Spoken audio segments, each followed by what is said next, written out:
Hello? Oh, there we go. Hello, hello.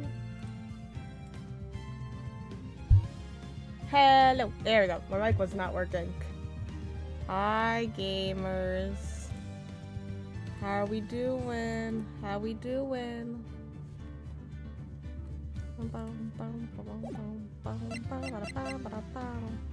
We're back. We're back with some more Phoenix Wright. Oh god, I hope I have the energy to do the voices. Hello, hello. It's been a bit. I could not stop thinking about streaming all weekend. I was like, man, I can't wait till I'm home again just to stream because I love streaming. Love it so much. It's my outlet. It's my outlet where I get to be me. I get to talk about the things I like. We're on, oh my god, I forgot we were on episode 4, day 2, the trial. I think we just started the trial.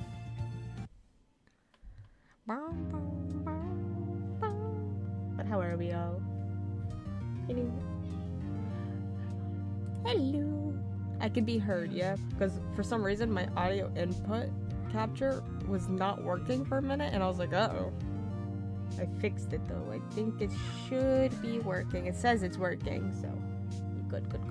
And we can hear the audio, all the audio. Right. It's been a few days. Everyone's voices will be changed. Let's get into it. Very well. Your opening statement, please. I wish there was like a lot of visual novels have like chat history so you can see what you missed, but no, not on this game. Oh well. Very well. Your opening statement, please. Oh, we got a new prosecutor. Decisive evidence. A decisive witness. What else could possibly be required? Nothing, of course. That should be fine. What? The prosecution may call its first witness. What's with this guy? Is he royalty or something? How am I supposed to fight against this? I call the detective in charge of this case. Detective Dick Gumshoe. Mr. Gumshoe. Okay, Gumshoe's first. Let's see how this goes. Look, he'll be on our side for once, because Edgeworth's on trial, and he loves Edgeworth. We all love Edgeworth. Describe the incident now. Yes, sir. Detective Gumshoe looks nervous. Oh god.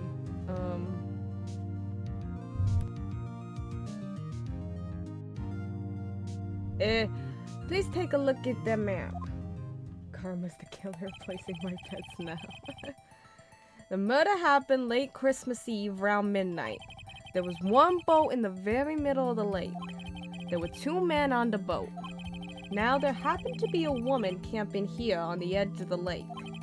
At 12:10 a.m. she heard 2 pistol shots.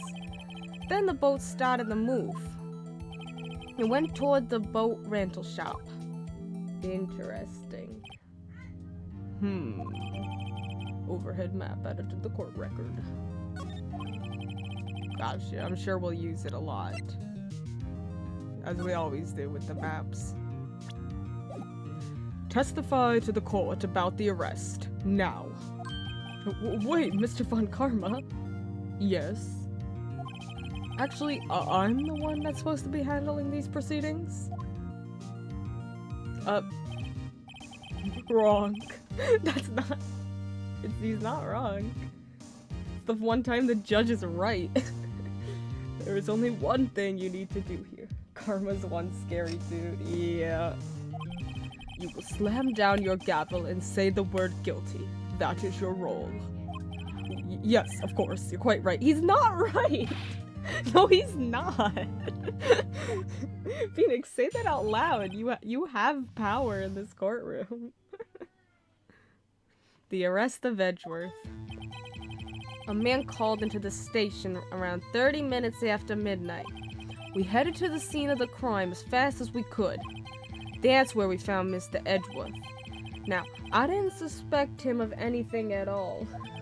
But the next morning, A body was found in the lake, and it only could have been him. So we had to arrest Mr. Edgeworth. I'm literally eating popcorn right now. I've been waiting for this. I see. Very well. Begin your cross-examination, attorney. Now, okay. You don't... That's not your job. Judge, why are you scared of him? You have more power than him. He's just a lawyer. 30 minutes after midnight. Oops. How long was it between receiving the report and your arrival at the lake? I didn't mean to press this one, but whatever. Well, I'd say it was about 3 minutes. That's fast. Yeah, that's pretty fast. Our motto for the month is get there quick. Ooh, he's so scary. His objection is so scary. Detective, you will refrain from casually revealing department secrets. Yes, sir. Sorry, sir. I look forward to your next year's salary review. Oh, man. So much to look forward to these days. This is no time for dejected daydreaming. Continue. Oh my god. Yes, sir. That's where we found Mr. Edgeworth. What was Mr. Edgeworth like when you saw him then? Well, from what I saw, he looked pretty relaxed. Not like a murderer at all, really. Stop objecting to everything. Detective, the court requires the facts, not your opinion. Again, who does Karma know? Does he know some seriously bad person who can mess up both the judge and the detective? I know, he's scary. How many years have you been on the force? Facts only, detective. Hard, cold, objective facts. Yes, sir. Man, he's got his share of objections. Yeah,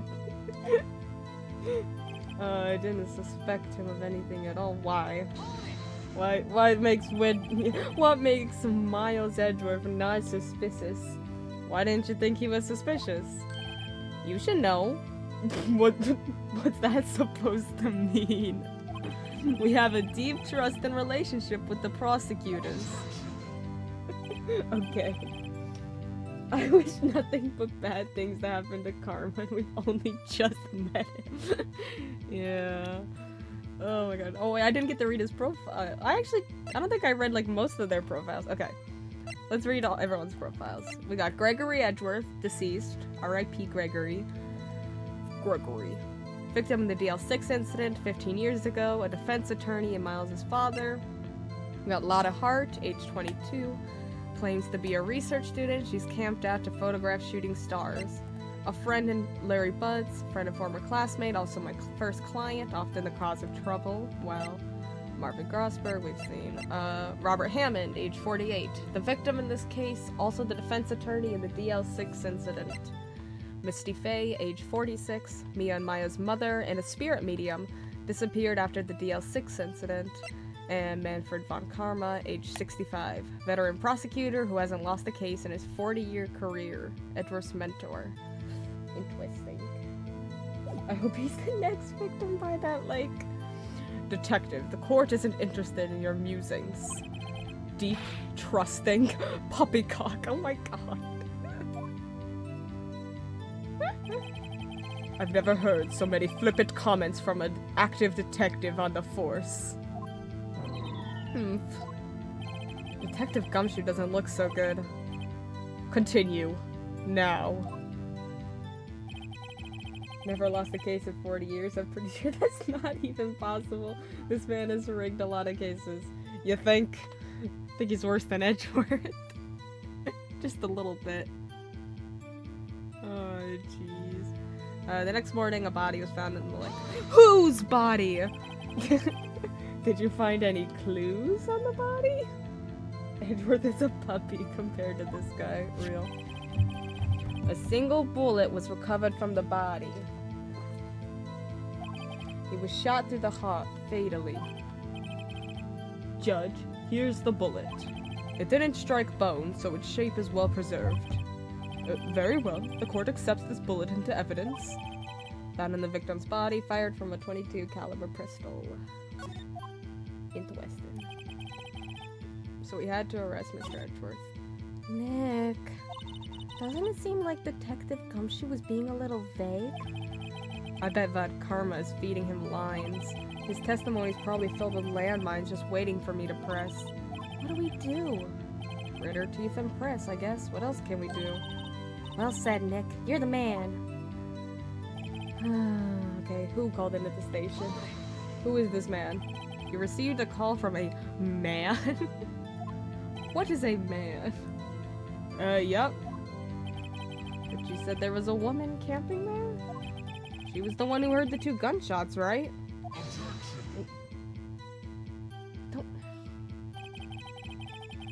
That woman and the man who called in the report are 2 different people, obviously. Different people? There were 2 witnesses. Ew. The testimonies were quite similar, however. Today I've summoned the woman who was camping. The woman who was camping. A lot of heart. What happened next, detective?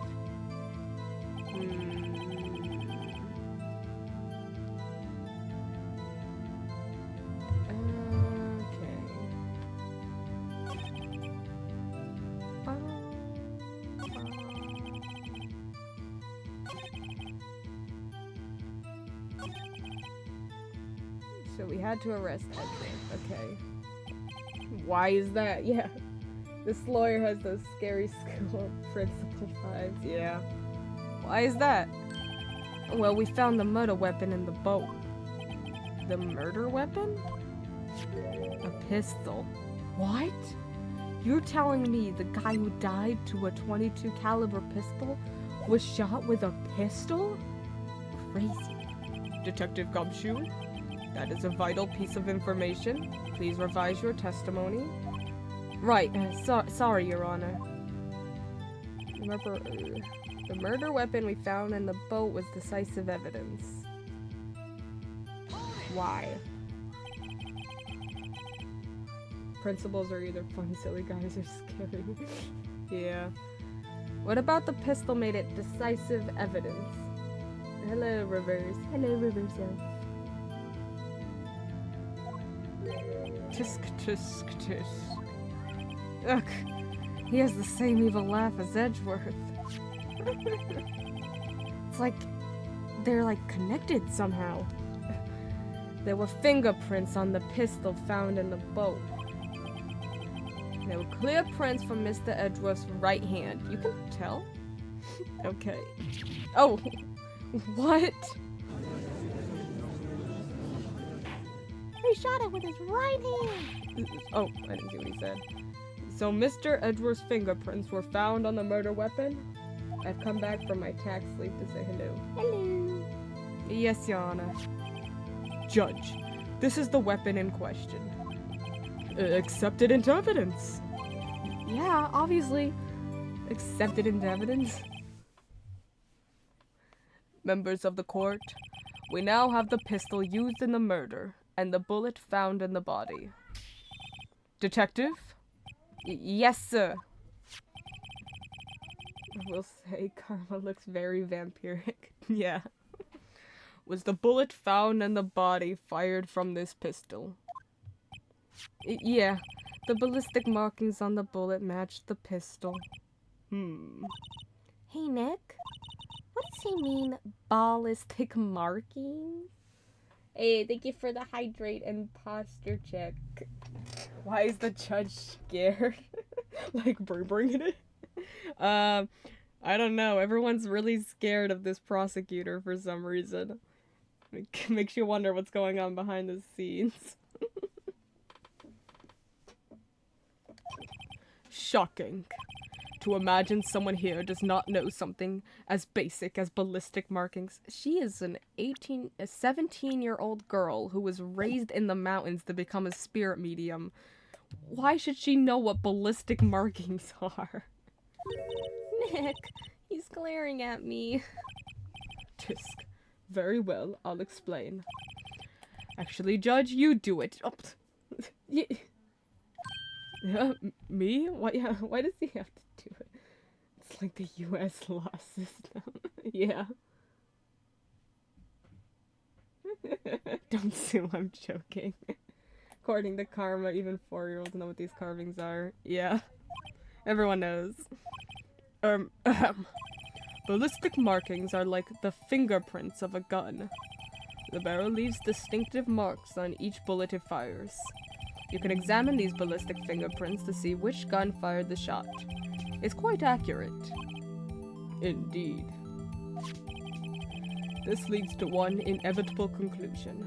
The bullet found in the victim's heart was without a doubt fired from this pistol. This pistol, which, as you may recall, was covered with the defendant's own fingerprints.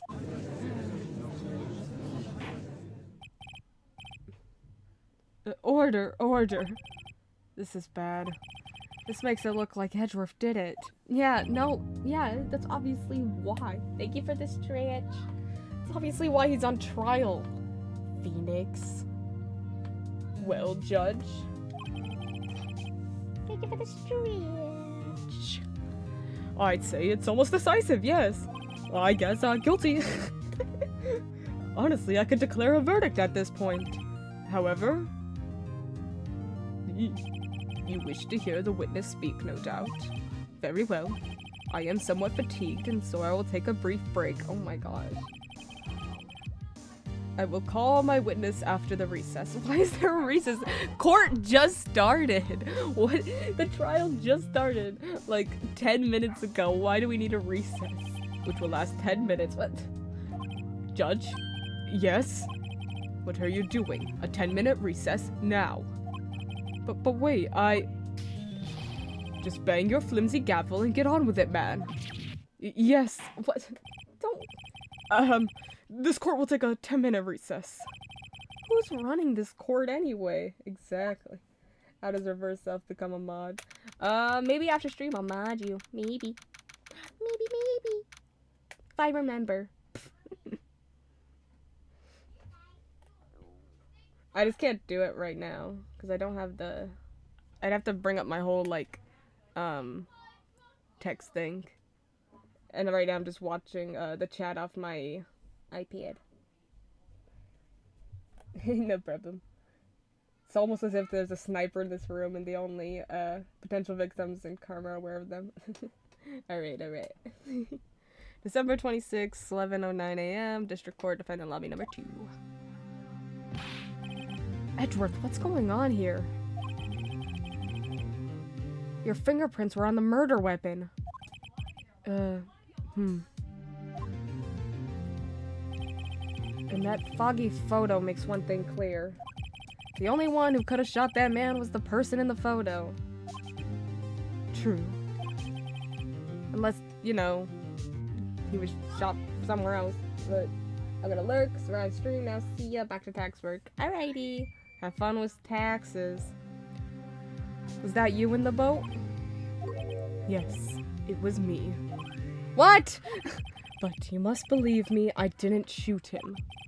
Then who did? I don't know. You don't know. Weren't you right there?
I'm back. Sorry about that.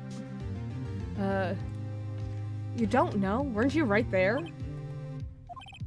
I heard a gunshot from very close by. Then, the other man fell from the boat.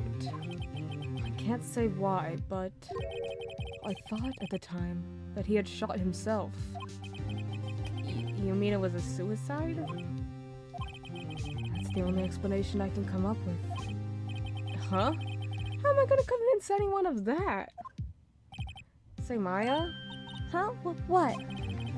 Any progress with Mia? Oh my god. I really don't want you here, Maya. Oh. Sorry. It's no good. Ugh. Oh my god, Phoenix. I know. I suck. I'm no good for anything, am I, Nick? Oh no. If I can't call my sister, I might as well not be here, right? No. No. No, I need you. No, of course not. I need you here. I can see you're always trying to help out. Even if you don't actually help, it's the thought that counts, right? It's okay, Nick. You don't have to make me feel better. I don't know anything about trials or defense. What's more, I'm a spirit medium who can't even contact spirits. Aw, everyone has their off days. I mean, I've just been getting lucky lately. But you never know when my luck's gonna run out. Ooh, foreshadowing. Really? Whoa, right. Don't jinx this case any more than it already is. Yeah, it's bad for my heart. Oh, sorry. Whoops.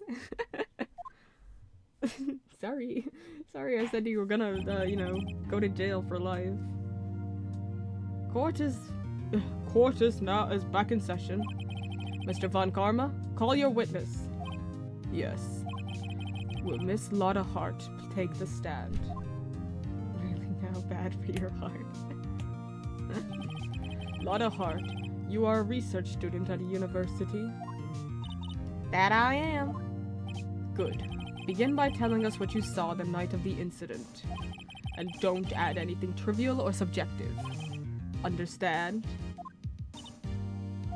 Y'all need to learn some manners. Oh. Understand?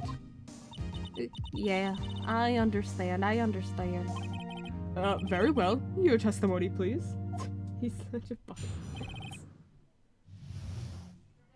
Witness's account. It was Christmas Eve, just after midnight, I reckon. This guy shouldn't even be allowed to be working as a lawyer. I was in my car. I heard this bang come up from the lake. When I looked out the window, I saw two gents in a boat. Then there was another bang. There wasn't nary a thing on the lake but that boat. Interesting. Enough. Oh? Judge, she happened to take a photo of the incident. This is that photo. Accept it as evidence. Well, this is a surprise.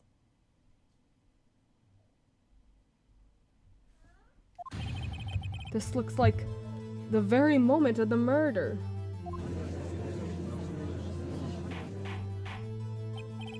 Order! I will remove people from this court if I do not have order immediately.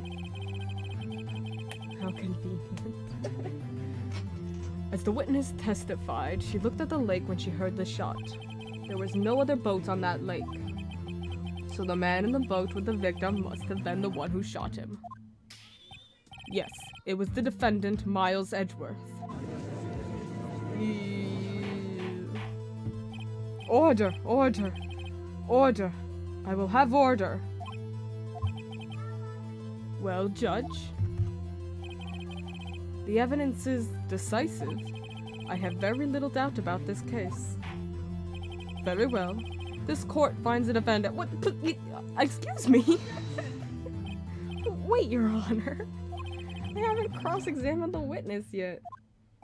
A cross-examination? What is that? Never heard of such a term. We have photographic proof.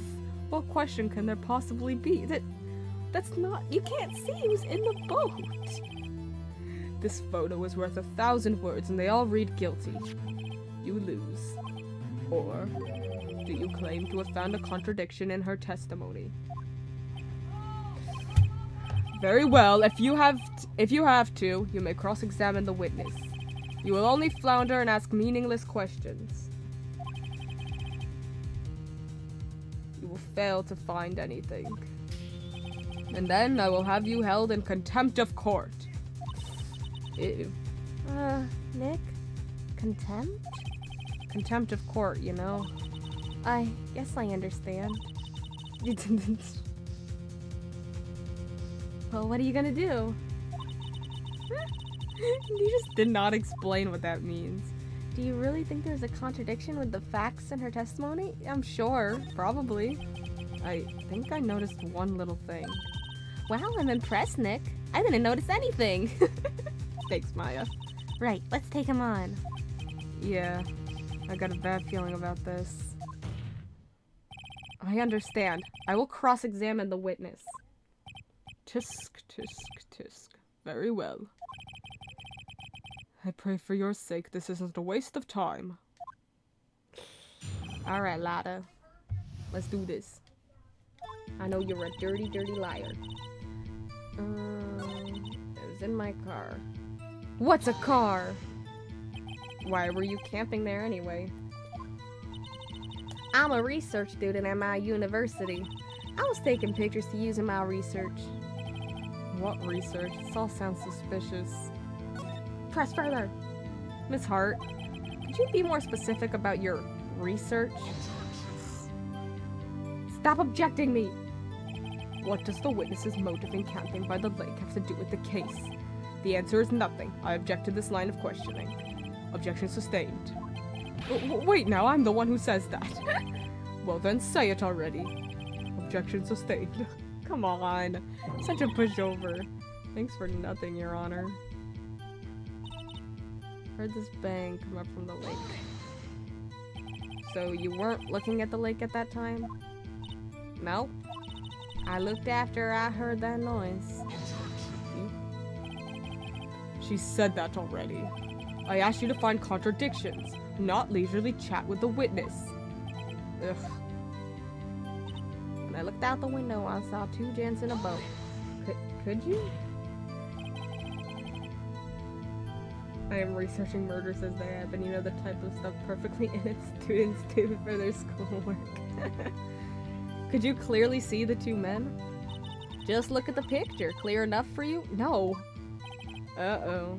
Yeah, no, it's not clear. You can't even see them in the photo. What are you on about?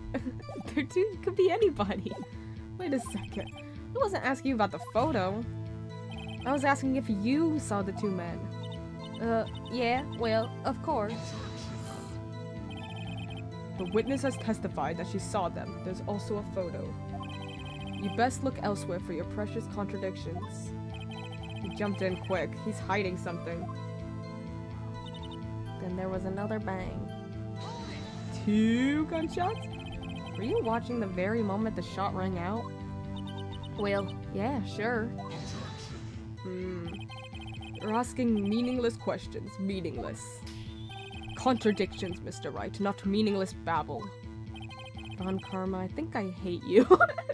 So based, Phoenix. He's trying to keep me from talking to the witness. To what end? There wasn't anything on the lake but the boat. Nothing? At all? Are you sure about that? Yeah, sure as a country gal can be. That sounds pretty short. No, press further. How come you're so sure? Well, heck, I scanned the whole lake. Scanned the whole lake? It almost sounds like she was more interested in the lake than the boat. Miss Hart, you... Stop tisking me. Mr. Wright. The witness has answered the question in full. No need for further questions. Objection sustained. That's what I'm... Sustained! Yes, of course. Oh, great. Oh, jeez. Enough! I think we've heard all we need to hear, Mr. Wright. It seems you are unable to find a contradiction in the testimony worth noting. But Your Honor... you keep your promise. Mr. Wright, I'm afraid that I'll have to penalize any further outbursts by holding you in contempt of court. Are you kidding me? And if that happens, you'll have to leave the courtroom immediately. Understood? Uh-huh. Nick, Lana's testimony's fishy, Nick. Real fishy. I know what you mean, but if I can't say anything, what can I do? I believe we've covered the evidence sufficiently to make a decision. Then pass your judgment. No, very well. Are you kidding me?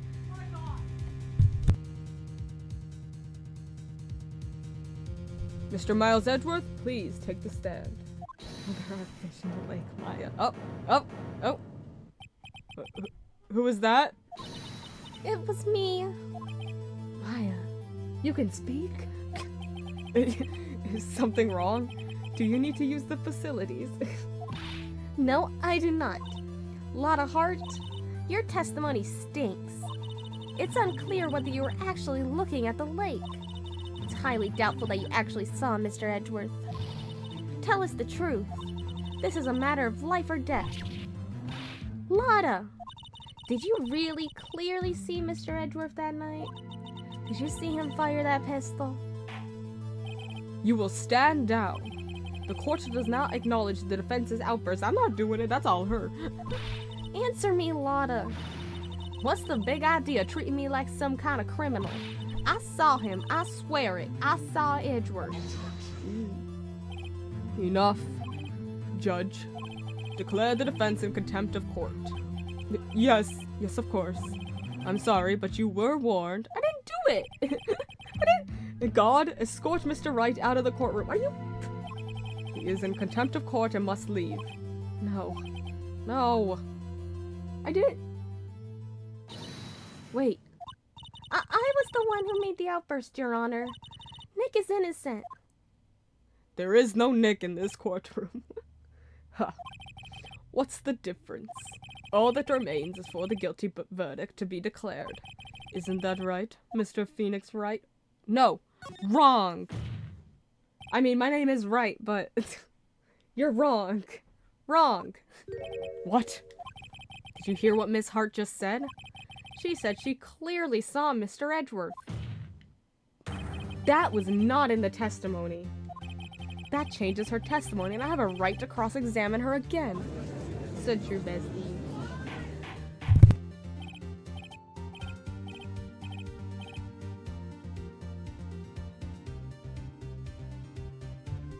Order. You're in contempt of court. It's too late for wild claims. Judge, sustain my objection.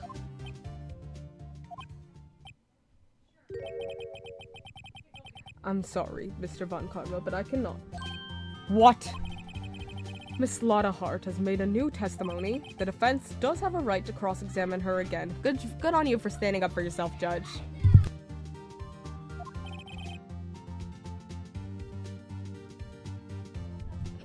But he is in contempt of court. No, I am. If you're gonna arrest someone, arrest me. Very well. Very well, you're arrested. Maya Fey, you will leave the courtroom immediately. Nick, I did what I could. You have to do the rest. Good luck. Maya, thanks. Thanks, Maya. Now I'm gonna look like a real jerk if I get a guilty verdict. I care not for this melodrama. Listen well, Mr. Wright. I do not tolerate badgering of my witnesses. I'm running out of time. I'd better find a contradiction in here or else. Mr. Wright, begin your cross-examination. The last statement.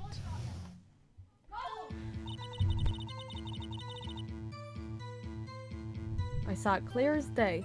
The man on that boat was Mr. Edgeworth. I don't think you saw that. Because not even a camera could see it.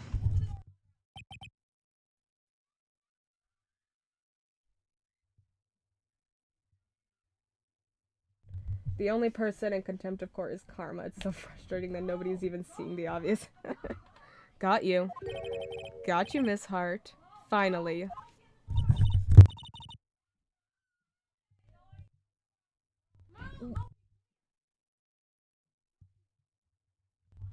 What? You got what? Look at this photograph. Why are you singing? The photo I took? The very same. There's something I want you to see in this photo. It's quite clearly visible. The fog, Miss Hart. So? This picture was taken with professional high-quality film, correct? Yet, even it cannot capture the faces of the men on the boat. No. Yet you claim you saw Mr. Edgeworth. How? What? Mr. Wright has a point. That's why I told her not to say that in her testimony, please. Yet, now she said it, Mr. Von Karma, which means she's a liar. Dirty, dirty liar. How could you possibly see Mr. Edgeworth? Explain yourself. Miss Hart? What? Could you see the defendant that night? Of course. I said I could and I meant I could. Then please, testify as to the circumstances of your sighting. I did it. I finally found a hole in Von Karma's I finally found a hole in Von Karma's carefully vague testimony. How Edgeworth was seen. You're right. It was a cold night and the fog was thick as grits. So once I finished setting up my camera, I got back in the car. Still, I brought my binoculars with me. Then I heard that noise out on the lake. I looked with my binoculars. See? No problem. You used binoculars. Very well. You may begin your cross-examination, Mr. Wright. Thanks for allowing me my right to cross-examine, Judge.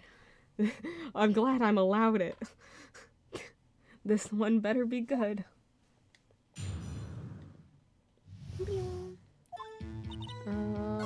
What about your binoculars?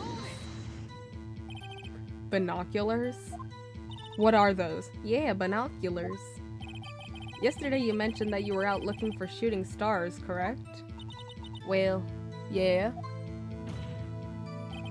Wouldn't you need a telescope, not binoculars, for that? Ooh.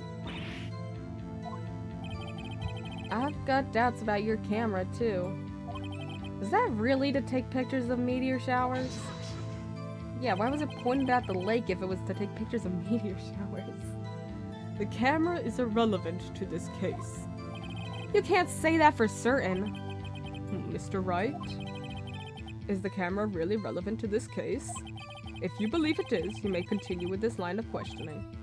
But know this, if you find nothing with this, there will be consequences. Well, Mr. Wright, do you wish to press further about the camera? Yeah. Obviously, seems right. The camera is literally one of the most important aspects of this case. I know. This is a make it or break it time. The camera is of utmost importance, Your Honor. It is perhaps the key to this entire case. Therefore, I will continue my line of questioning. Wow, maybe I went a little overboard there. Very well. Miss Hart, you will testify to the court about the camera. Yeah, I hear ya. The camera was set up to take photos of a meteor shower.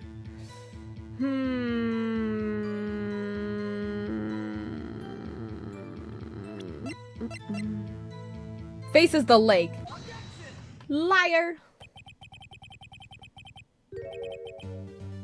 This game is one of the most corrupt courtroom trials I've ever seen.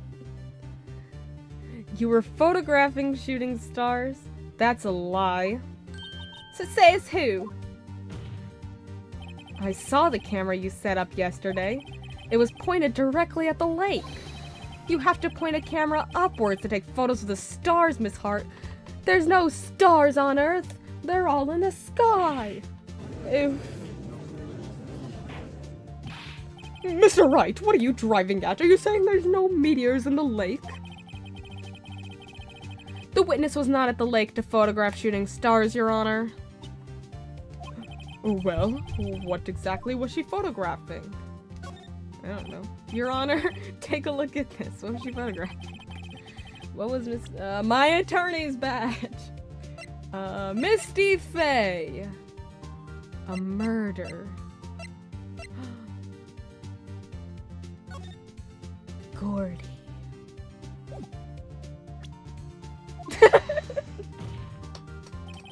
Miss Hart, this is what you were trying to photograph. What's this? A newspaper article? She's trying to photograph newspapers, you say? Gordy. Ah, the sighting at Gord Lake? Well, Miss Hart? I never heard of no lake monster. You got proof or something? How'd you know it was a lake monster, Lotta? Let's see you prove that I was down at the lake trying to photograph this Gordy. Sure. I have it. Proof. Intriguing. Very well, let's see it. And no joking around this time, please. I don't joke around in court. What is the proof that the witness was trying to photograph Gordy, the lake monster? So to automatically take a picture when a loud noise is detected, faces the lake.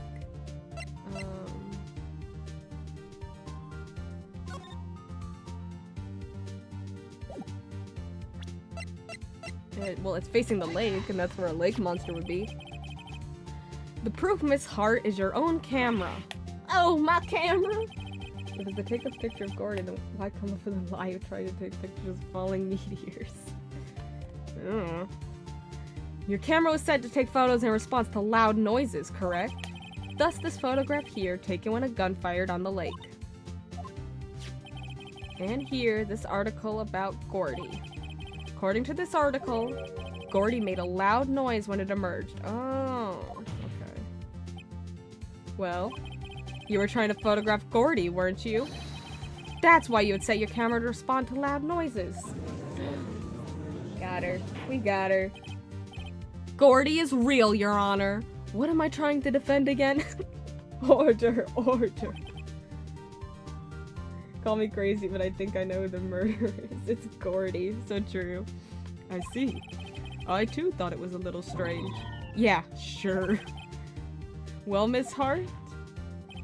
You were camping there to try and take a photo of Gordy, weren't you? Yeah. Not bad. Are all you lawyers that smart? So smart, boy. I was down there trying to photograph Gordy. You got me. That doesn't mean that... that means that Edward's still guilty, because that proves nothing. So what? Huh? That don't change what I saw, does it? Yeah. I was gonna say, like, Phoenix, where are you going with this? Exactly.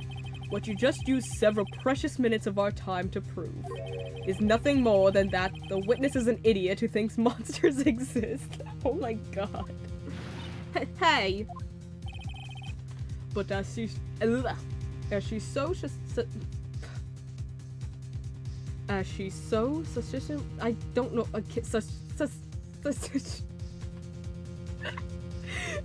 why is he tongue twistering right now? As she's so suspiciously said, so what? It changes nothing. Not true. You were hiding the whole thing about Gordy for some reason. I know it. What could it have been? Whatever it is, I'm getting to the bottom of this. Miss Hart, why did you hide the fact that you were searching for Gordy from the court? Please revise your testimony. Right, fine, I'll testify. It won't change nothing, though. Something will change, it has to. And I'm gonna spot it.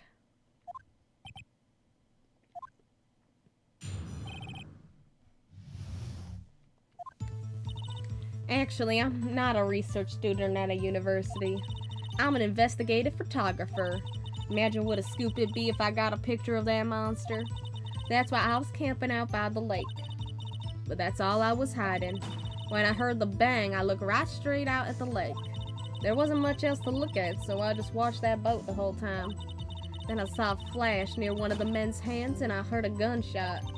I was looking right at that boat the whole time, crossed my heart and hoped to fry. Your Honor, what is crossing my heart and hoping to fry? Well, Mr. Wright, you may cross-examine the witness. No, you can't object to my cross-examination. The witness's testimony is unchanged from before. Whether she's a research student or a photographer has no bearing on this case. There is no need to waste more of our time with another pointless cross-examination. I claim the defense's right to cross-examine the witness, Your Honor. Von Karma's up to something, I know it. He doesn't want me to cross-examine her because why? Is there a contradiction? Just had a thought. Yes. Very well. You may begin the cross-examination. You seem sure of yourself. You must have something in mind. Huh. That would be a first. You don't know me. We just met for the first time during this trial. Haha, very funny. You understand that this is your last chance at a cross-examination, Mr. Wright? If there is no problem with the testimony this time, we will let the witness leave. I will announce my verdict at that time, Mr. Wright. Understood? Yes, Your Honor. Lia's new testimony. Okay. I'm an investigative photographer. Imagine what a scoop it'd be if I got a picture of that monster. That's why I was camping out by the lake. But that's all it was hiding. When I heard that bang, I looked right straight at the lake. There wasn't much else to look at, so I just watched the boat at the whole time. There wasn't much else to look at.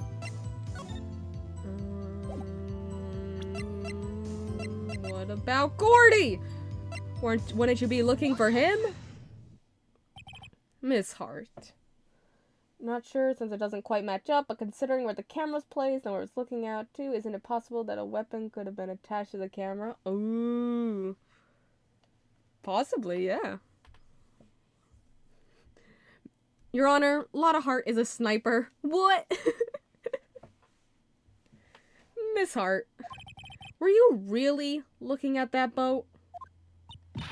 What's with you? Of course I was looking at it. It was the only thing out there. Any normal person be looking at it. I agree. Any normal person would.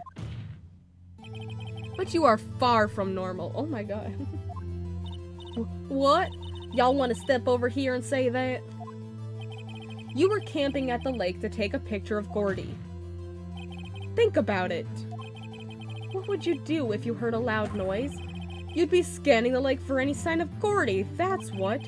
You want to give the boat a second thought, even though it's kind of weird that two men were out in a boat at 12:30 on Christmas Day. Ah.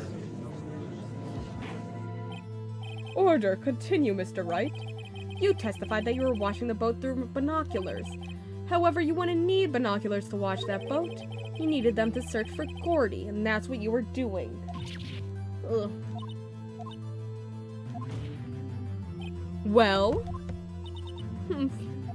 Well, now that y'all mention it, I did sort of take my binoculars and kind of scan the lake a bit.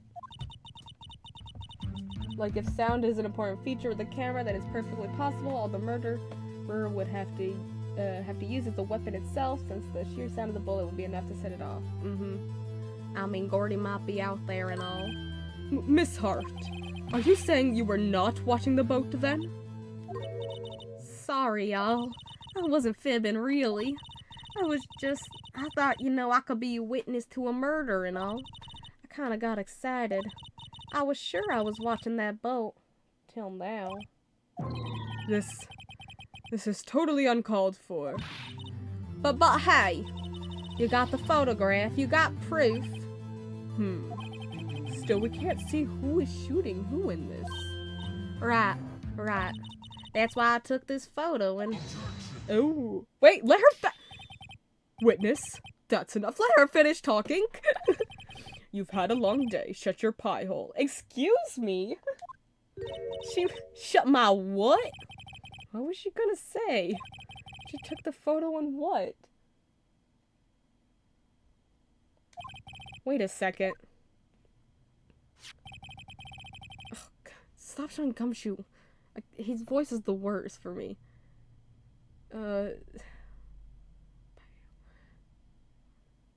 She even...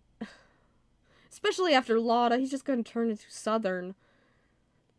She even had a photograph to prove it. That he's just Southern, see? But you really can't tell from the photo who is shooting. That's why she said she's... Oh my god! That's why she said she's gonna enlarge the photo! She said it'll drop the quality of mine, but she'll let us see who's who. God. You can't show me Gumshoe after Lotta. He just turned southern. She enlarged that photo. Why won't Von Karma let her show it? I've got a hunch. I bet that enlarged photo shows something bad for Von Karma. This is my chance. If I'm wrong, though, it'll mean prison for Edgeworth. Or worse. It could be a trap. It could be that you show the photo and it just shows Edgeworth just shooting a man, you know? Yeah, make her show the enlargement, though. It's all we got. It's the only ammunition we have. Miss Hart, look at this photograph. You enlarged this photograph, did you not? Yeah, I did. Why has that enlargement not been presented to the court? But because it does not exist. She just said it does. What are y'all talking about? You were the one who told me not to show it in the court in the first place. You old fool. What's the meaning of this, Mr. Von Karma? Are you a fool? Miss Hart. Show the photo to the court. Show us the enlargement. The prosecution objects to the submission of this evidence. You cannot! Objection denied. Thank you, Judge, for once. The witness will show the enlargement to the court. Here it is. They were both wearing trench coats. We still cannot see who is firing in this. It looks like two bald shadow men in trench coats. Could be the defendant, or maybe it's not. Regardless, I'll accept this as evidence. Yeah, it's a good evidence. It shows, like, clearer than the other one. Happy now, Mr. Wright? There has to be something. You asked for the enlargement, you got the enlargement. And little good it has done for any of us. That's why I requested she not show it. I suppose this means that the cross-examination is over, obviously. Then I would like to close the cross-examination of Miss Lotta Hart. And none too soon. That was a flagrant waste of my time. Mr. Von Karma, do you have anything to add? I stated everything I needed to when this trial began.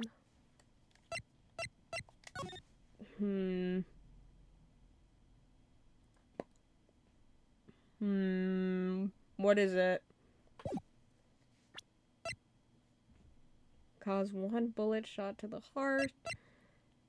Set to automatically take a picture when a loud noise is detected. An old photograph of Misty Faye.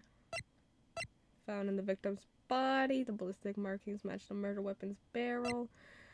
The murder weapon bears prints from Edgeworth's right hand. That is the left hand. I know my lefts and rights! I know my lefts and rights! That is the left hand! Decisive evidence. A decisive witness. What else could possibly be required? Nothing, of course. Then I believe— yes, so much more. Oh my god. Then I believe it is time for me to declare my verdict. Wait, it's not supposed to go like this. There has to be a clue in this photo somewhere. This is bad. Real bad. What should I do?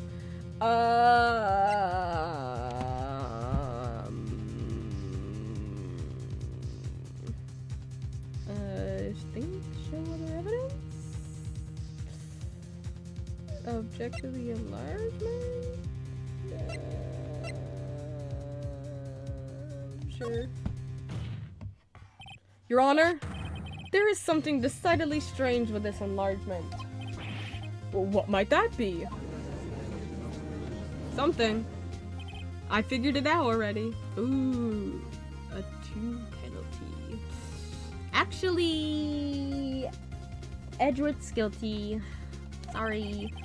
You will show the court what you mean. What about this photo is strange? Okay, here goes nothing. I'll show the judge what's strange about this photo. Oh, I get the prints. That. Boop. Wrong hand. Your Honor, I know much about Miles Edgeworth, and I know that he's not a lefty. Here, Your Honor. The shooter? I'm not sure I understand. What about the shooter is strange? Look at the hand holding the pistol, Your Honor. The hand? The hand directly contradicts another piece of evidence. The man's left hand does what? Let me show you. Let me hold this gun, Your Honor. I'll show you the evidence the left hand contradicts. Boom. The evidence is clear. The man in this photograph is holding that pistol in his left hand. However, the prints on the murder weapon were from Edgeworth's right hand. Ergo, oh, he said the thing Edgeworth says. The man shooting the pistol in this photograph is not Mr. Edgeworth. Boom. Gotcha. Gotcha.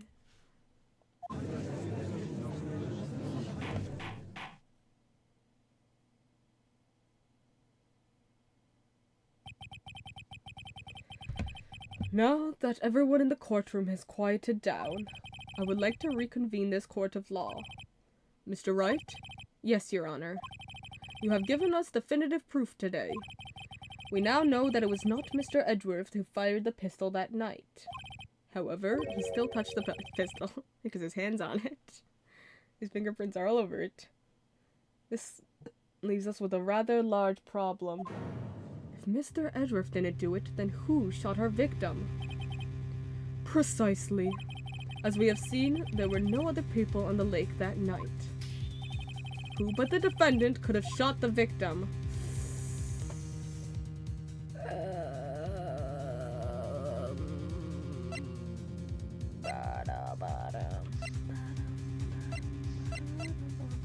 Larry?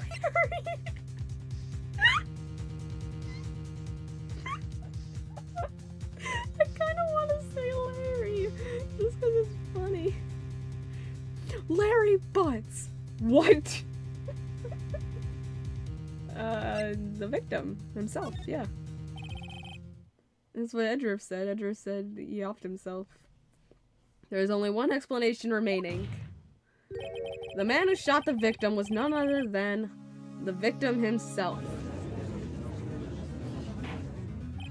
Order! Order! So, you are saying that the victim committed suicide? Yes, Your Honor. I can't think of no other... I can think of no other explanation.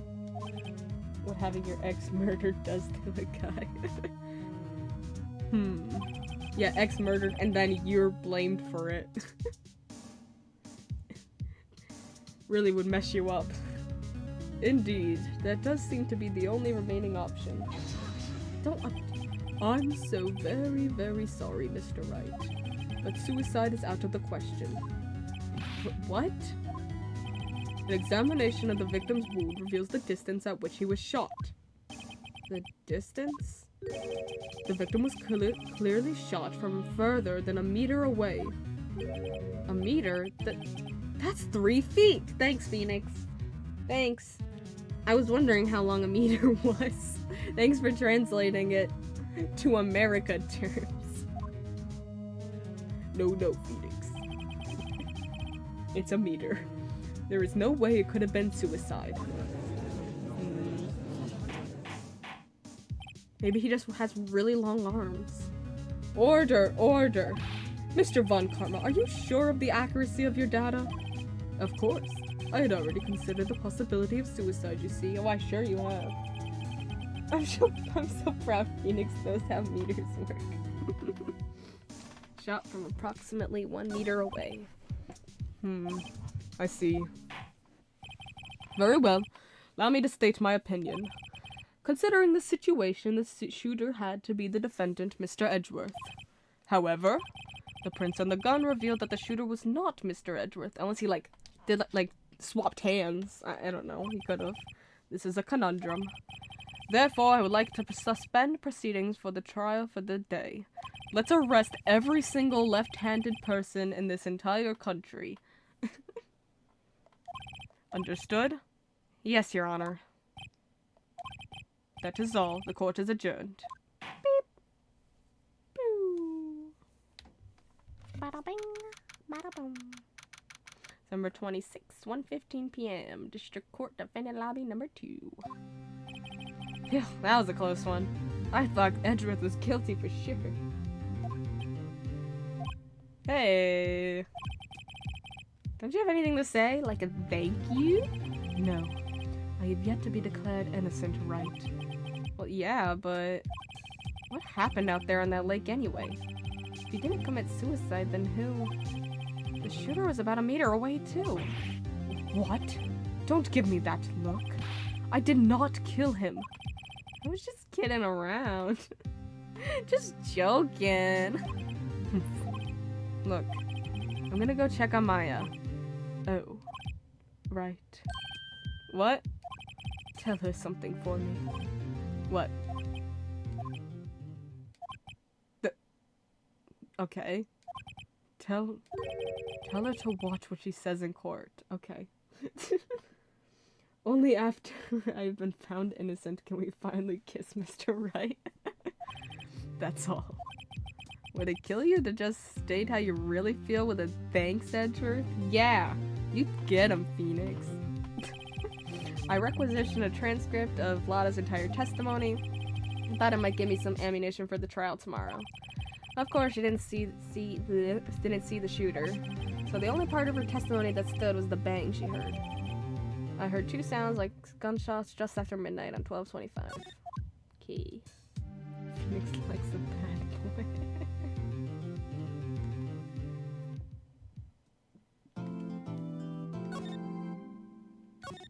Alright, day 3.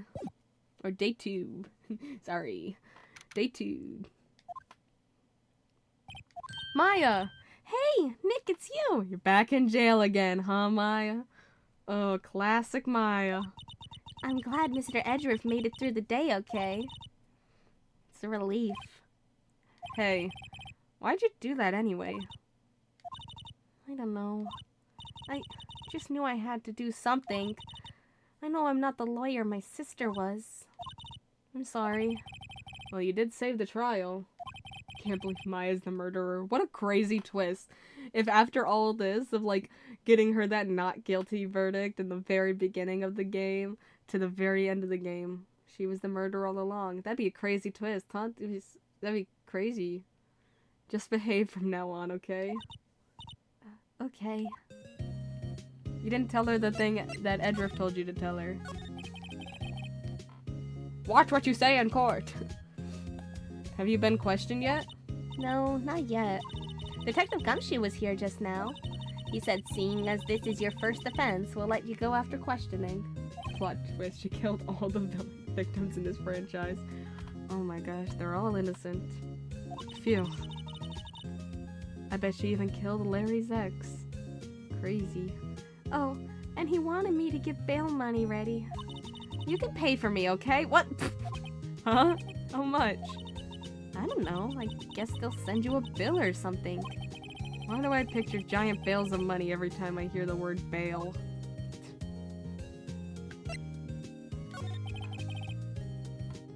Any luck with Mia? Oh my gosh, Phoenix. And I can't get through to her at all. I tried, I really did. I thought maybe if I changed into a different person, they'd let me out of jail. I don't know what to do.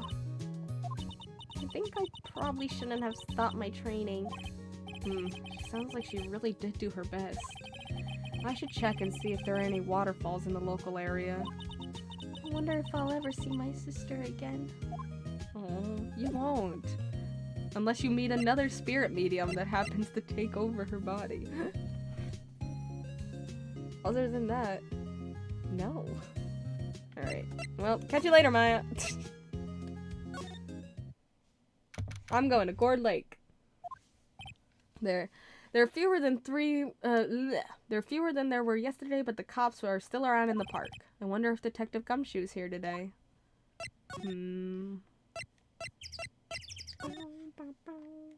Karma tried to blame Edward for murder because he's jealous he and Phoenix have a romantic relationship. Should have been Karma and Phoenix, not him. Haven't seen Larry around at all today. Probably off paying through the nose on a date with the lovely Kiance. Oh, Larry. Classic Larry. Let's go to... boat rental? Looks like the boat rental shop is closed today, too. Okay, never mind.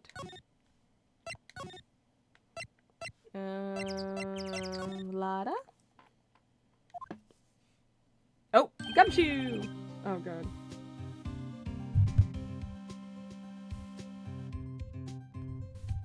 Hey, Detective Gumshoe. Hey, pal. The trial today at Yes? What about the trial? Larry gets a new girlfriend everywhere. Yeah. Well, I was gonna say good show, but it wasn't really all that. Though you did save Mr. Edgeworth, I guess. They let him go today. Wait, he didn't even get his not guilty verdict. But he's just so handsome, you see. I just wasn't sure how to thank you, you know?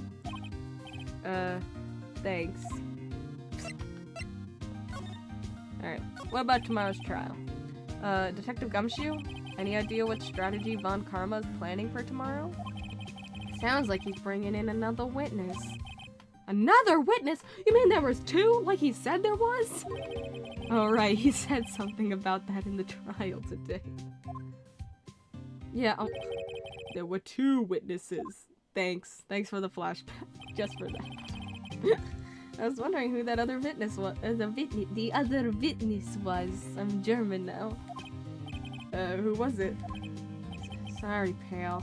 As much as I'd like to, I'm not at liberty to divulge that information. Right, you are. The second witness was me. My affair. Prosecutor Edgeworth. Oh, right. I wanted to ask you something about Edgeworth. What's up? What's his number? Is he afraid of earthquakes? I never heard anything about that before. Mr. Edgeworth doesn't talk about himself too much, see? But there's one thing that's clear as day. Him hating crime the way he does, and him becoming a prosecutor, and him being scared of earthquakes. It all started with that incident. The DL6 incident? Yep, that's the one. 15 years ago. When he shot his father.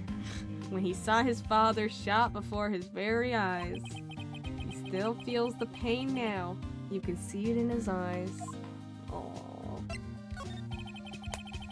Wanted to talk to you about Maya Fey. Huh? She's not out on bail yet? That's strange. I told them to let her go as soon as they had their report written up. Man, I don't know what would have happened in that courtroom today if it weren't for her. Seeing her get dragged out by the bailiff? I'll be honest with you, pal. I shed a tear or two. Aww. Mr. Edgeworth, he was so moved I saw his lip trembling. Really?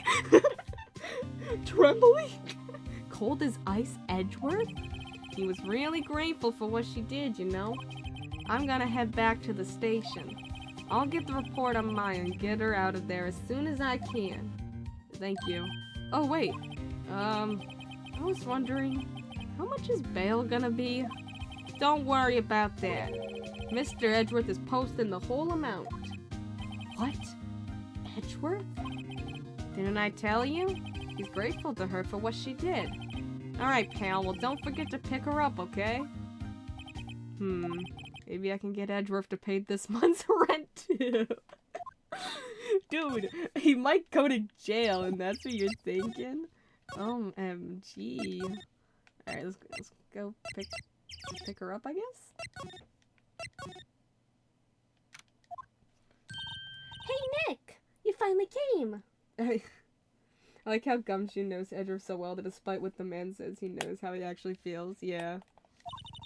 They just finished the paperwork. I'm free to go. Free at last, huh? Those interrogators were really mean. They were like, okay, what did you do this time? Did you murder someone else, lady? Like I was some kind of criminal. Can you believe it? Well, they let you out in the end, didn't they? Oh, that reminds me. Thanks for bail. Thank Edgeworth. Huh? He posted bail for you. Said he was grateful for what you did or something? I don't know. Mr. Edgeworth did that? I have to make it up to him. We've got to win this case, Nick. Just because you let me out. Alright, what do we do? What do you think we should do next? Get me out of here? We're kind of lacking in the clues department. We could go to the park and look for Gordy. Yeah, that's a good use of time, Maya. I was kidding. Still, if there are any clues out there, the park's as good as any, I bet. What do you say? Shall we head down there? Sure. Sure, I guess. Have you noticed anything lately? You know, I did notice one thing while I was here in detention. It's really pretty comfortable here. It's warm and they keep it very clean. I'm gonna stay here, Nick. I'm gonna murder someone, stay here forever. I meant, have you noticed anything about the case? Well, not much more than that, no. You're probably still upset about Mia. I should leave her alone. Nick, we've got to release all criminals from prison. Why? Because they said sweet and romantic things about me. They're only little guys, Nick. Alright, let's go to the... Oh. There aren't many cops around today, are there? They're probably back at the precinct working up the case against Edgeworth. Hey, y'all! Oh, God. Hey, it's Lana! Y'all really did it today. What did we do now? Nah, I'm not complaining. See, I did a little thinking, a little self-reflection, you might say. I realized that being a witness is a mighty big responsibility. But I just went up there and started blabbing any old thing that came to mind. Lana, that's messed up. You're not supposed to do that. So, you see, I want to make it up to y'all. Make it up? You know what, Maya, you're right. The man who killed your sister is a cutie. What'd you think of the trial? To be honest, I was doing it half just to say I'd been a witness, even though I didn't really see anything. Kinda convinced myself I had, though. I'm sorry, I know it caused y'all a lot of trouble. Well, memory is a tricky, vague little thing. Yeah, I sure know that now. I'll be fine the next time I witness a murder. Right! You mean the first time you witness a murder? Oh, we got her. Thank you for the hydrate. Also... the freaking witness a murder?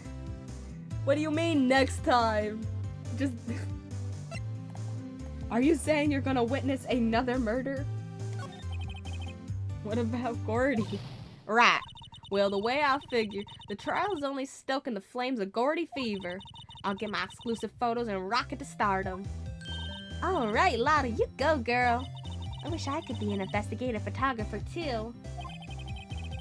Finish your spirit medium training first. Making it up. Lotta, what do you mean by making it up to us? Well, you see, actually I got a bit of information for you. What? That Von Karma didn't want me saying nothing about it. What information? Now we're getting to the heart of it. See, I reckon we might be able to do ourselves a little exchange. Exchange? You just said you would give us information as a thanks. Or an I'm sorry gesture or whatever. I thought this was to make it up to us. Right. I propose a little exchange to make it up to you. What? Information don't come cheap, my friend. Oh my gosh. Hey, I see you thinking, my, how unsophisticated these southern folks are. It's written all over your face.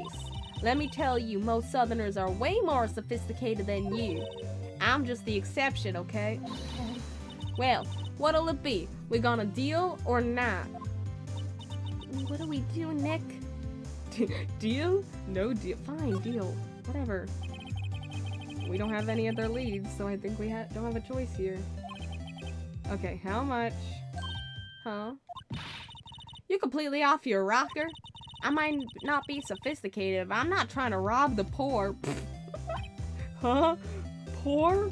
Me? The only fair exchange for information is information. Listen good. What I need from you is information about Gordy. What? Oh my god. Whoa, whoa, whoa. Gordy? But Gordy doesn't, I mean, Gordy might not exist. Then bring me proof that shows he don't. Ugh. I'll be keeping watch from the car, okay? You see something, y'all come to me first. Got it? Okay. Right, see y'all later. Okay. Oh my gosh. Okay, Nick, let's get hunting. Hunting? You don't seriously mean... Gordy? I sure do. What about Edgeworth? Gordy is real to me. We're searching for Gordy for him, Nick. Don't you get it? Okay, and how exactly do we search for a make-believe monster? Maybe we could find a monster myth specialist? So true, bestie. Let's go find one. What is that? That was not here a minute ago. Look at the banner. Look at all the countries. Aww. It's so cute. I love flag banners. They're so cute. What's that? The Steel Samurai, Nick. He's real. Yo, Maya! Larry! What the heck is that? Oh, it was my girl Kiance's idea. She was all, if you like, put this here. It would be like really cool. Dude, she gave it to me along with the banner. Wow! That's real impressive she could find those for you. Well, she knows a lot of people. And that show's finished now, and so she got them for free. Right. Edgeworth. Yo, Nick! I have the premonition that you were gonna talk to me about Miles Edgeworth. What happened with Edgy? Well, we made it through the first day in court, alright? I don't know how good our prospects are from here on, though. Huh? Hey, Larry, did you know Mr. Edgeworth's secret weakness? Yeah, Maya, you didn't? He's terrified of earthquakes. Oh, that weakness. He acts like a little boy. Huh? That's not funny, Maya. That's weird. I don't think he was ever like that in school. No? Really? Lame. Well, we were only in the same class for a little bit. He transferred schools pretty quickly. Transferred? Right, when the DL6 incident happened. Doesn't look like Larry knows about it, though. Hey, Larry, do you know Miles' dad died? Big samurai. Hey, Larry, when did you get that big thing? Nick. I was born with it. No, God. Huh? Oh, the big guy? I've had that for about a month, yeah? It's a big hit with the kids. Why wasn't it there yesterday? Huh? Huh? Oh, right. The compressor was busted. Compressor? Yeah, it's that little unit by my hot dog stand. That's what I used to put air in the Steel Samurai. It broke a little while ago, so I sent it in for repairs. Maya mocking his trauma is both disgusting and hilarious. Oh. And here I thought you'd inflated it by yourself. Guess you're a weak little baby. Doesn't that Steel Samurai look a little out of place? I mean, it's so huge. Guess it's good advertising. Something about this Steel Samurai just doesn't work for me. Huh? Really? Looks pretty well made to me. Still a novice, aren't you, Nick? Really? True connoisseurs like Cody and me don't fall for this kind of stuff. These Steel Samurai fans are obviously in a league of their own. Yeah, what's wrong with it? What is your issue, Maya? Why do you have issues with everything? Those flags look sadly out of place here. Jeez. Flapping listlessly and back and forth in a cold wind under a cold sky. I don't know. I think it gives the place a kind of festival atmosphere. It reminds me of the War of the Eyeglasses. The War of the what? Huh? What? You mean you don't know the War of the Eyeglasses? What the heck is it? Our local fair used to do it every summer. Huh. I guess we were the only ones. I ask again, what the heck is it? I want to know. Is there anything? This thing? What's this machine? That's a compressor. I just said it a few minutes ago. I used it to fill up that balloon there with air. Huh, neat. Just got it repaired yesterday. Man, what a drag that was. Okay. Well, see you later. Oh. It's always so quiet here. Wonder if the boat shop is closed for good. Well, with the murder on the lake and all, they're probably just taking a vacation till it blows over. I get it. Samesies. Mata? Hi, Loud. Hey, y'all! Something tells me that the fair she used to visit were regular con artists. History isn't interesting enough, you might as well make up something. Hey, y'all! Well, y'all find anything out about Gordy? No, nothing. Well, keep moving. It gets cold out here at nighttime. It is a little chilly.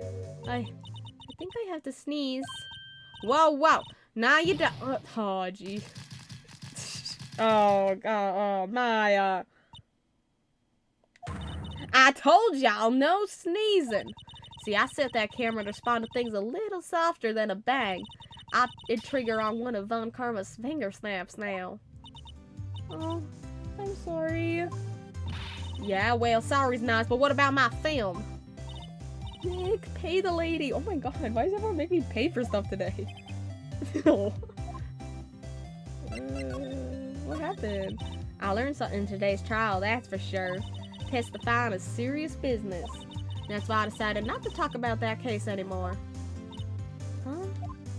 Whoa, didn't you say you had information about the case? Tell us that at least. Like I said, I'll trade it for the dirt on Gordy. What are you gonna do if Gordy doesn't exist? I'll quit being an investigative photographer. What? After all, I only have one photo to my name so far. Was it a good one? You bet. A UFO. A UFO. A UFO? Anyway, I can't get a career making photo this time around. Then that's it. I'll quit and go back to school. Huh? So you really are a university student? Could never have guessed. Yeah, well, I'm taking a break for a bit. Right. Okay. Well, catch you later.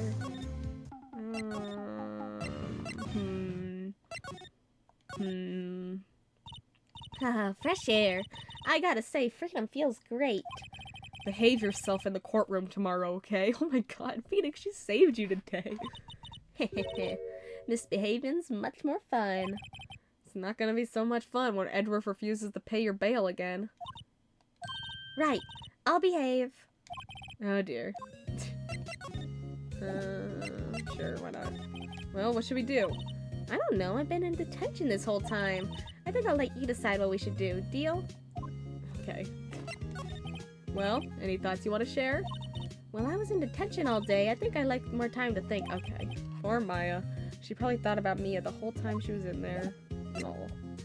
Alright, Grossberg? Apparently Mr. Grossberg is on vacation today. Well, I guess I can come back tomorrow if I need anything. Alright, fine. I guess go into... No. Oh. Looks like Edgeworth is in questioning. Let's come back later. Guess so. Criminal Affairs Department.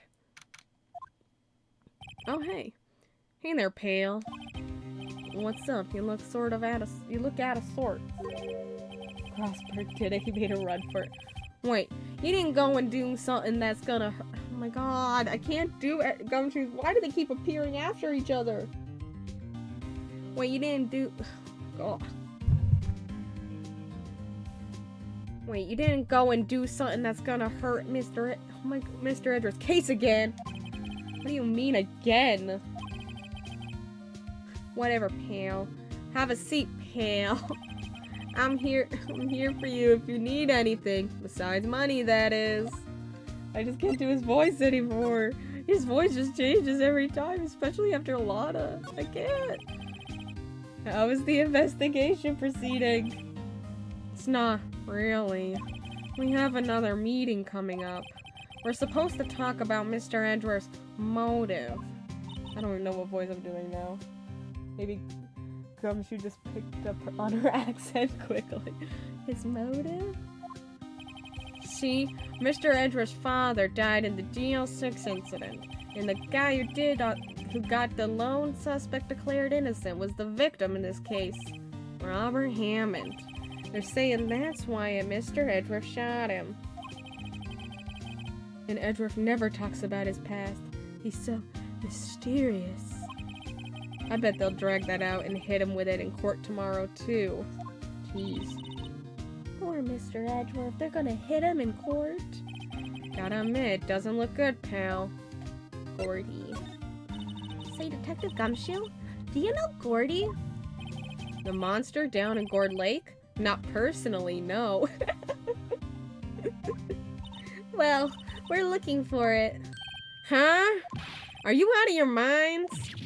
Eek. You got time to go wild monster hunting? How about doing a little questioning for me, Dan? Oh my god, what am I doing? Oh, Detective Gumshoe is scaring me, Nick. I told Detective Gumshoe about the deal with Lotta. Nick, try telling him sooner next time before he yells at me. Sorry. I see, pal. Sorry for shouting at you. Okay. I, Detective Gumshoe, will aid your search for Gordy. Huh? I'll loan you one of our newest secret weapons for fighting evidence. Really? You could take whichever one you like. Secret weapons? Okay, give us the goods. Hold on now, everything in due time. First, let me show them to you. These are the best and the brightest. Introducing secret weapon number 1, a missile. Missile. And then he just shoots her. Missile? He's a canine police dog, still in training. Missile! Missile here, boy! Aww. Here he is. Hey, he's cute! Look, Nick, cute dog. Cute dog. And this will help us how? Aww.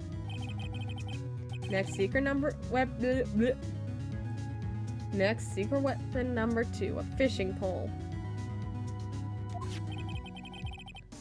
Here, this is my own personal pole. Detective Gumshoe, we're looking for a monster. Yeah? How are we supposed to catch a whole sea monster with a fishing pole? Never know till you try, pal. Okay, this next one is the last one. No, please. I'm already overwhelmed by our choices. Secret weapon number 3, a metal detector. Here. Detective Gumshoe. We're looking for something alive. Right. How are we supposed to find it with a metal detector? Hey, you never know. It might have been eating soda cans. Well, which will it be? I can't make up my mind, Nick. They all seem so perfect. I can't make up my mind either for the totally opposite reason. Oh well, I suppose it can't hurt to borrow one of them. One sec.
Alright, class.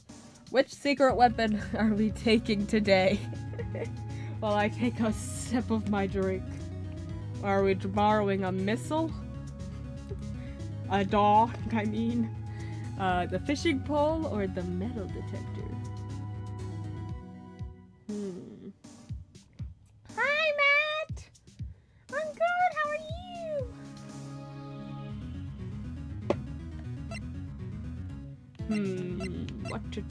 What to take? The fishing pole. Does that say missile? Yeah! It's a real missile!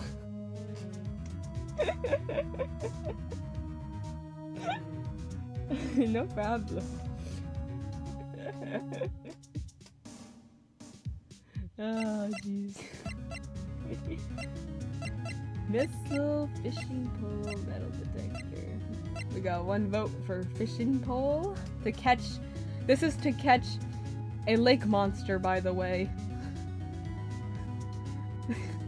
This is what this secret weapon is for. Everyone knows tiny fishing poles are useful for capturing sea monsters. Very much so. Okay, let's take the fishing pole. Can we borrow that flimsy looking fishing pole? Sure thing, pal. Oh, if it breaks, be sure to dispose of it properly, okay? Right. Fishing pole makes sense then. Gon did it in Hunter x Hunter, so.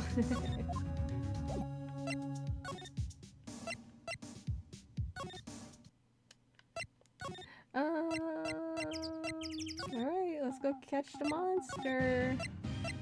Maybe here, or here, or here. There we go. Okay, Nick, this looks like a good spot. Good spot for what? Time to do some fishing. She's serious. What are you gonna use for bait? Oh. Yeah, oh. Still this case? Damn. Yeah. Yep, still this case. I figured something like this would happen. We should have brought Missile along with us too. At least then we'd have bait. Oh my god! What's under the tarp? I don't know, we'll check after. Thought you guys were meant to be genius detectives / defendants. Oh my god. Nick! How could you? She got... This hit her harder than her sister's murder. I'm kidding! Some jokes are better left untold. Oh, she hit me. Okay, watch this, Nick. Just try not to reel in any empty cans or boots, okay? Here we go. Ugh, my leg. Oh. She took the camera off. Hey, what are you doing? Sorry, Lotta. Don't tell me y'all are on some film company's payroll. My leg. Why is the dog called Whistle, and why is this horrible good guy being so evil? I don't know. Nick, pay her. My poor Waldo. Why is everyone making Phoenix pay for stuff? Here, let's examine the tarp. Lotta's camera is staring out at the lake as usual. Even a novice like me could tell that camera must cost a pretty penny. I hope she doesn't leave it out here to get stolen. Okay. He had nothing to say about it. He doesn't care. I love Lotta for real. She's bro. It's so true. Lotta's great. Okay. I don't think the fishing pole worked, guys. Let's get a new one. Detective Gumshoe, can we borrow one of the other things? Yeah, sure, pal. But I have to take back the last one I lent you. Department policy. Take your pick. Which will it be? Alright, what are we taking this time? Missile or metal detector? Lotta's full of rubbish. You should have seen her on the stand. Yeah, but she's so real, though. Whatever she did, I'm prepared to forgive her. She's so real. She's so real. She just wanted to be a witness, okay? It's okay that she lied a little bit. What are we taking? Taking the dog, metal detector. Fishing pole did not work. Just made everyone mad at us. You almost got your baby girl executed. Nah, she's chill. I'll take the dog. Can we borrow Missile? Sure thing, pal. Be good, Em. He's so cute! Hey boy. K9 unit Missile, borrowed from Detective Gumshoe. Very cute with shiny eyes. Uh-oh. Alright. Let's go see if the dog can find the lake monster. Hey, Nick. Missile's been acting strangely. Missile? Oh, alright. That little creature of the detectives, Phoenix. Hey! I love little doggies! Good boy, good boy. Oh! Oh dear. This dog better be good at swimming. She was Mia's bride of honor when me and Mia got married. For real? That's crazy. Phoenix, you rat. I hope you die.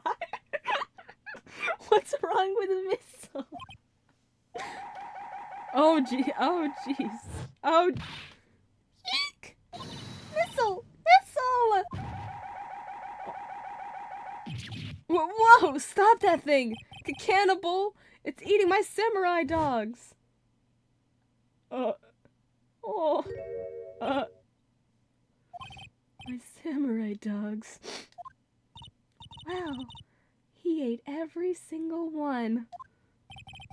I'm sorry, Larry. Sorry! Sorry, don't pay my bills, Nick!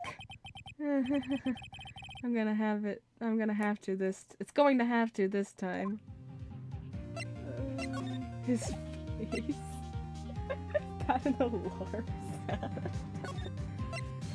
sound. Don't think it was the dog, guys. I think we're gonna. I think it's the metal detector. I think it's the metal detector. Detective Gumshoe, can we borrow one of the other things? Okay, yeah. Okay, let's metal detector. Can we borrow that metal detector? Sure thing, pal. Not sure what we're gonna find with this. Remember, you're hunting for a monster. Anything is possible. Anything. Makes a noise when metallic objects are near, a useful detection device. Okay.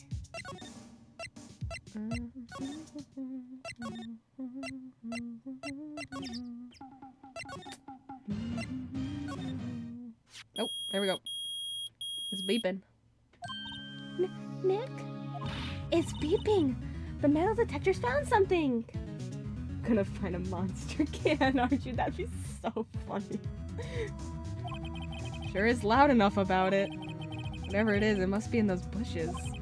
Go check it out, Maya. Why do I have to check it out? Nick? Look! Uh-huh. An air tank? Huh. The valve looks broken. I thought it was Gordy. Maya, first of all, why would Gordy be in the bushes? And second of all, why would a metal detector react to a sea monster? Oh. America, God bless freedom. There's something wrapped around this air tank. It looks like America and Japan. Looks like a string of flags. Well, we might as well take it with us now that we found it. It's heavy.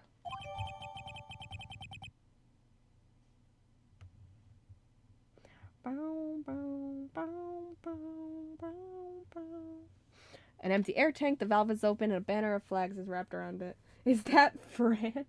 My English cheese. Must go to war.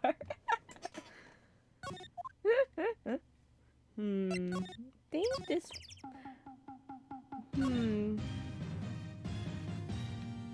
Looks like these string of flags. So, Larry, you murdered the victim, didn't you? What? An air tank? What about it? Larry, I wanted to ask you about this tank. Is it yours? Say, is this air tank yours? Why would I have a thing like that? Look, see how there's a string of flags around the tank valve? It's just like the string of flags around your steel samurai there. Must be a coincidence. There's string of flags everywhere these days. Like elementary schools. And used car dealerships. Look, why would I need a tank anyway? Oh, I don't know. To inflate something? You used this to inflate that, didn't you? You're on trial now, Larry. Inflate what? What else? That big puffy steel samurai.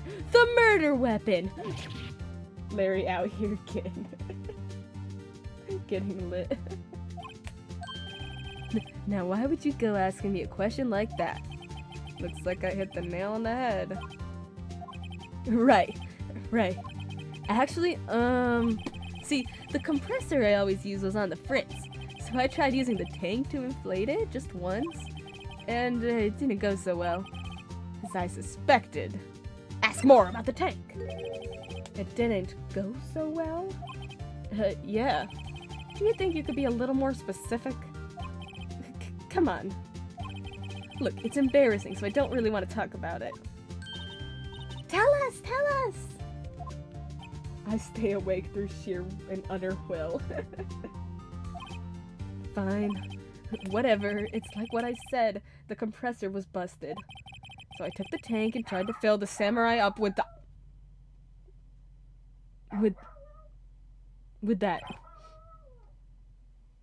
And then... Blam! Oh, look at the little frame. The valve busted open and made this incredible noise. And that tank there took off like a rocket. And I took my poor deflated steel samurai with it. What? Off into Gourd Lake? It sure scared me out of my gourd, that's for sure.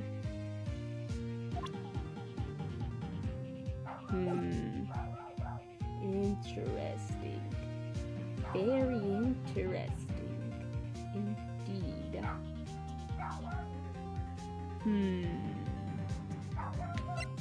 Tell us more about this air tank. So the tank and the steel samurai you were trying to fill up flew away? What happened next? Well, all that happened on the 20th or so. The 20th? A week ago! But as far as I could see, that tank went flying out into the lake. So I went out every night in a boat looking for it. I mean, Fiancé gave me that steel samurai after all. And when did you find it? Just the night before last. It flew way out here. It took me 4 whole days to find it. The night before last was the night of the murder. Yo, so he happened to be on a boat in the night of the murder. That's great. That's great. But he has no relevance to this case. Sorry for not telling you, Nick. Actually, I was here in the night of the murder. Yeah. But you see, I went home before midnight. Oh, okay. So you didn't know about what happened? Sure. Likely story. No. That's too bad. It's not all bad. You solved one mystery at least. A mystery? Maybe we should go tell her. Gordy, is it real? He didn't do it. He's too chill for that. But what if he did, though? What if he did? Well, Mr. Lawyer, I've got the info y'all need. Y'all got the scoop on Gordy for me out yet? He don't exist. Lotta, there is no such thing as Gordy. What? How can y'all be so sure? Really, Nick? Y'all got some proof Gordy don't exist? The proof that Gordy doesn't exist is here. Of course I have proof. No lawyer worth his badge will make a claim without the proof to back it up. Here's the proof that Gordy doesn't exist. I just talked to my friend Larry. Looks like only one of us has a real one. Larry's air tank. What are y'all doing with an air tank? Yep, a real alive wife. This is Gordy? Oh, this is Gordy. Excuse me? What exactly are you saying, Nick? That looks nothing like Gordy. There's a stand near here, a hot dog stand. You have 2 wives, it's no fair. There's a giant inflatable samurai doll there. About a week ago, an idiot, who happens to be a friend of mine, tried to fill it. Oh my god. He used this air tank, and when the valve blew, the tank flew into the lake. Apparently, it made a pretty loud bang when it flew. A bang? The tank, along with the still deflated samurai, fell into the lake. At the same time, a couple was taking a photograph of the lake. This photo. Just because I like to surround myself with beautiful women that have passions and high aspirations doesn't mean you can be jealous. Wait, so you're saying that Gordy is really the Steel Samurai? Well, that's a fine way to ruin a gal's dreams. Sorry, Lotta. No, it's okay. You win. I'll give you your info like I promised. Poor Lotta. Alright. What is it? So tell us this information you have. A promise is a promise, I guess. I overheard the cops around here saying something about the witness tomorrow. They said he's the caretaker of the boat rental shop up the path here. Boat rental? What's that? There's someone there? I mean, it looks so deserted. Just an old guy living all by himself. Y'all should go check it out. Thanks, Lotta. We will break and enter. Let's get cracking, Nick. Hold on. Something else? Yeah, the night of the murder, my camera clicked twice, you know. Wait, so you have another photo? Well, yeah, but there's nothing in it at all. Just the lake. I figured it wouldn't be much use as evidence, so keep it to yourself. So I kept it to myself. Well, it might not be helpful at all, but here, take it. Shows an empty lake taken automatically on 12/24 at 11:50 p.m. Interesting. It's a long time before the murder happened. So, very, very interesting. Bye now, y'all take care. Time for me to pack up and leave. Poor Lotta. It's all Larry's fault. The legend still lives on, I guess. The legend? Yeah, the legend of Larry. Familiar to all who know him for any length of time. When something smells, it's usually the butts. Someone should whip that butts into shape. Alright, let's go to the boat rental. Oh, refrain from making a dirty joke just as I refrain from insulting you. Good, be pure, be pure. Hey Nick, this is the boat shop that Lotta was talking about. You're right. Doesn't seem to be anyone around at all. Well, let's go check it out anyway. Alright. Caretaker shack. Oh my gosh, there's a parrot. Oh! Got jump scared. Meg, is that you? Eek! Hey, is that Keith with you? Where have you two been? I've been worried sick. Nick, you handle this. Thanks, Maya. I think I'll leave this one up to you, Maya. Meg! Yes? Finally made up your mind, have you? My mind? You'll run the pasta shop when I'm gone?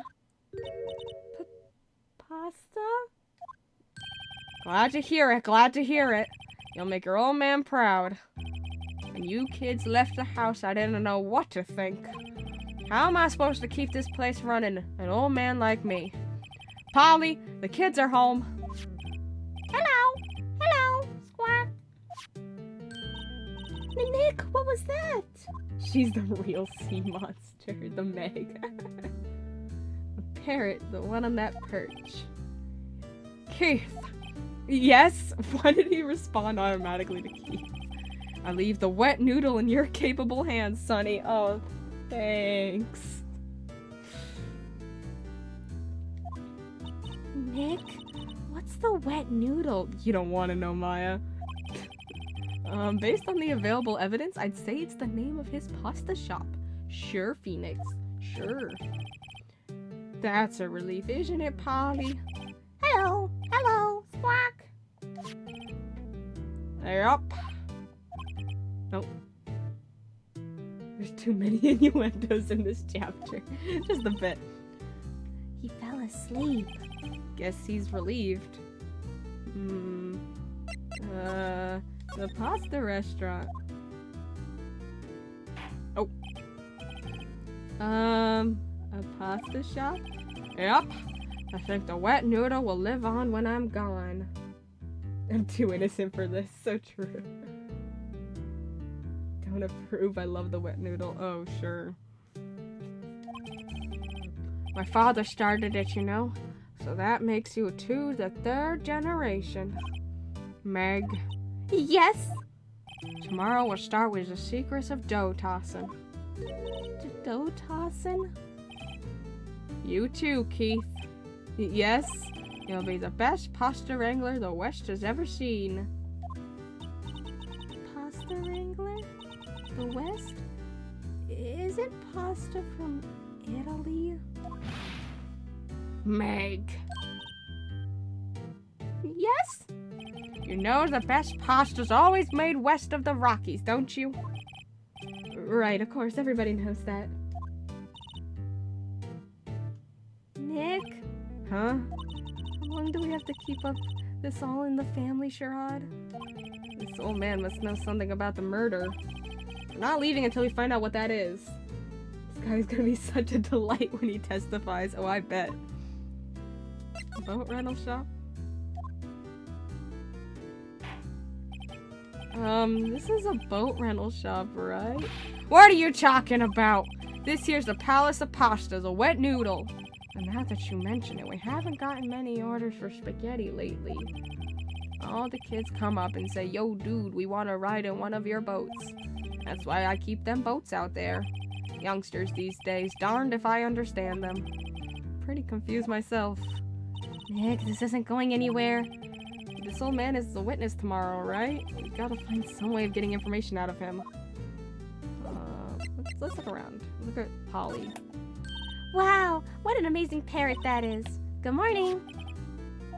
Hello. It ignored me.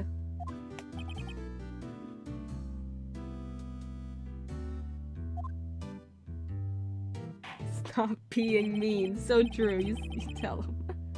That you forgot, Meg? What, you forgot, Meg? You gotta call her name first. Her name? Polly, how you been? Hello, hello. Squawk. See? Neat. So the parrot's name is Polly. Parrot added to the court record. The erstwhile companion of the boat shop caretaker answers the name Polly. Too bad all she can say is hello. Ha ha ha. Oh, Polly can say lots of things. You just need to know the secret words. The secret words? Polly, Polly, what's your name? Polly, squawk. Cute. Maya's found a new friend. Looks just like her. Television. Wow, he has a television in here too? Okay, thanks, Maya. Look, a little safe. It's locked. Okay. Well, there's lots of various fish in Gourd Lake, aren't there?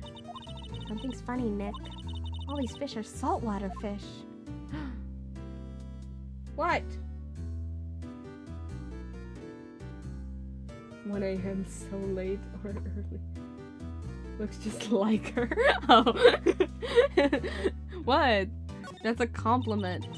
Look, Nick, he has an electric blanket on his table. So warm. Looks warm. That's a great oh, we should do that in the office. We could sit down with our clients, snug and warm, and drink hot cocoa. And what, talk about murders? Oh, you're a party pooper, Nick. Always talking about murder all the time, like it's your job. Looks like a kitchen unit. It's pretty clean. Since everyone else is mean to Maya, I'm gonna defend her. You can do that. Funny, he doesn't look like the type who'd keep things tidy like that. I love Maya. Look at her. I just like to bully her because it's funny. You're forgetting Nick. He's running a pasta shop here. You're right. I'm an attorney. That's my sister-in-law. We're tight. Besties. That's her lawyer's badge? Yes, it is. I don't believe it. This old guy is the first person to recognize my badge. You literally tell her to leave so Mia can come back. No! What is your issue? I get it. No. Huh? Yep. Got you figured out now. You're not Keith. Nick, I think he figured it out. Now's our chance to clear things up. Sir? No, I'm not Keith. And I'm not Meg either. We're here investigating a murder that took place on the lake the other night. Please help us. A lawyer, huh? I don't tell her to leave because I'm actually in bed with my wife's right now. Please, mister. Alright, I'll help. And she is very much alive. But on one condition. What's that? When this case is over and done, you'll run the wet noodle.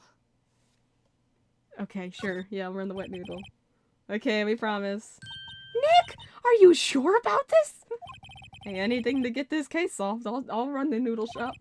Also, who wouldn't want to eat Phoenix noodles? Okay, Phoenix. Okay. I guess so.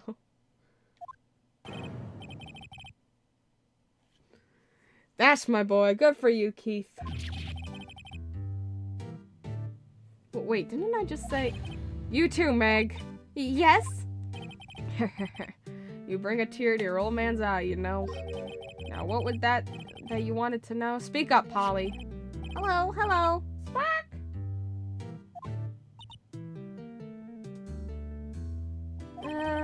Now he's talking to the bird again. How did we get him to talk to us?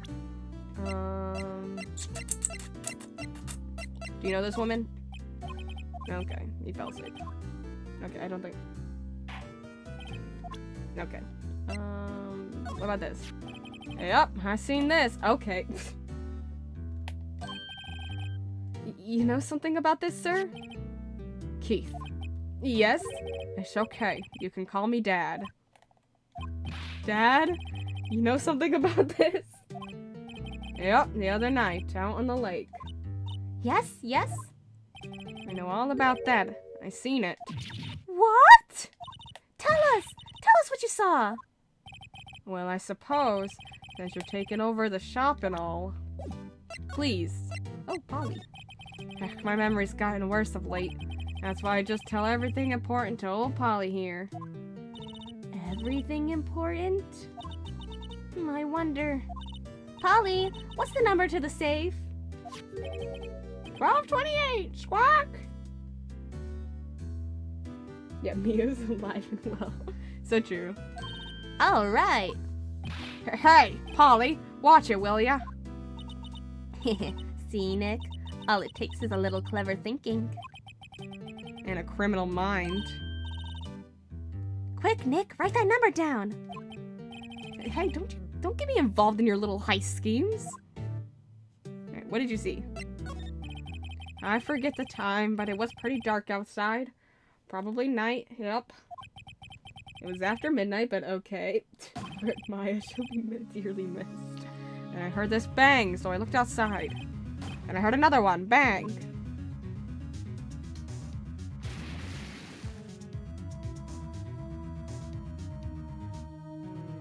A little while later, this boat comes back.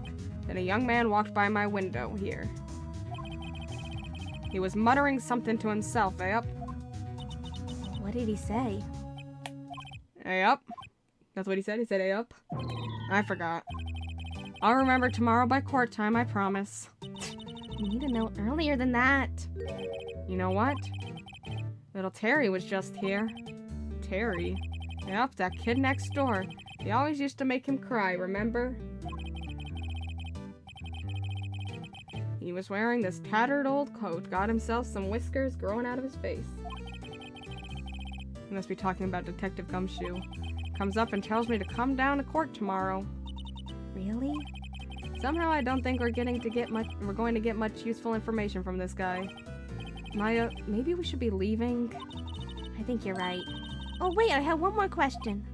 Huh? Polly, have we forgotten something? Squawk! Don't forget DL6! Squawk! Oh! Huh? Oh! It's all connected!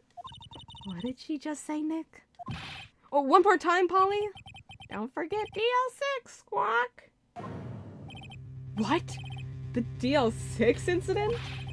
Hey, mister? I mean, Dad? This is getting weird. Who is this old guy? Oh my god, it's Miles Edgeworth's father! He's been alive this whole time. Why would that bird Polly know about DL6? Polly's the killer. We have to figure out who that old man is. Oh. What? He locked the door from the other side. Who could that old man be? I think I need to do a little more research on this DL6 incident. Maybe I should ask Detective Gumshoe? Okay. Ooh, things are getting spicy. Hey pal, long time no see. You don't look so happy. What's wrong this time?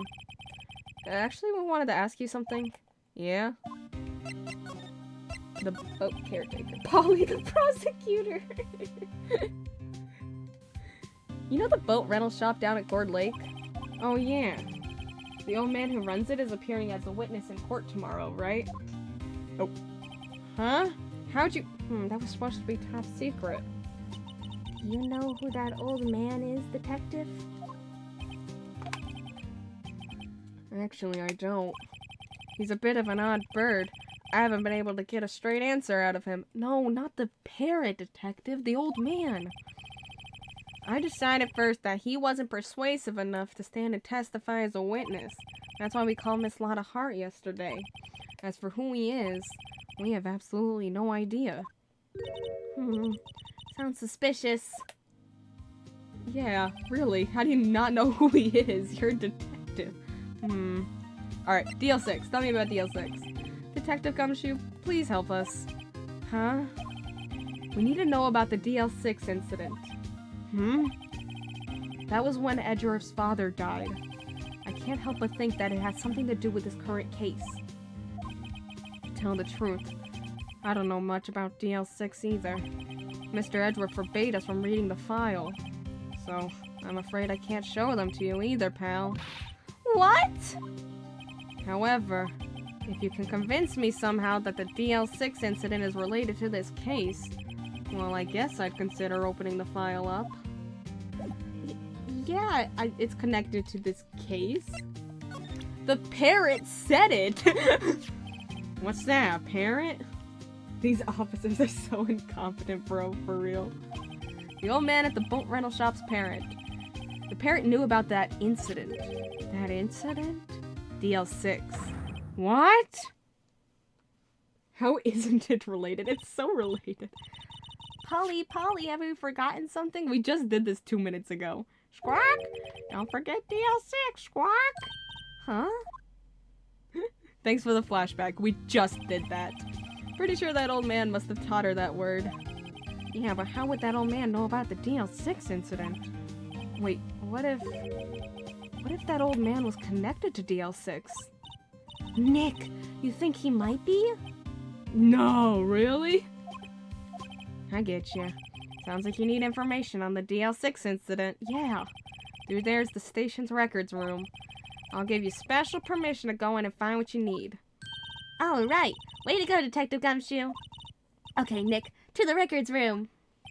I guess it's time we faced Edgeworth's past. Let's go. It's getting late. I must take my leave. No worries. Good night, Mac.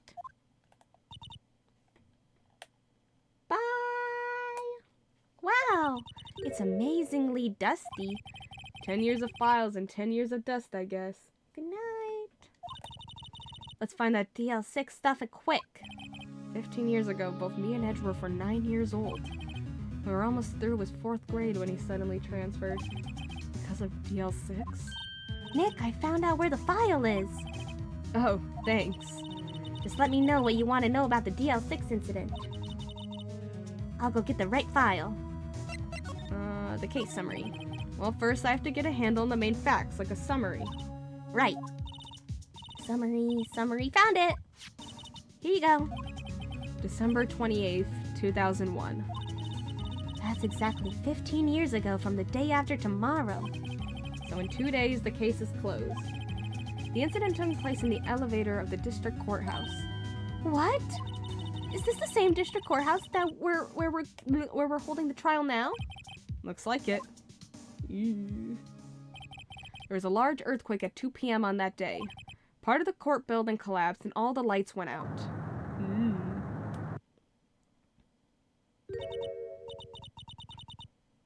Well, that was some earthquake. At the time, 3 people were trapped in the elevator. It took 5 hours for them to be rescued. 5 hours? That's actually crazy. That would be scary like that in the dark. Oof. There was a lack of oxygen in the elevator, and the survivors were unconscious. The survivors? One of the 3 in the elevator had been shot in the heart. That was Mr. Edgeworth's father, wasn't it? He said that his father was shot before his very eyes. So Miles Edgeworth was one of the other passengers in that elevator? Victim data. Do you have data on the victim, Edgeworth's father? Yeah, hold on. Victim, here, found it. Gregory Edgeworth, 35, defense attorney. If he were still alive, he'd be 50. Thanks, Phoenix. Yeah, this is actually terrifying. Maya mocked his trauma, I know. He had lost that day's case in court, and he got in the elevator with his son, Miles. Miles? Who's that? Miles Edgeworth, of course. So he was in the elevator with his father? Wouldn't his name be... I'm pretty sure that Edgeworth's name would have been... like, Miles' name would have been stricken from the record because he was a minor at the time. Pretty sure they would have struck his name. They would not have written Miles. But what do I know? What do I know? From the angle of the bullet and other evidence, it could not have been suicide. The murder weapon, a pistol, was found in the elevator. The pistol had been fired 2 times. Where have I heard that before? Huh? Sounds just like this current case. What's going on here? Plot convenience. Got any data on the suspect in there? That would be the guy that my mom got arrested. Hold on, this is it. The man arrested as a suspect in DL6 was Yanni Yogi. He was a clerk in the court, apparently. So he must have been the 3rd person in the elevator. Well, then he had to have done it. But he was found innocent thanks to his defense lawyer, Robert Hammond. Hammond, the victim in our case. Right. The suspect, Mr. Yogi, was oxygen deprived. So much that he had brain damage. Ooh. He lost all memory of being in the elevator. After he was declared innocent, he disappeared. Where could Yogi have gone to, I wonder? To steal picnic baskets. He may be closer than we think. Guess I know generally what happened in DL6 now. Still don't know what sort of impact the whole thing had on Edgeworth. Nick? Are we gonna take the whole file? There's too much! We'll never get it out. You're right. How about we just take what we think we'll need? Ooh, file on the DL6 incident. Interesting. Right. That's probably all we'll be able to find here. Now all that's left is the trial tomorrow. Wonder how Dad will do testifying in court. Oh, Yogi is wet noodle. What a statement. Yogi is the wet noodle. Interesting. Lots of Interesting revelations. December 27th, 10 a.m. District Court, courtroom number 3.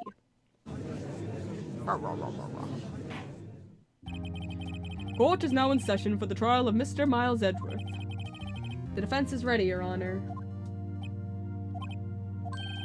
Very well, apparently the prosecution is also ready. Who is the judge here anyway? Mr. Von Karma, your opening statement. Very well, no opening statement, so... oh my god, this judge is such a pushover. Oh, not so fast, Judge. I was taking a meaningful pause before speaking. Right, of course. A prediction. Today's trial will end in 3 minutes from now. Okay. Good. I have stuff to do anyway. Order, order! Mr. Von Karma, what is the meaning of your statement just now? Bah, must you question everything? It'll be over in 3 minutes. We have no time to waste. I'll call my witness now. Right. I call my witness, my decisive witness, to the stand. Welcome back. It's that mysterious boat shop owner. Dan! Witness, state your profession.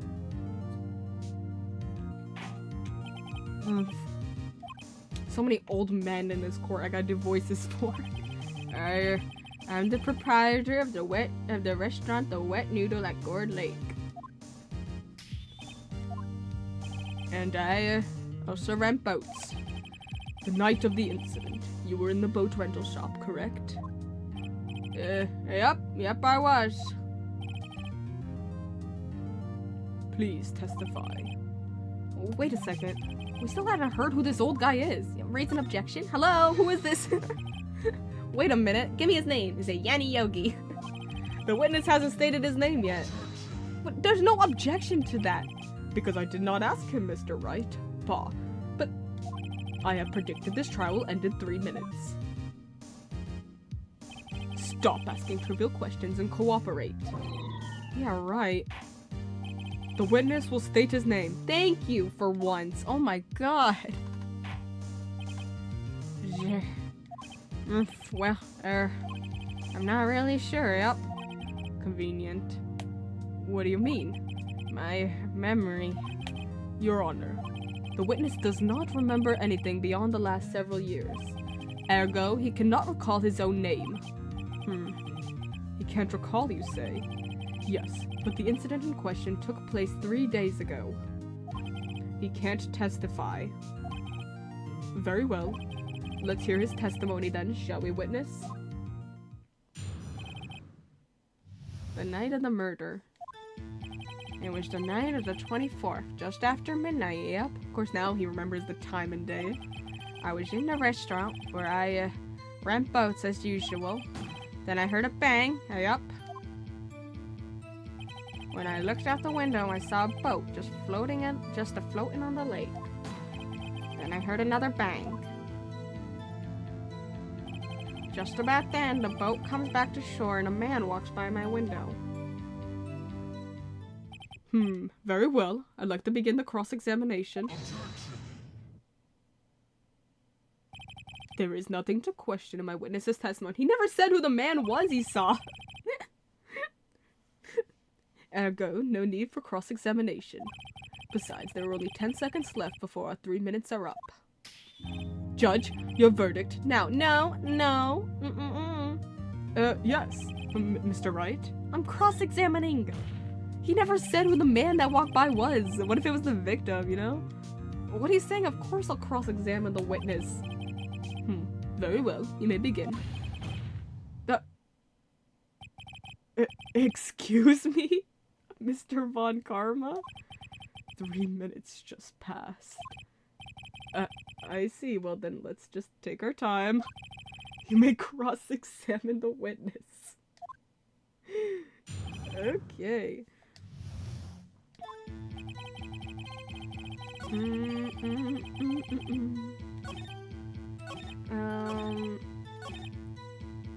Yeah, who? By your window? No, who was the man? Yeah, by my window, right outside the window of my little shack. And could you see the man's face?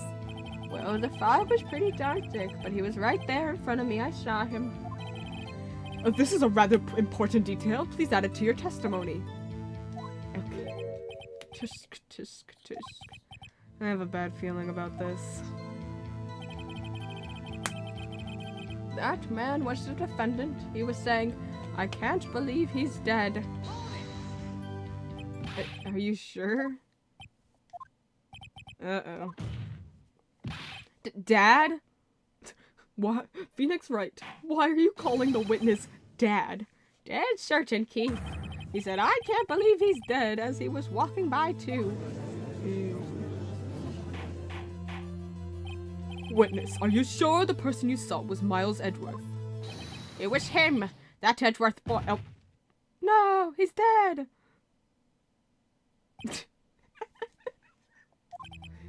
This sounds like decisive evidence indeed. I see no room for doubt. Von Karma. He lured me into cross-examining so he could set me up for a fall. Literally, he fell. Tisk, tisk, tisk. Nick, I don't like the way things are going in here. They let you back in here, Maya? Everyone in the courtroom is glaring at us. I better act quick or this trial's gonna be over. Okay. Your Honor, we proved in yesterday's trial that it could not have been Edgeworth who fired that gun. Mr. Wright, are you referring to the fingerprints from Edgeworth's right hand found on the gun? And the photograph showing a man firing with his left hand? Exactly. That is easily explainable, is it? He could have wiped his prints after he fired. You are ignoring the truth of the matter here and then touch it again? Like, everything in this witness's testimony is true. That's a stupid thing. The judge is lost in thought. What should I do? Raise an objection.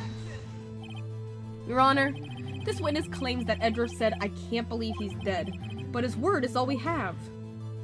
If he were telling a lie... Mr. Wright. In a court of law, the evidence tells all. Apparently you have yet to realize even this basic fact. If you say his testimony is a lie, show us proof. Ugh. Nick, do we have evidence? It's no good. There's nothing I can do. Are you sure? To be honest, I don't know what to do anymore. Please? Can you hear me, sis? Please? We need your help. Nick needs you. Tisk, tisk, tisk. 3 minutes was perhaps too high in expectation.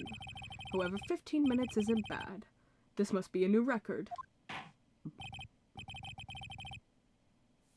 Enough! The witness may leave the stand. Oh, jeez.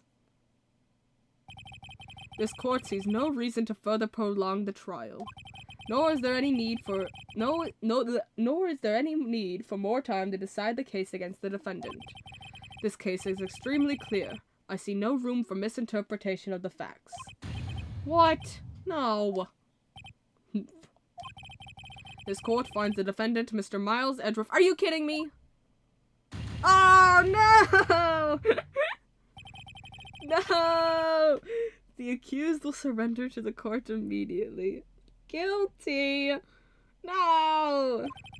To be held pending trial at a higher court within a month from today's date. That is all. This court is adjourned. What? Wait! Oh, who did it? Who did it? Who was that just now? Me! Who's me? I don't know what voice to do. Huh? What? Oh, it's Larry! Larry! Larry! What are you doing here? How did you get there? Listen, you gotta listen to me. I was there, in the park, the night of the murder. I wasn't sure about it until just yesterday, but I remembered it. Remembered what? Larry has come to save the day. The gunshot! I heard it too! Yay, Larry! Order. What is the meaning of this? The verdict has been decided. I call for adjournment. One moment, Mr. Von Karma. So you say you heard a gunshot? Drop the T, sis. Yeah, I did. A gunshot that night.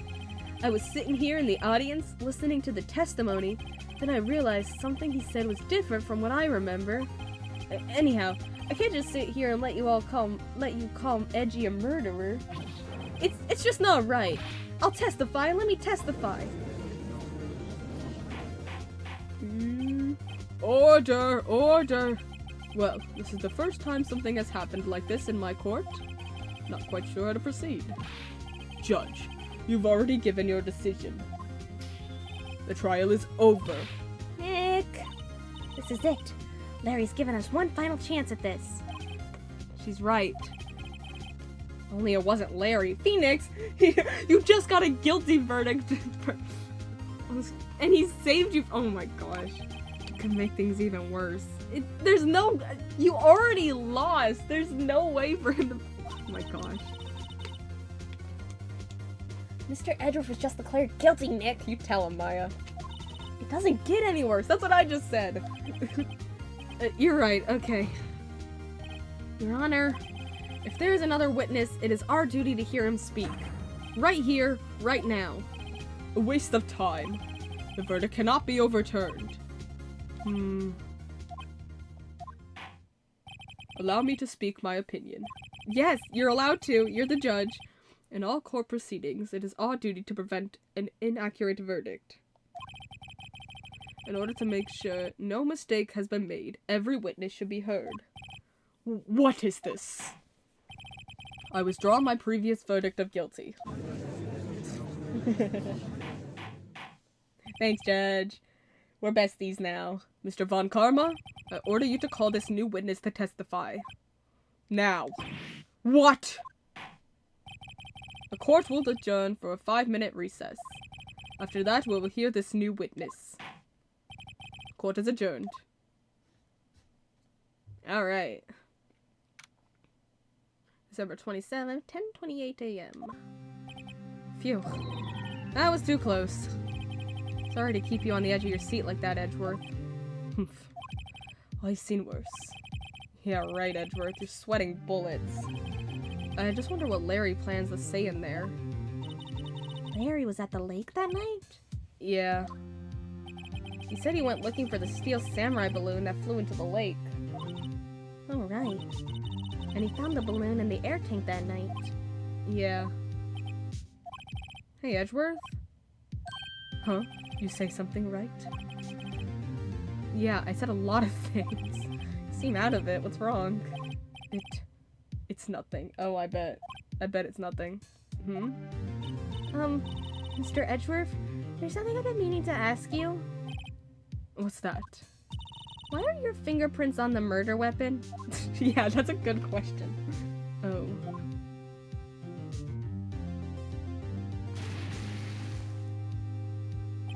When he fell into the lake, I went into a daze. I couldn't understand what had happened. I couldn't think straight. Oh, I bet you couldn't. Then I saw the pistol lying on the floor of the boat in front of me. I picked it up without thinking. I didn't have a reason, really.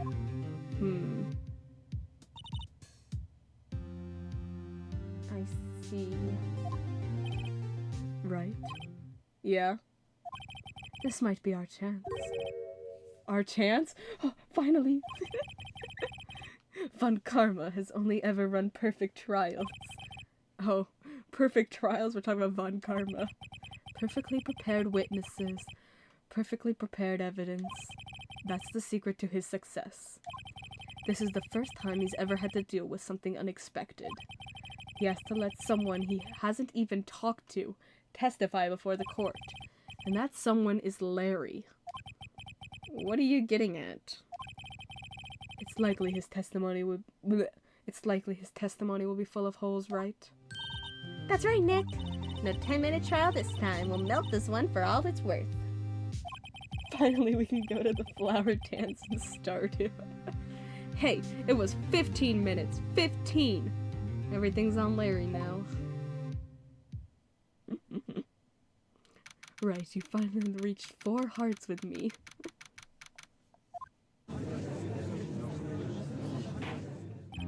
Court is now back in session. Witness, please testify to the court about everything that you saw on the night of December 24th. Well, I saw Santa Claus. Right, leave it to me. He was kissing my mom. It was crazy. Please, Larry, don't mess this one up. Oops. Hate to admit it, but you're her last chance.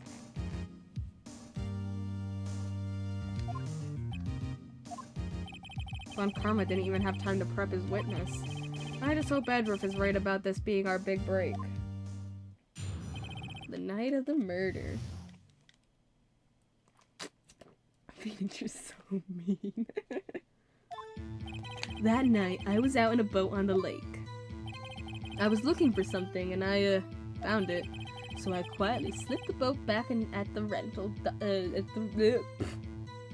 So I quietly slipped the boat back in at the rental shop dock.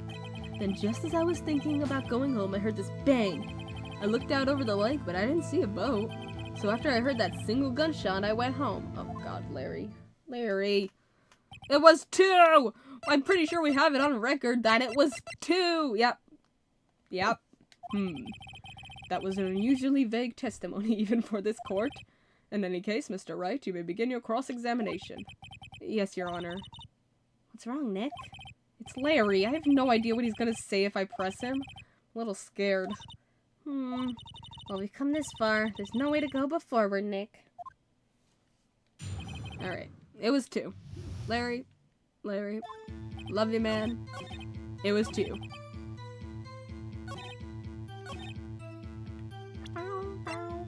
Objection! Why do I still have the metal detector? Wait a sec, Larry. What? You only heard 1 bang? You're sure? I sounded like you for a second. That's what I said. But Miss Lotta Hart testified yesterday that she heard 2 bangs. And the old man just now said the same thing. They both heard 2 gunshots that night. Huh? Were you even listening? Were you even paying attention at all to what they said? Yo, Nick, please. Huh? You know, something's been bothering me. I'm a witness, see? I'm like a customer here. So you gotta treat me nice and stuff, okay? Mr. Butts, he could treat you as badly as he wants. You only heard 1 gunshot? Are you sure? Well, to tell you the truth, I'm not sure. Oh my god. Huh? Not sure? How could you not be sure? Well, yeah, well, I might have missed the other gunshot. I was, listening to something else. Something else? My radio, dude, with my headphones. What? He's so unreliable. Order, and stop that booing. But Mr. Butts, you were listening to the radio with your headphones? What are these things? Yeah, so what? That's a crime? I listen to the radio, to my radio. Everybody listens to the radio. What's the big deal? Mr. Von Karma, your opinion? Waste of time. I do not accept this witness nor his shoddy testimony. Well, Mr. Wright, should he continue the testimony? Yes, please. Kids these days. Your Honor, please allow the witness to continue his testimony. Bah! Nothing is more pitiful than a lawyer who doesn't know when he's lost. Very well, Mr. Butts. Please give your testimony and be sure to include details like your radio. Right, leave it to me. I wouldn't if there were any way out of this. Believe me. Jeez, Phoenix. What Larry heard. It's lonely being alone on Christmas Eve. That's why I was listening to an all-request show on the radio, see? I was listening to it real booming loud, like, but I'm sure I heard that gunshot. I remember exactly what the DJ was saying when I heard it too. Well, what the DJ say? The DJ is like, so I just killed this man on Gourd Lake. Yeah, what's the big problem? Can't a man listen to his radio in peace? Isn't this a free country? I truly believe Larry has no idea what the problem here is. Judge, can you believe a word this witness says? What he heard was probably nothing more than a drum beat from the radio. True enough. It is difficult to believe this testimony. Oh. Wait, Your Honor. The witness said he remembers exactly what the DJ said when he heard the gunshots. Excuse me? DJ? My god. An announcer, the guy who says things on the radio?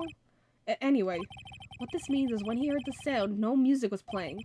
The DJ only talks between songs, so he could have heard the gunshot from the lake. I'd like to cross-examine the witness, Your Honor. But very well, Mr. Wright. Can't believe I'm continuing this charade. Alright, what did Larry hear? What was the DJ saying, Larry? Tell us. What did she say? Mr. Wright, please cease these pointless questions. What possible good could knowing what a radio DJ said do that? Oh my god.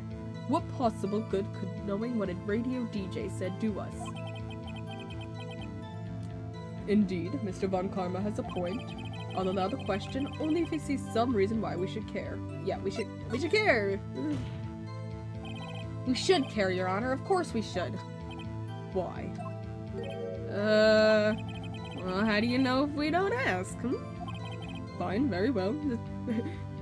Sounds about right. Mr. Butts, please testify to the court. What was the radio announcer saying when you heard the gunshot? Just when she said, "Hey, it's almost Christmas," I heard the gunshot. Almost Christmas?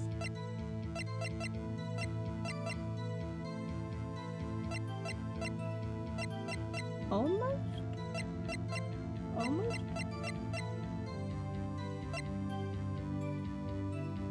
12:15. On Christmas. That's not almost Christmas.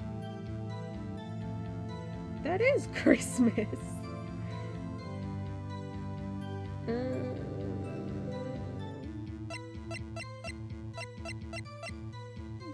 Her two shots sound like two sounds sound like gunshots after midnight and 12:20.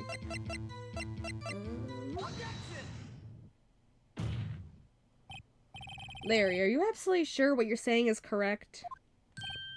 Huh? What's with that face? It looks scary, dude. Hey, if you're trying to scare me, you better know I don't scare that easy. Is something the matter, Mr. Wright? Your Honor, did you hear what the witness just said? The DJ said, "Hey, it's almost Christmas," when he heard the gunshot. Indeed, and? Almost Christmas means it wasn't Christmas, and he died on Christmas. Do you realize what this means? When he heard the gunshot, it was still Christmas Eve. That would seem to be the case, yes. But he should have heard the gunshot after midnight. This photograph is irrefutable proof of this fact. Let's see what the time was on the photo taken when the gun triggered Miss Hart's camera. 12:25 at 15 minutes after midnight on Christmas Day. Thank you for the stretch. This is a clear contradiction, Your Honor. Yeah. It means he's a dirty liar. Get him off the stand. Miles is guilty. Order, order. What does this mean? The two prior witnesses heard gunshots after midnight. However, this witness says he heard a gunshot before midnight.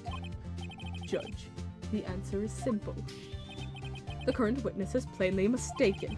Just look at him. Suspicious. What? Very well, Mr. Wright. What do you think about Mr. Butt's claim he heard the gunshot before midnight? He's right, sure, yeah. Larry's not mistaken, Your Honor. He heard that gunshot before midnight. Intriguing. I'm assuming you have evidence for this wild claim? Show me evidence that there was a gunshot before midnight. Shows an empty lake, taken automatically at 12:24 at 11:50 p.m. Bada bing, bada boom. Look at this photograph. This was taken by our witness yesterday, Miss Lotta Hart, with her automatic camera. The timestamp on the photo reads December 24th, 11:50 p.m. Oh? But there's nothing on the lake in this picture. Your Honor, the real issue here is not why nothing is shown in this photograph. It is why this photograph exists at all. What do you mean? Your Honor, this photograph was taken by an automatic camera.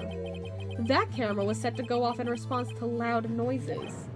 Aha! Correct. There was a loud noise on the lake at 11:50 p.m. That is why this photograph was taken. In other words, when Larry heard the gunshot, it was most definitely still Christmas Eve. Indeed, it would seem that is the case. Then where does that leave us? Miss Hart testified that she heard the gunshots after midnight. Are you claiming she was mistaken? Not at all, Your Honor. It is a fact that the camera also triggered at 15 minutes after midnight.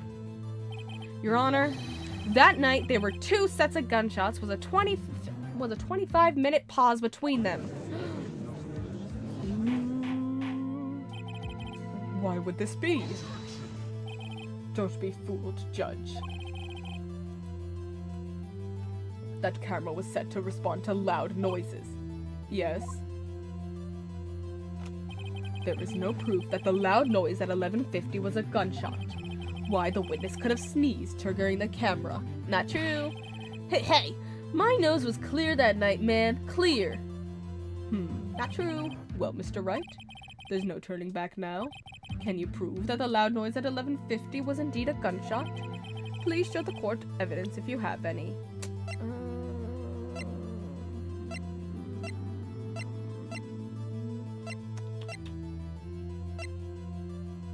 Fired 3 times! Got it. That makes sense, because why would 2 gunshots be required for what appeared to be a death at the lake? Yes. This is my evidence. The murder weapon? Please don't point that at me, Mr. Wright. Something about this pistol was bothering me, Your Honor. Both of the witnesses who testified yesterday heard 2 gunshots. However, the murder weapon was fired 3 times. When, then, was that last shot fired? Only now have I realized the truth. That 3rd shot was the shot Larry heard just before midnight. Order! Order! That would make sense of the evidence we've seen so far. However, this leaves me wondering exactly what did happen that night on the lake. Exactly. If this is true, there were 2 sets of gunshots separated by 25 minutes. One at 11:50, another at 15 minutes after midnight. Why, I ask you, why? Uh-oh, I better think of something quick. Wait a second. Gunshots separated by 25 minutes? Ugh! What's wrong, Nick? I have it! I have it! Good, please share with the court, because what do you have? Huh? Remember the case with the Steel Samurai? Huh, yeah, of course I remember. The murderer in this case had the same idea as the murderer in that case. What do you mean? It means the writers are repeating a storyline. Maya? Yes? If we don't figure this out now, we'll never overturn Edward's guilty verdict. I've got a hunch and I'm gonna run with it. Right, I mean, is this safe? Safe? We've already gotten a guilty verdict. We have nothing to lose. You just watch and let me know if I say anything that's... Oh, you just watch and let me know if I say anything that sounds fishy, okay? Right, Nick. The murderer was D. Vasquez! Your Honor? Yes, Mr. Wright. The testimony just now has cleared up this entire case. What do you mean, Mr. Wright? Tisk, tisk, tisk. So you finally realize the truth. There can be no other murderer here than Mr. Edgeworth himself. Wrong, Von Karma. A man was shot that night, but it wasn't Edgeworth who did the shooting. What? Listen, rookie. Take a deep breath and consider the facts. At the time of the murder, 1 boat was on that lake.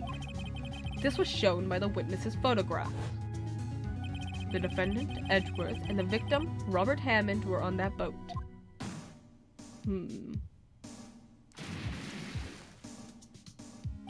There was a gunshot fired on that boat, and Robert Hammond fell into the lake. The distance of the shooting was 1 meter. It couldn't have been suicide. Well, the guilty party has to be the other man on that boat. I admit, it is hard to imagine any other possibility. Yes, but this assumes that the victim was shot at 15 minutes after midnight. Oh. What do you mean by that, Mr. Wright? We have photographic evidence of the time of the shooting. The timestamp on the photo says 00:15. But Larry heard a gunshot 25 minutes before that. Robert Hammond was killed then, 25 minutes before the shot on the lake. That's the only way that Edworth could be innocent.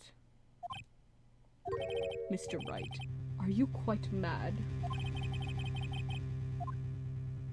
So the murder could have happened 15 minutes before midnight and the cover-up and blame afterward? It looks like... Oh, I see. Yeah. It looks like...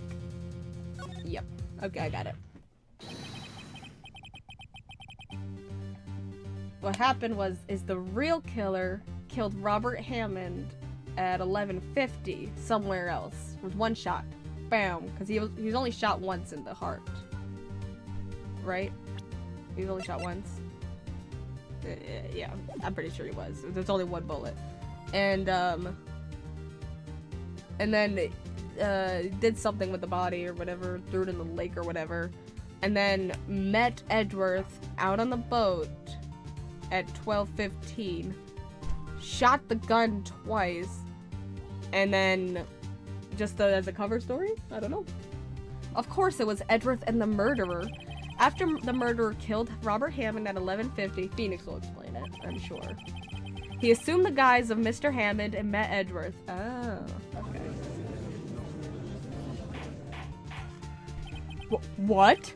Are you serious? Yes, Edworth won't tell us why he went to the lake that night. However, I have a hunch. That night, Robert Hammond called Edworth to the lake. Now, Edworth didn't know Robert Hammond's face that well. That's why he didn't suspect anything when the murderer took Robert Hammond's place. I'm not sure what to make of all this. Ludicrous. Mr. Wright, tell us the name of the murderer then. The murderer's name? Right. It's... Miles Edworth. Wait. I don't know. Actually, I don't know the murderer's name. You don't know? Bah! Again, you waste my time. I don't know because he never told us. Ooh, got him. The murderer is the caretaker of this boat shop. That old man.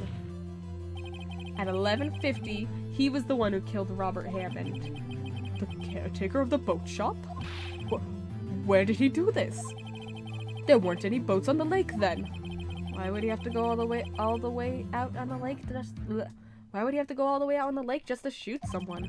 May I suggest that the real scene of this crime was not on a boat? What? Well then, where did the murder take place? Show the judge where the murder really took place. I don't know. Lada's car.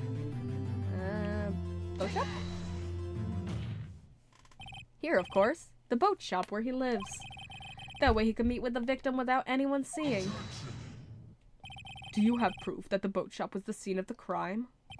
Recall Larry's testimony, if you will.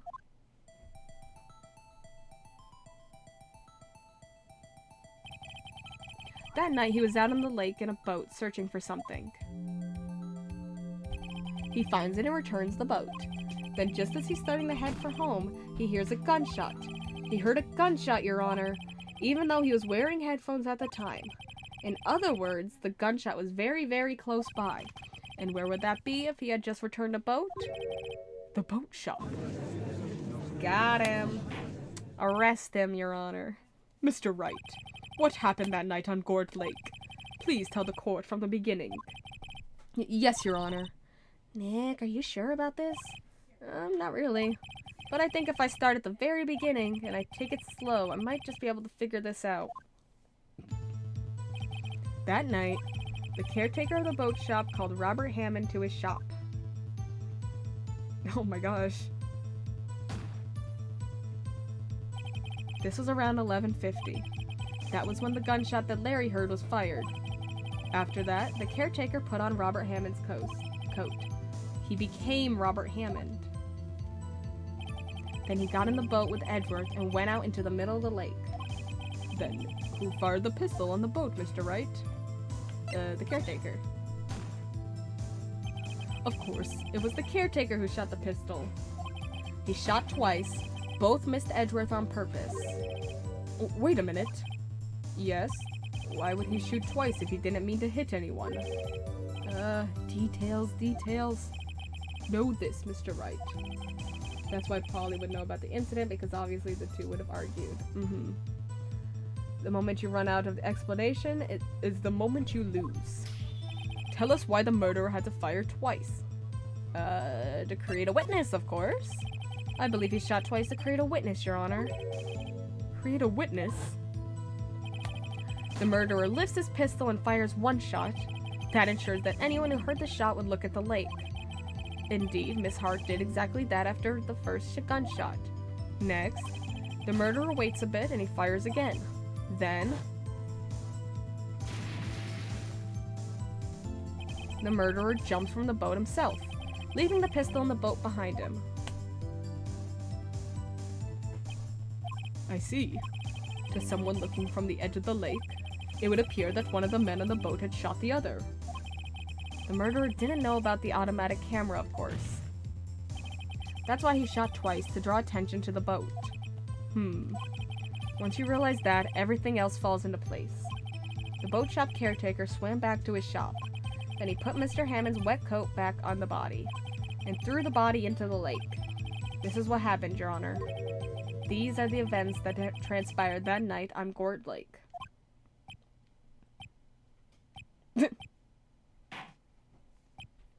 This trial alone makes Phoenix look insanely clever, which is weird because that art feels arguably out of character, yeah. Bailiff, bring out the witness from before.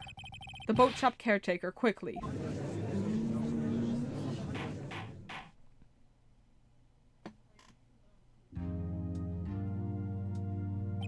Very well.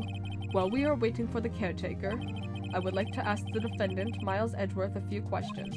Mr. Edgeworth, please take the stand. Wow, actually asking the defendant something? That's crazy.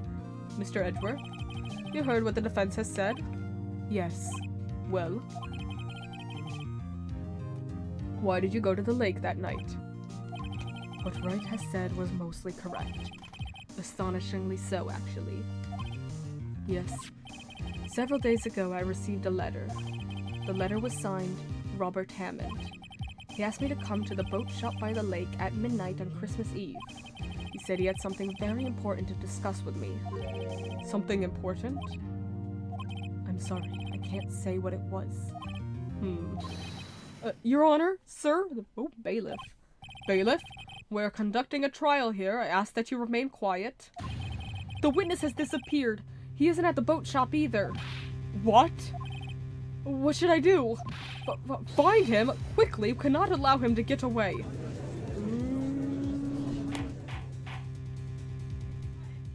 He ran. Mr. Von Karma, your witness has disappeared. A search warrant has already been issued. It goes without saying that I cannot declare a verdict under these circumstances. I will extend the trial until tomorrow, the final day allowed. I request that the police department utilize all its forces to find that witness. Am I understood? One more thing. Just who is that bow shop caretaker? I think his identity has become very important to this trial. I want him. And I want to know who he is. Very well. Court is adjourned.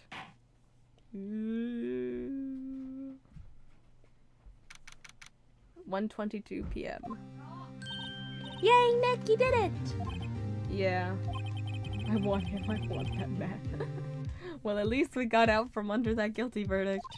And what about Larry? That was something else. Even Von Karma didn't know what to do with his testimony. Larry really helped us out. Sure, once I sifted through his unique testimony. Still, he did save us. I just wish our cases weren't so down to the wire all the time. I know what you mean. Sometimes I feel like it's us on trial instead of our clients. Hey, Edgeworth. Mr. Edgeworth? Oh, did you say something? Don't look so pained. I mean, it looks like you're probably gonna get off the hook. You could try to smile just a little. Relax. I'm sorry, but I fear it's not over for me yet. What do you mean? Right. There's something that's been troubling me for a long time now. Oh? And I don't know whether or not to tell you. Oh? Okay. Edgeworth? No. There's so little time left. I want to tell you to get it off my chest, but... I can't make up my mind. Okay. Okay. What is this about, Edgeworth?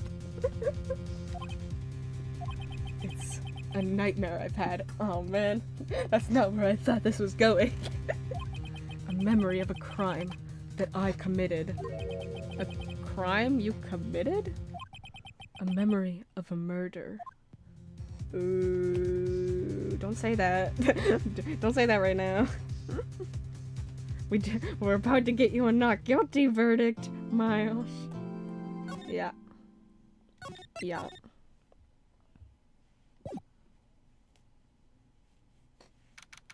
December 27th, 2:11 p.m. Wright and Co. law offices.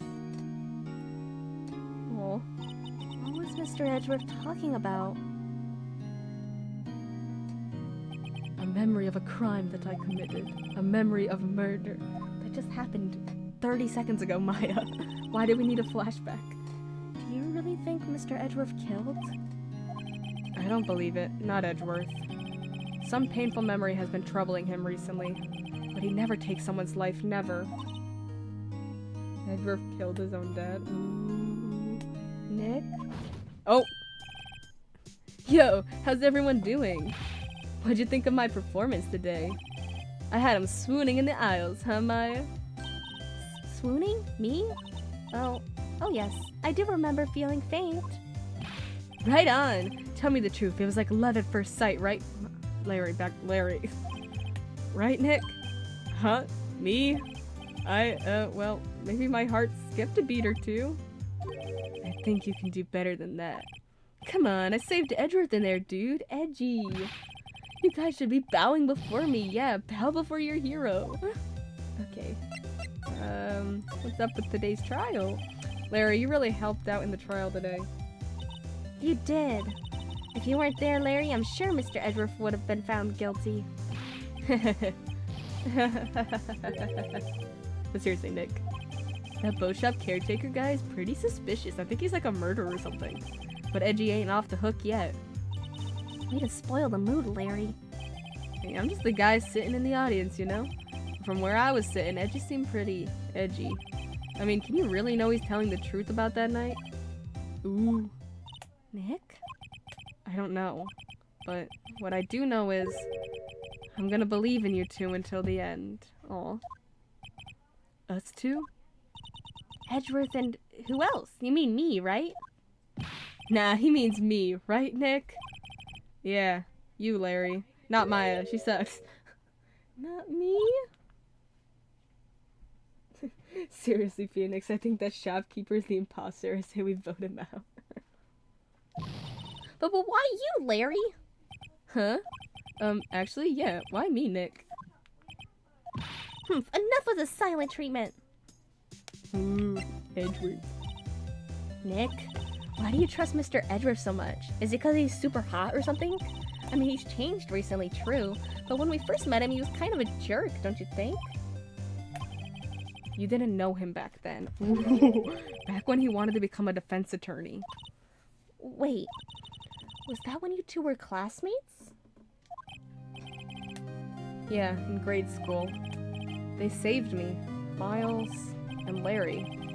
They saved me and I'll never forget it. That's why I became a defense attorney, you know? What? Hey, Larry, what's he talking about? Huh? Oh, sorry, I kind of forgot. Okay, Nick, out with it. I'm gonna hear this story today, and that's final. Okay. It's kind of a long story, so hang in there. It was the very end of 3rd grade. I was on trial. A class trial. A class trial? Ooh. You remember, Larry. Spring, end of 3rd grade. A kid in our class got his lunch money stolen. Lunch money? Our school was really small. Every month, kids would bring in an envelope with money for lunch from home. Oh, I see. Anyway, this kid's envelope disappeared with $38 still inside. Oh, yeah, now that you mention it, I do remember that. I can see why you'd forget, though. You were out of school that day. Anyway, the envelope had been stolen during PE class. I was coming down with a cold, so I'd skip PE that day. I was the only one not in class. So, I thought you did it? Yeah, the kids in class said I should be put on trial. Trial? The next day, we held a classroom trial with me as the defendant. Oh. Hey. I didn't do it. Guilty! He did it! Guilty! It was you! Thief! Give the money back! You're such a meanie! No one play with him! Just admit you did it! You can't hide the truth! Tell us the truth! We're not gonna play with you anymore! Yeah, you shouldn't be allowed in the relay race or on the library committee! Give me back my 50 cents I loaned you! Hey, did you? Okay. Yeah, these kids are mean. Now, Phoenix, you know you shouldn't steal people's money. It's not right. In the end, even the teacher thought I'd done it. Go over and apologize, Phoenix. Oh, I didn't know what was happening. I was so sad. I couldn't stop crying. Everyone was staring at me like I'd done it. I tried to apologize. I went to where the boy whose money had been stolen was sitting. That's when it happened. Oh! He shouldn't have to apologize. The only thing that belongs in a trial is evidence. Anything else has no place. You should all be ashamed, amateurs. Miles? Yeah! Oh, look at him! It wasn't you who stole my money, was it? No. Then you shouldn't apologize. Everyone's been shouting you did it, but no one has any proof. That is why, Your Honor, this boy is innocent. But Miles, it was your money that was stolen. Yeah, he did it. He's the one. We don't need proof. Make him say he's sorry. Why don't you all just shut up? Ooh. Aww. This is always how it is. Everybody ganging up and picking on one person. Just think how he feels. He said he didn't do it, so he didn't do it. Aww. Aww. Very well. I will replace the money myself. This class trial is over. Jeez. That class was so mean to him. That's how it happened. After that, the three of us were the best of friends. Aw, she's crying. Wow, I had no idea. Yeah, I had no idea either. I mean, I forgot. That's when I learned what it meant to be alone. Totally alone without a friend in the world. You did a good thing, Larry. Yeah, well, I was just lucky that I took the day off from school. If I'd been there, they would have thought I'd done it. So I took it kind of personally, see? When something smells, it's usually the butt. How do you forget about the most important moment in your friendship, Larry? Oh, jeez. After the trial. Anyway, Hedgeworth and I talked after that class trial. That's when I heard his father was a defense attorney. I remember his eyes would shine when he talked about his father. Aw. I'm gonna become a defense attorney, just like my father. A famous defense attorney. Ooh. Then a few months later, he suddenly transferred to another school. The DL6 incident. Right. Not sure, but the transfer probably had to do with his father's death. That's so sad. It was several years later when I heard Edgeworth's name again. There was an article about him in the newspaper. The headline was something like, "Dark Suspicions of a Demon Attorney." Fabricating evidence, manipulating testimonies, covering up facts. The article said he'd do anything to get a guilty verdict. Anything. But why? What happened? I mean, that's not the Edgy I used to know at all. That's what I thought too. Tried to get in touch with him, I don't know how many times. He never replied. I guess he didn't want to see his old friends. Couldn't just drop it though. I wanted to meet him, to learn why he'd become who he became. That's when I decided. Wait, you don't mean— oh my god, Phoenix Wright. That's why? That's why you became a defense attorney? To meet Edgeworth? Oh my god, he pulled a Legally Blonde. He went to law school to chase after a boy. Who does this?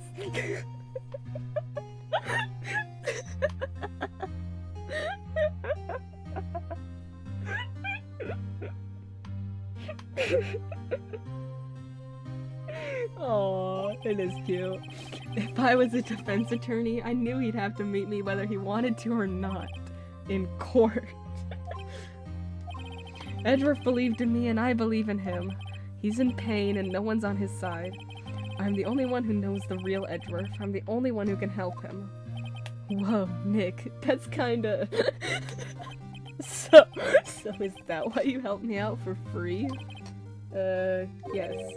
I helped you because I believed in you. Except I don't remember saying I'd do it for free. Aw, Nick! Nick! Nick! We have to save Mr. Edgeworth. It's the last thing we do, okay? Right. Very well, maybe. First, there's that rental boat shop caretaker. We need to find out who or what he is. I'd settle for who. I guess I can clean up some of this evidence I no longer need. Okay, let's go. Just drop some evidence. Kept the metal detector, though. Larry really was the stray one of the group. True. Hey, pal. Long time no see. Oh, Detective Gumshoe. Close one today, eh? I got so worked up I snapped my tie in half. Oh, sorry about that. No prob, pal. Thanks to you, we know who really did it. You mean the boat shop caretaker? Look, I'll make you a promise. I'll have that scoundrel in my custody by trial time tomorrow. Come what may. It's my duty to you as a police officer. Now I'm off to catch me a criminal. Detective Gumshoe sure is active today. Oh, one other thing. Eek! No one can go into the woods today. The woods? Where Lotta was camping? The woods are off limits to camping, and apparently the park ranger found out. He got pretty mad. No one can go in for a while. Guess Lotta's in a lot of trouble. Anyway, I'll be seeing you tomorrow. Okay.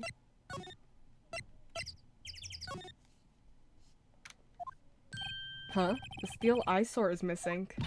Eyesore? You didn't like it either. Looks like the hot dog stand is closed too. Guess Larry's too busy worrying about Mr. Edgeworth to show up for work. But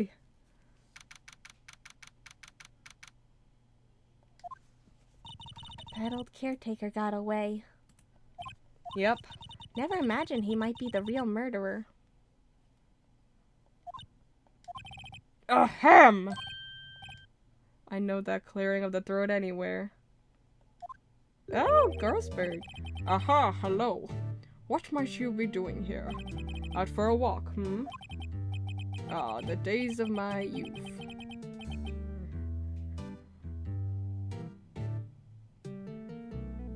Like the scent of fresh lemon, you see? Mr. Grossberg! This is no time for idle reminiscing. Mr. Edgeworth's trial ends tomorrow. That is true, yes. But from what I saw of today's trial, Edgeworth should be fine, right? Well, I'm not so sure about that. Oh-ho, what do you mean by that? Well, I'm not sure. If you find anything out, come by my office at once. I may be able to offer you some assistance. Thanks. Bye. What do you think Mr. Grossberg was doing here anyway? Who knows? Alright. And...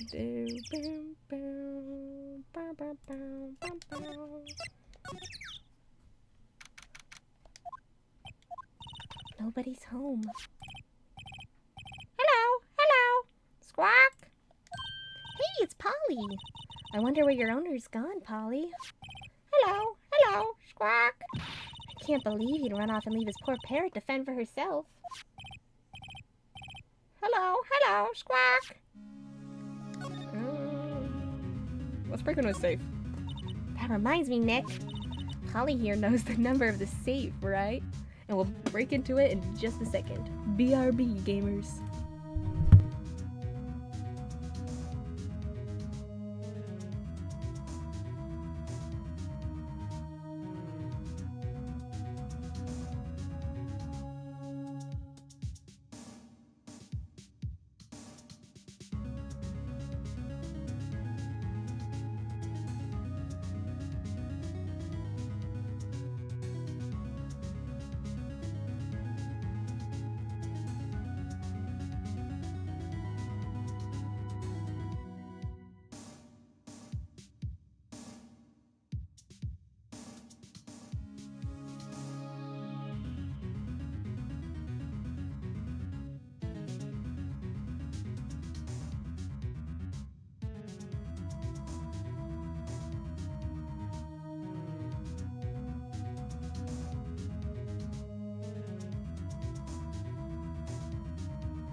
Hello! Jump scare, I'm back. Woo! Alright. Polly here knows the number for the safe, right? Yeah, that's right. Polly, what's the number to the safe? 1228, squawk! Let's open it, Nick. Come on. I'm sure there isn't any money in there. Aww. But hey! He keeps it locked, right? So there must be something of value in there. I'm not so sure. Okay, Nick, let's see what's in there. Guess there might be a clue or two. The only thing in here is a letter. A letter? Aw, boring. There's no name or signature on this thing. It's handwritten in very precise, clear letters. Get your revenge on Miles Edgeworth. Edgeworth? Nick, why would Mr. Edward's name be on here? Should I know? I'm gonna read the whole thing. Get your revenge on Miles Edgeworth. It also says, this is your last chance. Now is the time to get revenge on the 2 men who ruined your life. The rest of the letter goes on to describe the murder plot in detail. If this isn't the most evidence I've ever seen to get the fastest guilty verdict on that shopkeeper. Oh my god. How to kill Robert Hammond and frame Edgeworth. Calling Edgeworth out to the lake, getting on the boat, firing twice. Why have the police not looked in this safe? Like, that's be the first thing they check after finding out this guy's suspicious. This is exactly what I figured out today in court. It's all here in perfect detail. What do you think it means, Nick? It means we should give this, you know? I don't know, but it looks like these are instructions for that caretaker. When he killed Robert Hammond and called out Edgeworth, he was following instructions. Let's get a handwriting analysis on this. But who could have written that letter? And what does it mean, get revenge on Miles Edgeworth? Look, I don't know, okay? But one thing's for certain. This letter is an amazing clue. Yeah, you think?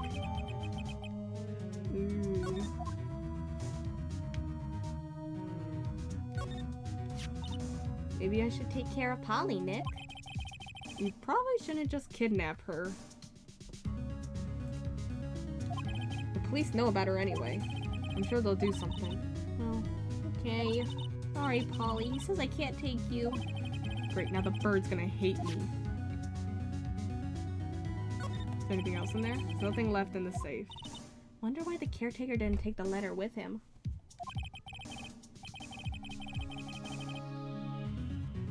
To be fair, if you're accused of murder and people think you did it despite not being convicted, that is pretty life assuring. Yeah. Yeah. He left in a hurry, right? I don't think he even came back here after the trial. Interesting. Let's move. Let's bring this, you know, maybe to Gumshoe. Oh, no, get out of here. He's like the only, like, the detective. Surprisingly, I trust them a bit with this evidence. Looks like Detective Gumshoe hasn't gotten back yet. I'm feeling Edgeworth did kill his dad, but it was an accident. Gumshoe, he won't be coming back today. Oh, man. Oh, really? He said there was some guy he had to arrest by tomorrow. Oh yeah, I forgot he's doing that. The boat shop caretaker. He shouted something about catching him if it's the last thing I do, pal. Good luck, Gumshoe.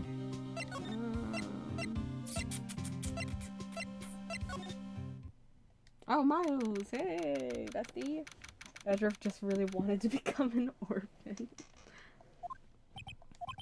You look as grim as always. Mr. Edgeworth, I heard the story about the class trial. Class trial? What do you mean? You don't remember? No, I don't. It only impacted Phoenix. He's the only one that cares. Your lunch money was stolen, wasn't it, in 3rd grade? How do you know this? Lunch money? What is that? Oh, right. Yes, I seem to remember something like that. Nick, I think you're the only one who really remembers. Well, it probably only really mattered to me anyway. Mr. Edgeworth, didn't you know? That trial was the reason Nick became a defense attorney. Plot twist, Edgeworth stole his own lunch money. Ridiculous. Gee, thanks. That said, it does sound like the kind of thing you'd do. You haven't changed a bit, have you, Wright? So simple, to a fault even. Well, maybe, yeah, but I think you changed too much, Edgeworth. Perhaps. Why prosecute? Hey, Edgeworth, why did you become a prosecutor anyway? You used to look up to your dad. You said you wanted to be a defense attorney, right? I couldn't let myself deny reality like you. What do you mean? My father was taken from me, and you want me to defend criminals? I'm sorry, Wright, but I'm not that good of a person. One suspect was apprehended in your father's murder, right? Yes, The man trapped in the elevator with my father. His name was Yanni Yogi. He had to be the shooter any way you look at it. Yet, he was found innocent. That defense attorney got him off the hook. That would be Robert Hammond. On that day, 15 years ago, the three of us were trapped in that elevator for 5 hours. When we were rescued, we all suffered oxygen deprivation. I had lost all memory of the murder. How convenient. Lost your memory? Even now, I can't recall what happened in that elevator. That was the crux of Yogi's attorney's argument in court. He claimed Yanni Yogi had not been sound of mind due to the oxygen deprivation. Yogi was released due to a lack of evidence. Innocent. That's when I changed my mind. I started to hate defense attorneys. Prosecutor Von Karma. If he did kill his father, it makes sense why he can't remember. Yeah. What's your relationship with Von Karma? He's my teacher and a man who deserves respect. I learned everything I know of courtroom techniques from him. So he's like my sister was to you, Nick. He is a perfectionist in all things. In court, in his personal life, he is obsessed with doing everything perfectly. Perfectly, huh? In all the cases he has taken on, none were left unsolved, and not one suspect was declared innocent. Ever. But that's... I know. It's possible some of the suspects were indeed innocent. However, it is impossible for us to accurately determine that in every case. All Von Karma does is his job, to find the suspect guilty, perfectly. In any case, it's nigh well impossible to find a weakness in him. Should a weakness appear, he would do everything in his power to make it go away. Edgeworth, if what you're saying is true, you're headed for a guilty sentence tomorrow. He's right! Now's no time to praise the enemy, Mr. Edgeworth. It's a strange situation in which I find myself, I'll admit. No kidding. Anyway, here's a detailed plot about the murder. Edgeworth, see this letter? This came out of the safe in the shack where that boat rental caretaker lives. I see. Revenge on me? Who is that old guy anyway? I don't know. Could he be an innocent defendant? You got declared guilty or something? Nice, right. But I don't remember that old man. Not at all. So he was following this letter then? Which means there was someone else behind it. Now is the time to get revenge on the 2 men who ruined your life. 2 men. Meaning myself and Robert Hammond? It also says, this is your last chance. Last chance? Wait, maybe he's talking about the statute of limitations on the DL6 incident. Wait, that old man. What is it? Do you know who he is? Yogi. Could he be Yogi? No, he doesn't look like a bear. Yogi. The suspect in the DL6 incident, the one who was found innocent. Yanni Yogi was a court bailiff at the time. We just happened to be in that elevator together 15 years ago.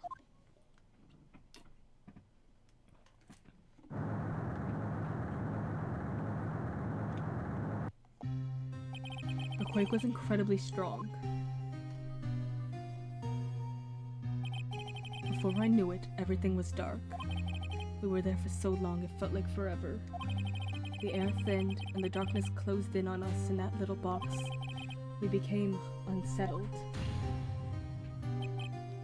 Help! I can't breathe! Quiet! I said quiet! You're not making this any easier! I want to get out! Help! Get us out! Don't shout! You'll just use up more oxygen! Ooh. That's all I remember. When I came to, I was in a hospital bed staring up at the ceiling. Aww. In court, Yanni Yogi's mental condition was called into question. They claimed the oxygen deprivation and stress had caused temporarily insanity. In the end, the claim passed the court and Yogi was found innocent. Huh. But isn't that strange? This letter tells him to get revenge on Edgeworth.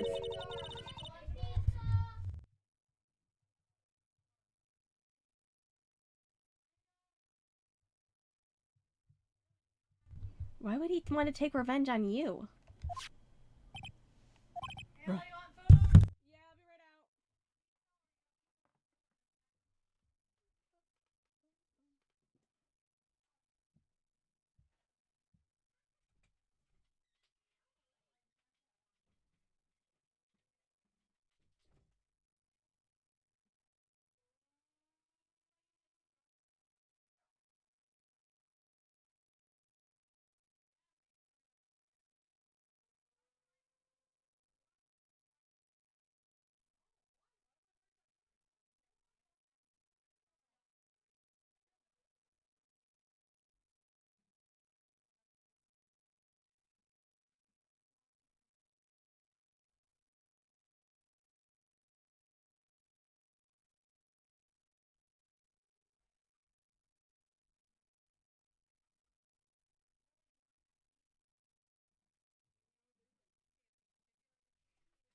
I left you guys without any music. I'm so sorry. I had the goal. Right. Yeah? There's something that's been troubling me these last few days. Okay? I didn't know whether or not I should tell you. You mean the nightmare? Don't interrupt him, Phoenix. Let him finish his thoughts. It's a nightmare I've had. A memory of a crime that I committed. Crime you committed? A memory of a murder. Gasp. There's so many flashbacks this episode, it's crazy. I think the time has come to tell all. Tell the nightmare. For the last 15 years, I've had the same dream almost every night. I wake up in a fearful sweat every time. What kind of dream? It's a dream about my father's killing in the dark. Help! I can't breathe! Quiet! I said quiet! You're not making this any easier. I want to get out! Help! Get us out! Don't shout! You'll just use up more oxygen! I can't breathe! You're using up my air! What? Stop breathing my air! I'll stop you! What? What are you? Stop breathing my air! No! Father! He's attacking Father! Then I see the pistol lying at my feet. I don't know if it was evidence from that day in court or the bailiffs. In a daze, I pick up the pistol. Get away! Get away from my father! Ooh. Ooh.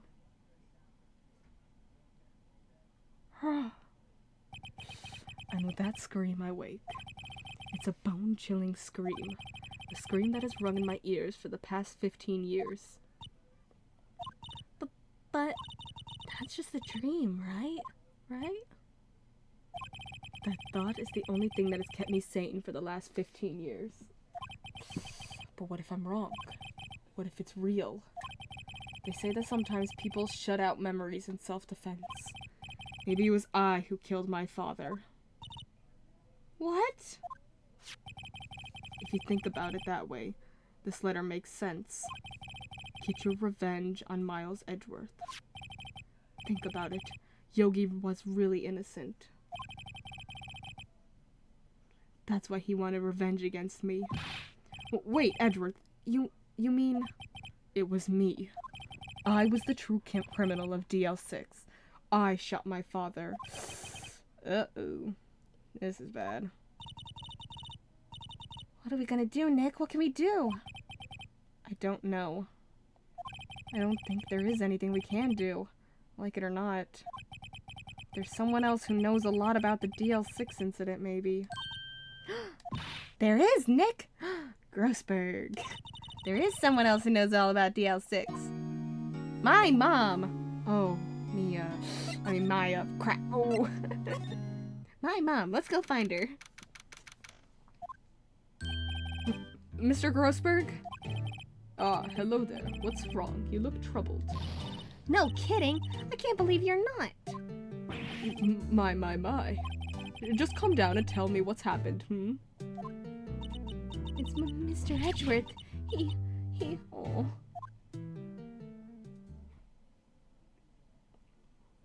I see. So Edgeworth dreamt he shot his own father? It's only a dream. Only a dream. I wonder. What? If that's the case, then why do you two look so troubled, Well... Also consider this. Yogi quite certainly holds a deep grudge against Miles Edgeworth. So deep he'd want to frame him for murder. This leads me to surmise that Mr. Edgeworth's dream was not a dream, it was real, as you imagined. Miles Edgeworth threw the pistol to save his father. The pistol fired, and the deed was done. He was a child. He was a child! And it was clearly an accident. No, I don't believe it. Yogi was suspected of murder, and his career as a bailiff was irrevocably wrecked. Thus he sought revenge on Miles Edgeworth. This was his last chance, of course, with the statute of limitations so close. Gregory Edgeworth. What do you know about Edgeworth's father? He was a defense attorney without peer. It sounds trite, but it's true. Well, he may have had one peer now that I think about it. Your mentor, Mia Fey. My sister? Gregory Edgeworth was very disapproving of Mr. Von Karma's techniques. That's no surprise. Von Karma is an extreme man. Forged testimonies and evidence are nothing to him. The result? He has a perfect win record in court. To beat him, Gregory Edgeworth tried to call attention to his methods. And? He lost, and died in despair, as it were. Is he... Spirit medium. Misty Fey. When Gregory Edgeworth was killed, the police called on a spirit medium. That was your mother, Misty Fey. I am Gregory Edgeworth. I have been killed. The one who shot me was the bailiff, Yanni Yogi. Yet Yogi was found innocent. That's when my mother left us. Everyone called her a fraud. That's right. Everyone thought she was, you see. Yet, now that I think about it, it seems the one who lied was Gregory Edgeworth's ghost. Gregory Edgeworth must have known who shot him. I don't believe it. So you're saying he falsified his testimony? That Edgeworth's dad lied to protect his son? It's only a possibility, mind you. But a possibility nonetheless. Ooh. Yikes-a-roni, yikes-a-roni.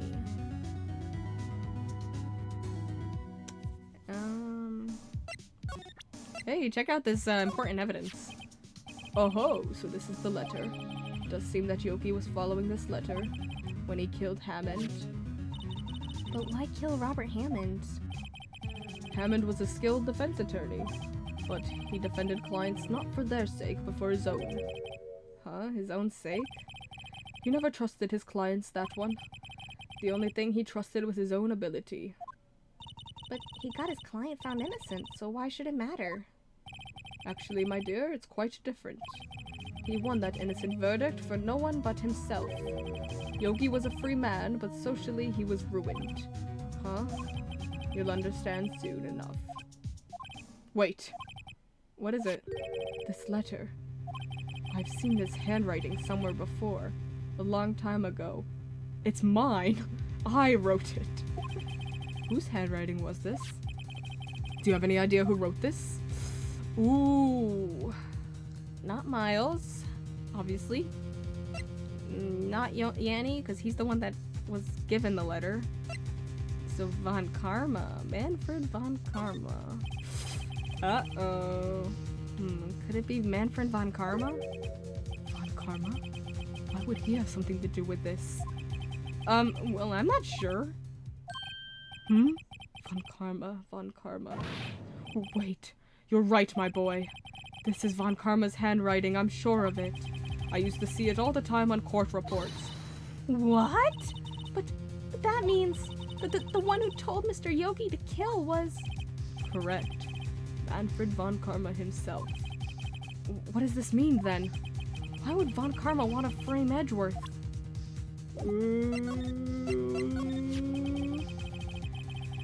OMG! Things are getting spicy!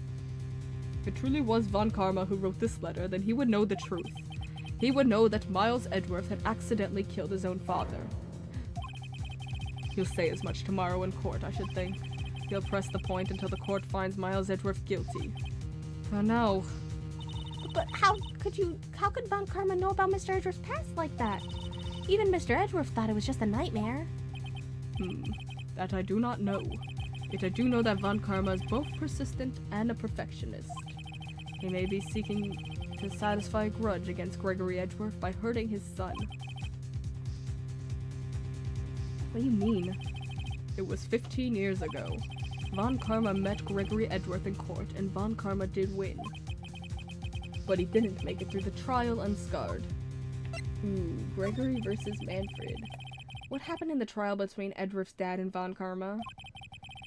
Von Karma got the guilty verdict he wanted. He won the trial. But Gregory Edgeworth accused Von Karma of faulty evidence. And though he lost the trial, Mr. Edgeworth's accusation stood. Faulty evidence? It was the only penalty Von Karma has ever received in his career as a prosecutor. Gregory Edgeworth dealt a blow to his perfect trial record. Wow. It must have been quite a shock for Von Karma. He took a vacation for several months after that, you see. A vacation? Yes, an unusual event for that man. That was the first and the last vacation he's taken in his many years of prosecuting. Really? He doesn't take vacations? Like, go to the sea or to the mountains? Don't tell me he's never been to Europe. You have strange ideas about vacations, Maya. Who would want to go to Europe? In any case, that was the only time he took a vacation from work. I believe the penalty upset him quite a lot. Odd. If he wanted to keep a perfect record so badly, why would he take such a long vacation? What do we do, Nick? Von Karma's gonna bring up DL6, you can bet on it. What if Mr. Edgeworth pleads guilty to DL6? I won't let him. Oh my gosh. Yes, Mr. Wright. I hate to say this, but even an accidental murder is murder, you know? I know that. I just believe in Edgeworth's innocence. Can't believe he'd kill someone. But Nick, Mr. Edgeworth admits it himself. His father must have lied to protect him from beyond the grave. I don't care. I know he's not guilty. Mr. Wright, if you say so, I suppose I could go check again. The police files might hold something of interest. Mr. Grossberg, thank you. I can't promise anything. In fact, I think the chances of finding something are slim. I understand. The police materials. Ooh, let's go, let's go.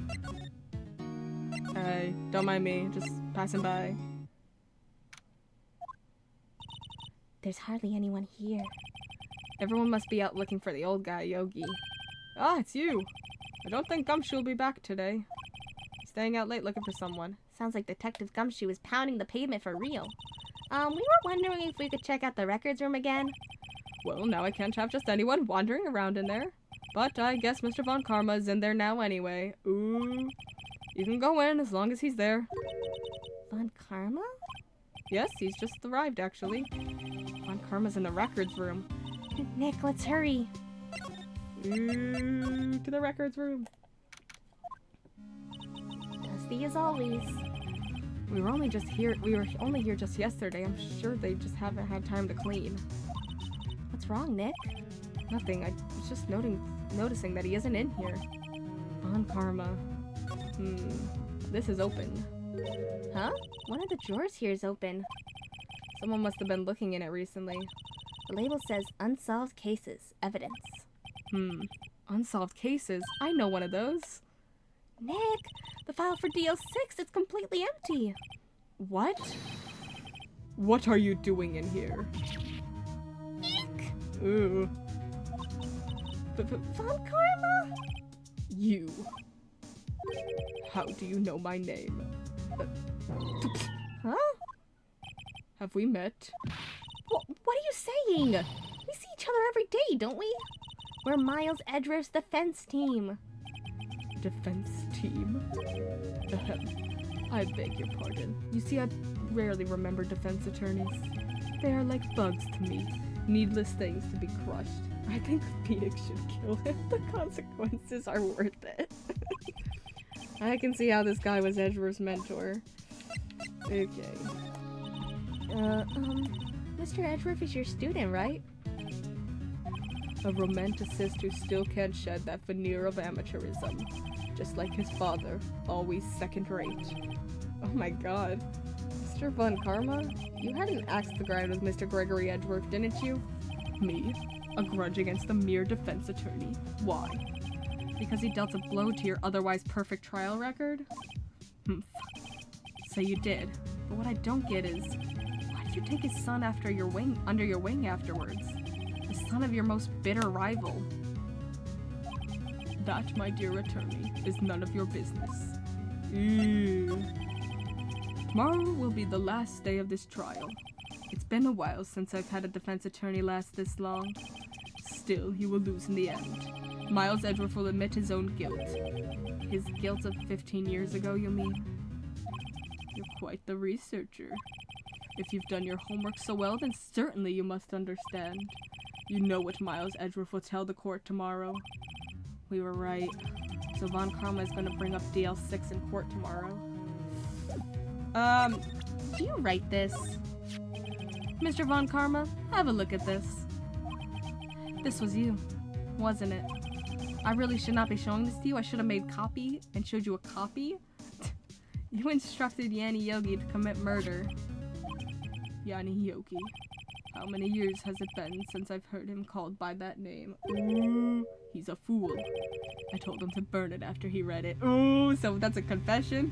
Obviously there's cameras in here, right? This is a police case file room. There should be cameras in here. So you admit it. You wrote Mr. Yogi this letter. Yes, my dear defense attorney. Thank you for taking the trouble to bring it to me. You saved me from a lot of needless hassle. What? Nick, what is that thing? A stun gun? For self-defense, usually. Indeed. 600,000 volts will course through your body like a dog touching an electric fence. Oh my god. 600,000? Oh, don't worry. People don't die from it usually. Now give me the letter. No. No! Whoa, what are you? Nick, run! Oh!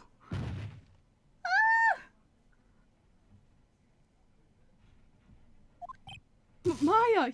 Oh my god! Out of my way.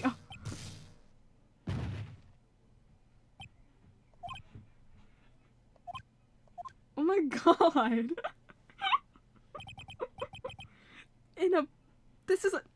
The police are right next door! He did this to us? Oh, he got us. The letter's gone, of course. And he took the DL6 evidence. All of it. Apparently not this incident photo or the file. Back to having no clues. Wait. Maya jumped first. Maya, is she okay? Phoenix should have ran. Yeah, and just let Maya leave her there. Maya! Maya, open your eyes. Maya! Oh, she's alive. Thank goodness. The letter. Did he take it? Huh? Oh, yeah. Are you okay? I couldn't stop him. I jumped as fast as I could, but one shot from that thing knocked me out cold. I'm useless. I'm no good as a lawyer or a medium. I can't even call my sister. Not even now when we need her the most. I wish I hadn't woken up at all. Maya! Maya! There has to be some way I can help her. I better do something about her self-confidence first. Huh? Maya, she's holding something. What is that? A bullet? DL6 incident, evidence number 7. Taken from the heart of Gregory Edgeworth. I remember. Von Karma was holding this when Maya jumped him. Taken from Gregory Edgeworth's heart, still bears clear ballistic markings. I'll prove it to you, Maya. You're most definitely not useless. I'll prove it to you in court tomorrow. We're coming down to the wire. Lots of revelations.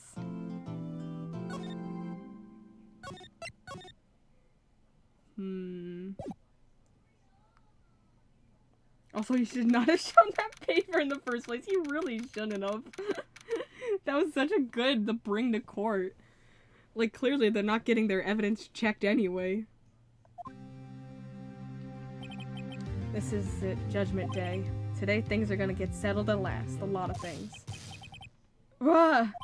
What's the big idea? Sorry, Nick. I only touched your shoulder. Guess the shock hasn't worn off from my run-in with the stun gun yesterday. She's an electric current. Get her. Anyhow, today's the last day of the trial. Good luck, Nick. Yeah, thanks, Maya. Hedruff is looking glum as always. Hope Von Karma doesn't push him too hard. Whoa. What are you doing? Sorry, I'm sorry. I just thought I'd cheer you up with a pat on the back. Maya, stop touching people. Maybe you should go outside and discharge. Right, good idea. Try not to electrocute anyone on your way out. Ooh, yeah, pal. She got gumshoe. Maya's Electra. She's a Spider-Man villain. She can defeat him now. What's gotten into that girl? Detective Gumshoe, did you not? Morning, Mr. Edgeworth. Good morning. How did it go, Detective? Have no fear. As promised, I've captured our runaway caretaker. I brought him in. Took all night, pal. Thanks, Detective Gumshoe. You must be tired. Actually, after that shock I got on the way in, I feel pretty good. Yogi says he's forgotten his own name. But that has to be a lie. Why would he want revenge on Edgeworth if he couldn't remember his past? He does remember, and I'm gonna prove it.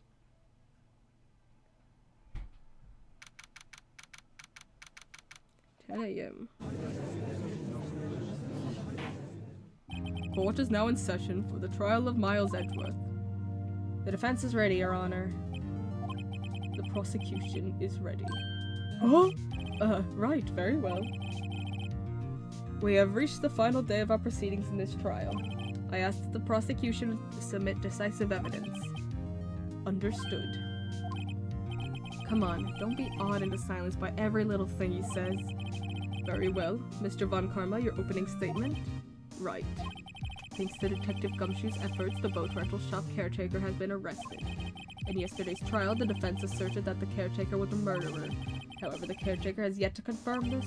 I would like to ask the defense to cross-examine him as much as necessary. Very well. Please bring the witness into the courtroom. He's sleeping, Your Honor. Ladies and gentlemen of the court, I believe you all remember our witness. He lives in the boat rental shop on the lake from where he witnessed the incident. In addition, he has currently lost memory of his name and identity. Witness? Why did you run away yesterday? The witness was not running away, as he will now testify. Oh, I see. Very well. Please begin your testimony.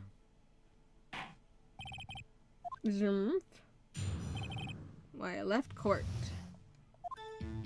I'm really sorry about just leaving yesterday like I did. But I wasn't running away or nothing. I went to buy some food for Polly, see? Figured I got nothing to do with this incident anyhow. Or, I mean, I need one of those motive things, right? And I don't got one.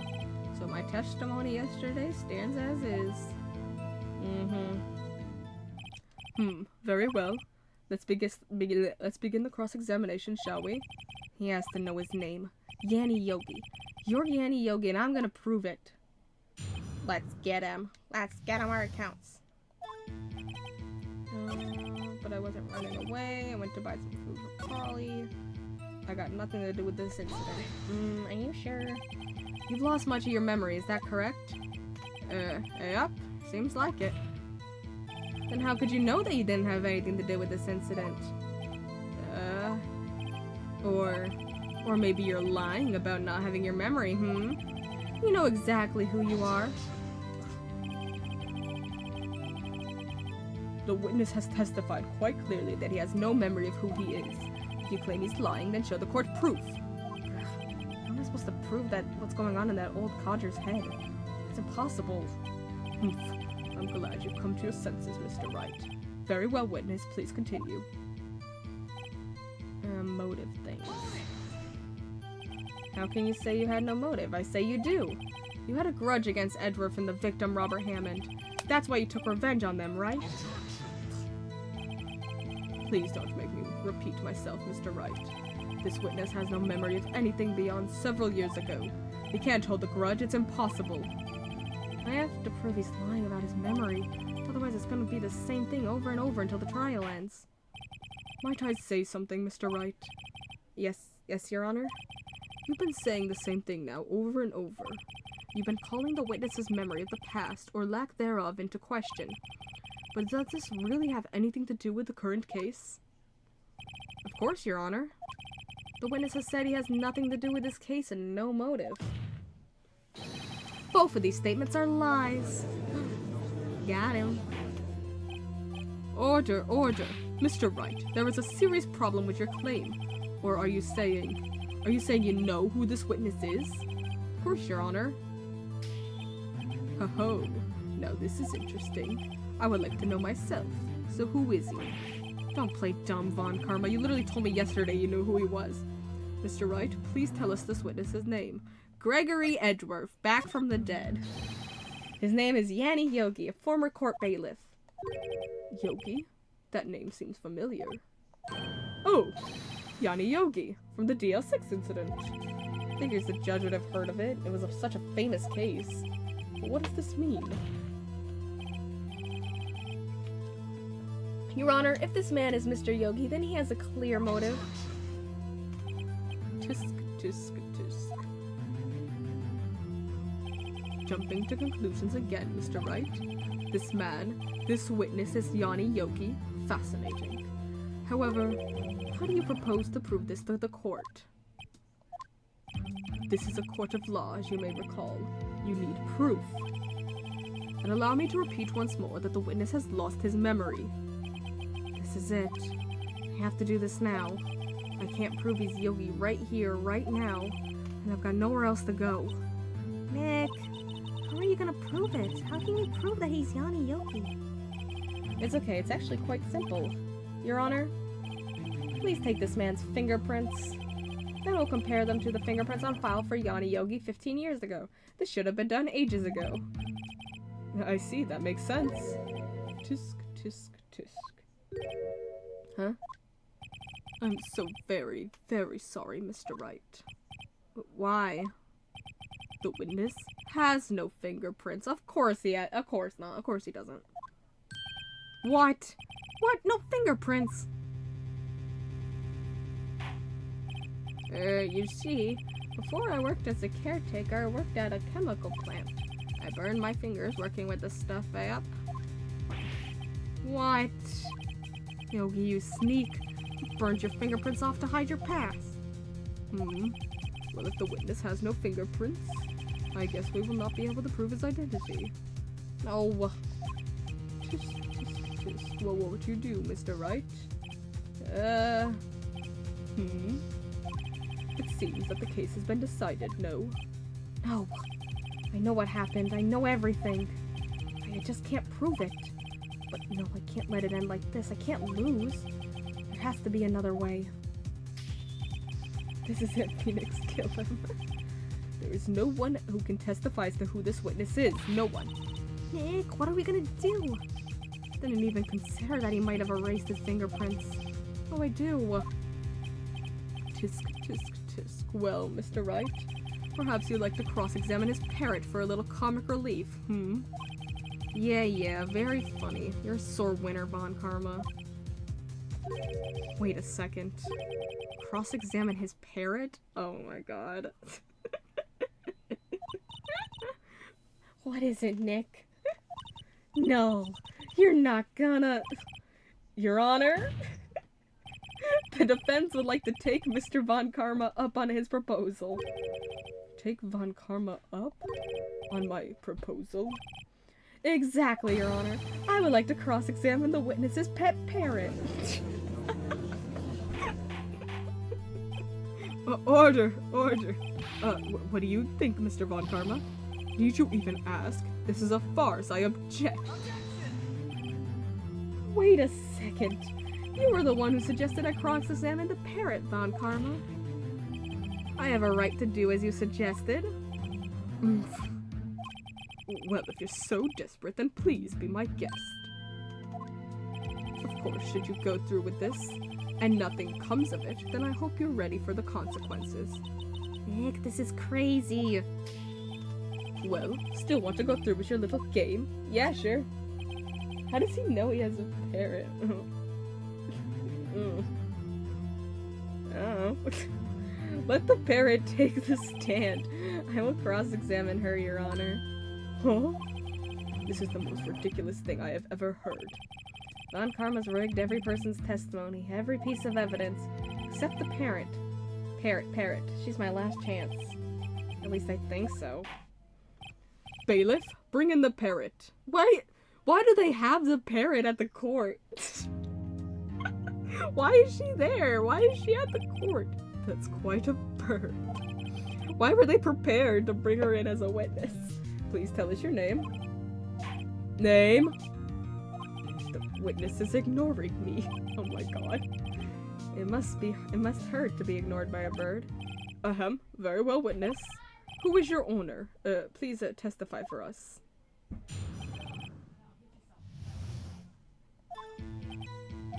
Hello, Squawk. Awesome. Certainly the most concise testimony we've had so far. Very well, begin your cross-examination. Right. What are you gonna do, Nick? I don't know. What are we gonna do, Maya?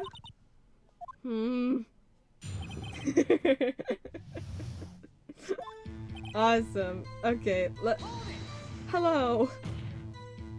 Witness, you can't just say hello and expect us to get anywhere. Why is he beefing with a parrot? I want you to testify. Maya, you talk to her. Right. Oh, what do I say? Yeah, get her to say the DL6 thing. As I recall, 2 days ago. Polly, have we forgotten something? Squawk! Don't forget DL6, Squawk! If I can get Polly to say that here, that'll prove that the caretaker has something to do with DL6. Polly, have we forgotten something? Hello, Squawk. That's not what you're supposed to say. Forgot something we forgot. Hello, Squawk. Oh, it's not working, Nick. She won't say it. This is ridiculous. Why won't she say it? Tisk, tisk, tisk. Something the matter, Mr. Wright? Wait. Don't tell me Von Karma expected this. He couldn't have retrained the parrot, could he? Are you kidding me? Did he train her not to respond when we asked if we'd forgotten anything? That's great. Well, guess we should try to get some information out of her. Oh, sorry, Maya. Cut you off, Maya. Oh, witness, you can't just say hello. Alright, what should we ask? What's your name? What's the safe number? What's your name? Maybe I should get her to say her name? Polly, what's your name? Polly, Squawk. Mr. Wright, I think we've established that this parrot is named Polly. Does this have anything to do with her owner's identity? Does it?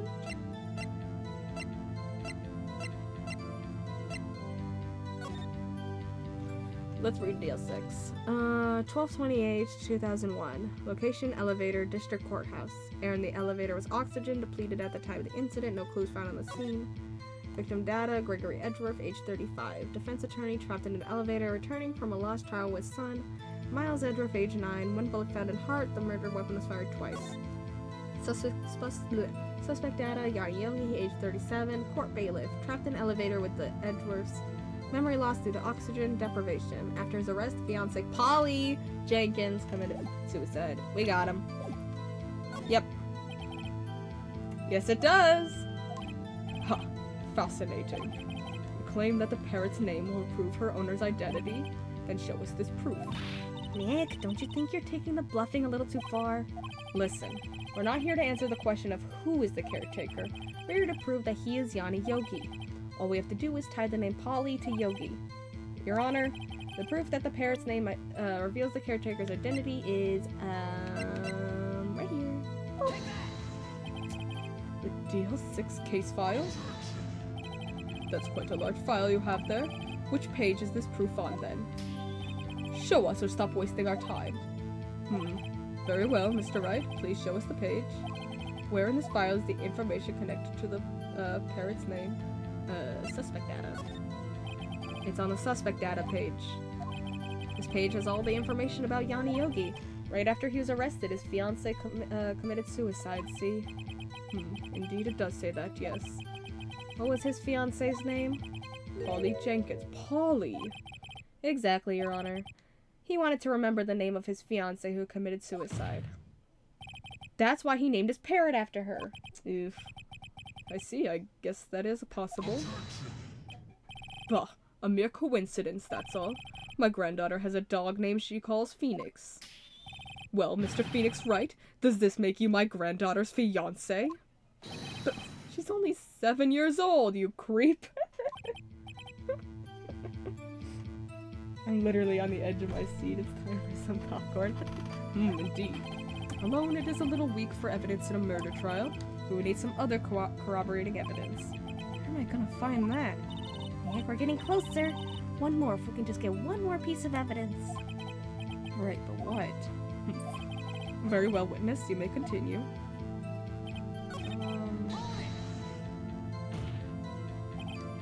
Yeah. What's the safe number? Maybe I'll get her to say the number of that safe. Huh, the safe? Why? Just try to get her to say anything, okay? Polly, what was the number to the safe in the shack? 1228.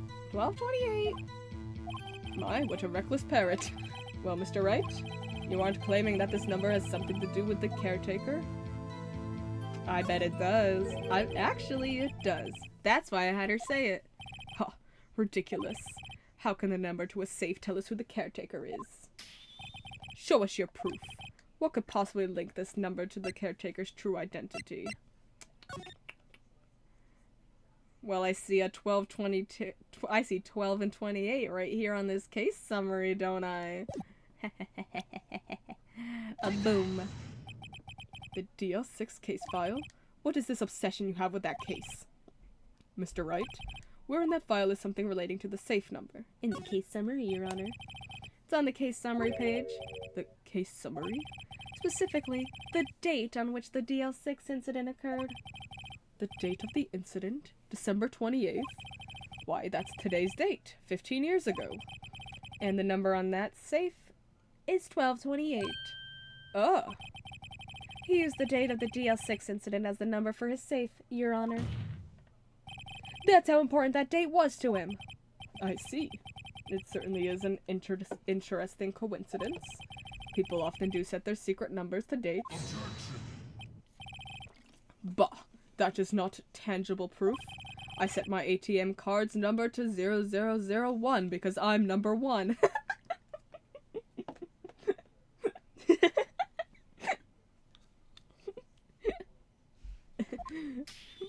This has nothing to do with the date, nothing. That's enough. I think we've reached a conclusion here. This is a mere coincidence, that's all. True, that is a possibility.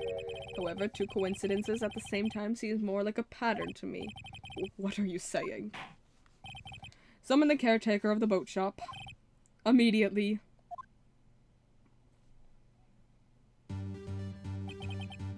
Witness, tell us your name. Wait. This witness, he doesn't remember. No. It's okay. Oh. Oh! Actually, I have accomplished what I wanted to do. I'm done. Nick, he looks totally different. This is the real Yogi, I think. Finally. He's been acting feeble to hide his true identity. Acting for 15 years. Well, let me ask you again. Please state your name for the court. My name is Yanni Yogi. 15 years ago, I served as a bailiff in this very court. Order, order. Yanni Yogi, so was it you who killed Robert Hammond and tried to frame Miles Edgeworth for his death? Yes, it was me. I did it. They put me on the witness stand 15 years ago. Robert Hammond, he said I was mentally unsound. He told me it would make me innocent, get me off the hook. So I pretended to have brain damage. I was innocent, really, but he didn't believe me. We won the trial, but I lost everything. I lost my job, my fiancé, my social standing. Then this year, 15 years later, they get Yogi and Oscar, the actor who acted the longest. A package arrived. It was a letter and a pistol. The plan was written out in careful detail. It was a plan for me to take my revenge on the people who ruined my life. I didn't care who had sent it. I thought this was my chance. After 15 years, this was it. Finally, a chance to have my revenge on Robert Hammond and Miles Edgeworth. I have no regrets. Wait a moment. Revenge against Miles Edgeworth? What do you mean? I'm not at liberty to speak on that matter. Why don't you ask Mr. Edgeworth yourself? Anyway, I admit it. I was the one who killed Robert Hammond. We got him. Von Karma, where is Mr. Yogi? Under arrest, Your Honor. I saw no room for error in his confession. Then, the defendant, Miles Edgeworth, is innocent in this case, at least. Very well. Will the defendant please take the stand? There are few mysteries left unsolved. Still, you are cleared of suspicion for this particular case. So I would like to pass judgment on the murder of Mr. Robert Hammond. Any objections? I don't believe it. Why isn't Von Karma saying anything? Very well. This court finds the defendant, Mr. Miles Edgeworth, not guilty. Yay! Complete joy! Yay! That is all. This court is adjourned. Yay, we did it! Oh no. Did someone just say objection? It wasn't Von Karma. Wait, but that means... no. Edgeworth? Your Honor, I object to your judgment. What do you mean? I am not innocent at all. As we have heard, Yanni Yogi killed Robert Hammond in revenge. But revenge for what? Nick! Edward's trying to confess. He's gonna say he's guilty. He's gonna tell them he was the murderer in the DS6 incident. Actually, I wasn't. I was just gonna say something else. But... He's gonna tell them he killed his own dad. Maya, stop saying all this super loudly in a court. What do I do? It just... He got it. He got it. No, I'm sure Edgeworth thought about this one long and hard. Oh, I bet he did. This isn't my place to interfere. Nick, are you sure? Nothing we can do about it.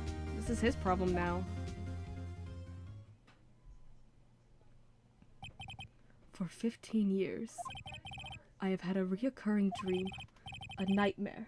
It's only a nightmare. That's what I told myself. But now I know it wasn't a dream. Yanni Yogi wasn't the killer.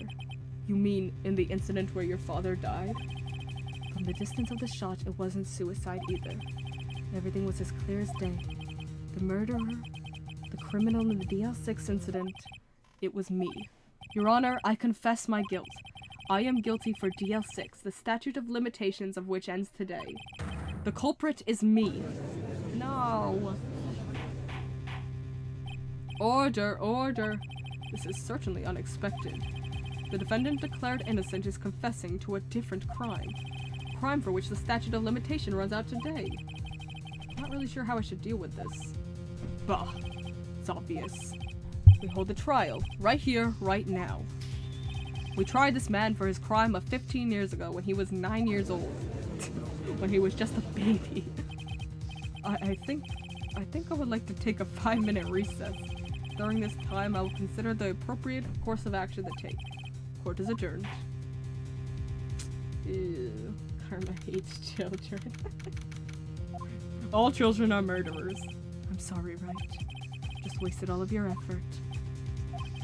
Mr. Edgeworth, don't believe it, sir. I mean, you kill your dad? I didn't want to believe in myself, detective, but it's the truth. I deserve to be punished. Murder is murder, no matter what the circumstances. This is crazy, just crazy. Nick, what are you doing? Huh? Oh, I was just reading through the court record once more. Getting my case ready. Your case? For what? Huh? Isn't it obvious? I'm gonna prove that Miles Edgeworth is innocent. Huh? What are you talking about, pal? He just admitted to it. He confessed to that he did it in court. I'm sorry, Edgeworth. But I don't believe your nightmare. What? It's just a dream. It's not real. The truth is right here in this court record. In any case, tighten your belts. The real fight is just beginning. Oh, Phoenix? I'll prove you're innocent. Trust me. Right. Aw. We got this. We're in the final stretch now, boys. Now then, I would like to resume our trial. Judge, Miles Edgeworth has admitted his own guilt. He has confessed his crime. Let us begin by hearing his testimony. I have a sneaky suspicion. Yes? Then though pointless, let the defense do their cross-examining. The statute of limitations on the DL6 runs out today. Though it's unconventional for me, I'd like to run this one by the book. I see. Does the defense have any objections? No, Your Honor. Von Karma, you knew this was gonna happen from the very beginning, didn't you? Isn't it possible Karma could have killed his dad? Edgeworth doesn't remember properly, but there was only 3 people in the elevator, see? Just Miles, Yanni Yogi, and Gregory Edgeworth. Very well. Will Miles Edgeworth take the stand? His dad is dead and Yogi could have been manipulated. Will the witness state his name and profession? Miles Edgeworth. I am a prosecuting attorney. Mr. Edgeworth. 15 years ago, you mistakenly killed your own father. Gregory Edgeworth. Is this correct? BRB.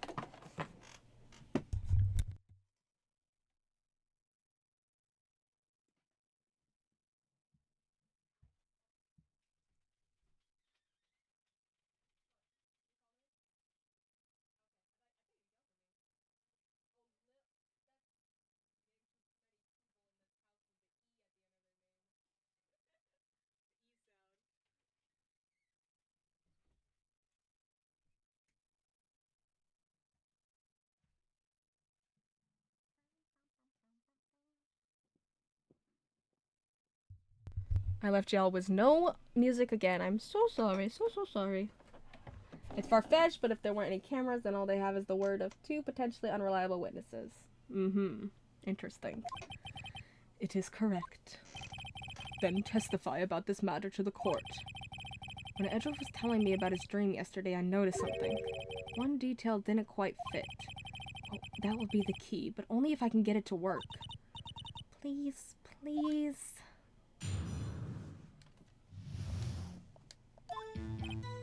That day, I had gone to the courtroom to observe one of my father's trials. As we went to leave, an earthquake struck, trapping us in the elevator. My father and Mr. Yogi lost their composure and began to argue. Just then, something heavy fell at my feet. I picked it up and threw it at Mr. Yogi. I wanted them to stop fighting. A moment later, there was a single gunshot, then a scream. It was a terrible scream. I remember it to this day. That's all. The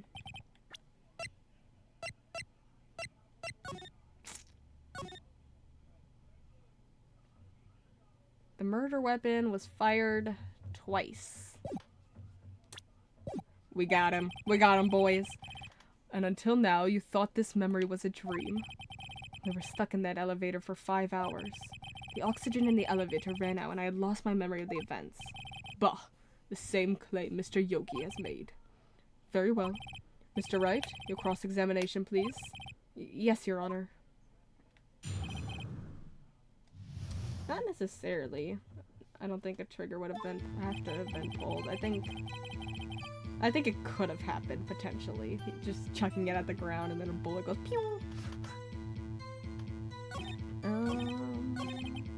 Something heavy, I picked it up. Single gunshot. It was fired twice, homie. Oh. Are you sure you only heard one gunshot? Yes, I'm sure of that. I heard the shot and the scream, and then everything faded. I was unconscious until the rescuers came. I see. No, Your Honor. Unfortunately, you don't. Look at this file one more time. This plainly contradicts the witness's testimony. You do enjoy dragging out that file, don't you? I don't accept this evidence, unless you can tell us what page it's on. Oh my god. Which page contradicts Miles Edgeworth's testimony? I don't remember. Which one was it? Victim data.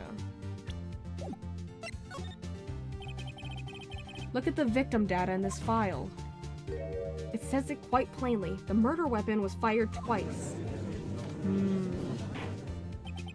Miles Edgeworth, you only heard one gunshot, yet the murder weapon was fired twice. The first shot was the accidental firing when the pistol was thrown. So, who fired the remaining shot? Was there perhaps another shooter who fired that second shot? Your Honor, as I'm sure you're aware, this incident occurred 15 years ago. The evidence is dated. The pistol did fire twice. However, we do not know when that second shot was fired. It might have been fired the day before the incident. There is no proof that the second shot had anything to do with this incident. What? I see. You do have a point, Mr. Wright. The murder weapon was fired twice, as we have heard. Edgeworth could have been shot by accident, hence his memory. One of those shots was fired by the defendant, a boy at the time. Do you have any proof that the other shot fired had something to do with this case?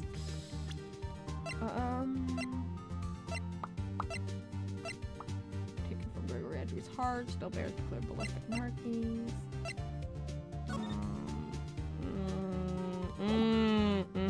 Okay, yep, I got it. Yep. Your Honor, I think I'll be able to show you proof. What? Impossible. Now, Mr. Von Karma, save your surprise for after you've seen the evidence.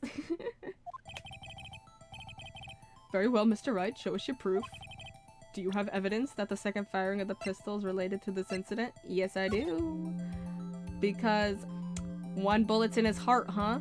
Then how did that shot get in the glass door? Bada bing, bada boom. Look at this photo. Look at this photograph. This is a photograph of the scene of the crime 15 years ago. I can see the victim. Lying there is Gregory Edgeworth. This proves the murder weapon was fired twice at the time of the incident. This photo proves it. So let me get this straight. This photo proves 2 shots were fired? Where? Your Honor, please get a clue. Show the judge the contradiction in this photo. Look, right there, boom. If the bullet was stuck in his heart and we have it, it could not have gone all the way through, and it could not have done this. Boom. Gotcha. As should be obvious, the contradiction is here. I see a bullet hole in the door. Your Honor, Gregory Edgeworth was killed by a shot from the pistol, yet there is also a bullet hole in the elevator door. We also know that the murder weapon was fired twice. Thus, someone other than Edgeworth fired the second shot. Order. Mr. Wright, what are you driving at? Simple, Your Honor.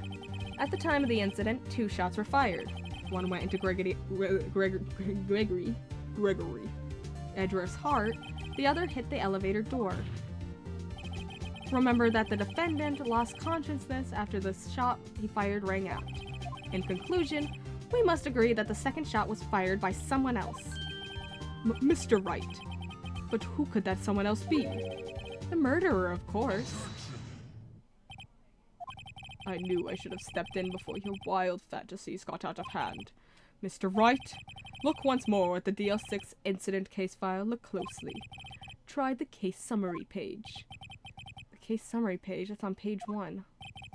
Look what is written there. Not a single clue was found on the scene. If the pistol had indeed been fired 2 times, then the other bullet would have been discovered on the scene. He does have a point. That second bullet has never been found. Why? Because the second bullet does not exist. The bullet that claimed Gregory Edgeworth's life was one fired by his own son. That is the truth of this matter, the whole truth.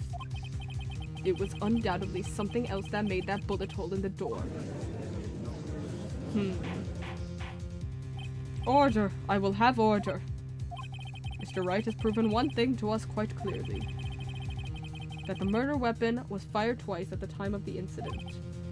However, as Mr. Von Karma says, the second bullet fired was not found. It is highly unlikely that the police merely overlooked this second bullet. So, all we have is the single bullet fired. I'm afraid I have to discount the defense's claim. Tisk, tisk, tisk. Not unless someone investigating the scene covered it up. I praise the judge for his wisdom in this matter. Gah, how did this happen? Don't believe that the second bullet didn't exist. Was I wrong? Have I been wrong about this whole incident? What are you doing, Nick? Why aren't you raising an objection? I'm sorry, Maya. What? It looks like I was wrong.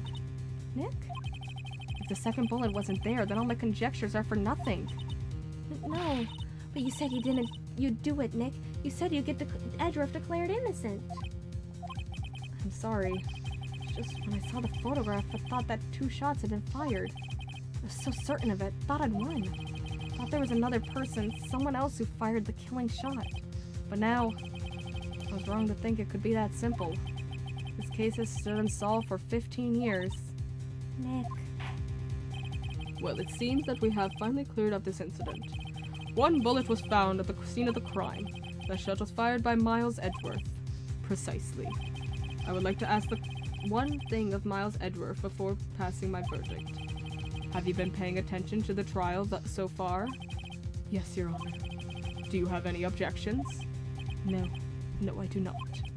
So you killed your father, though that was not your intention? Yes, I did. Oh no, he's accepted the guilt. Very well. The statute of limitations on the murder of Gregory Edgeworth runs out today. Therefore, I must pronounce a verdict on the defendant today, right here. Right now. Indeed. Does anyone have any objections? I've been here before, just like my first day in court. There's so many things I know I should be saying, but my mind's gone blank. I can't find the words. Mr. Wright? Yes, I have an objection. Your Honor, I object.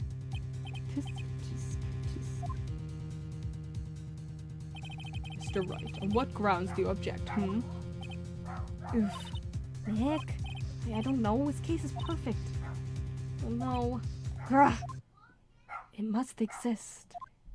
The second bullet. Mia! What? What did you just say? Nothing. The second bullet must exist? But where? Someone took it. Thanks, Mia. You're so smart, Mia. It seems waiting is not going to produce us any answers from Mr. Wright. Wait, Your Honor.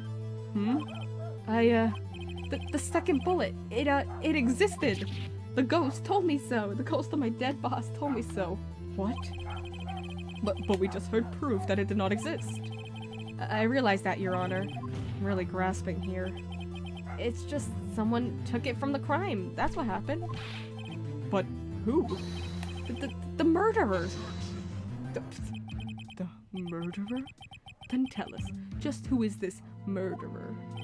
I'm still thinking about that one. So the criminal took the second bullet? But why? Huh? First of all, how would they have found it? It's not easy to find a stray bullet, Mr. Wright. Was there some pressing need for the murderer to search for that bullet? He's gonna need it. Why would the murderer have spent the time to look for that stray bullet? I haven't got a clue. What's wrong, Mr. Wright? Bah! The murderer had no reason to take that bullet. You don't want to admit it, but it's true. Had to take it. Had to take it? The murderer? What does that mean? You're thinking too normal. Think crazy. Don't think why the bullet was taken. Think why the bullet had to be taken. Mr. Wright? Yes, Your Honor. I have no idea what I'm doing. Oh, well, I'm just listening to the voices in my head.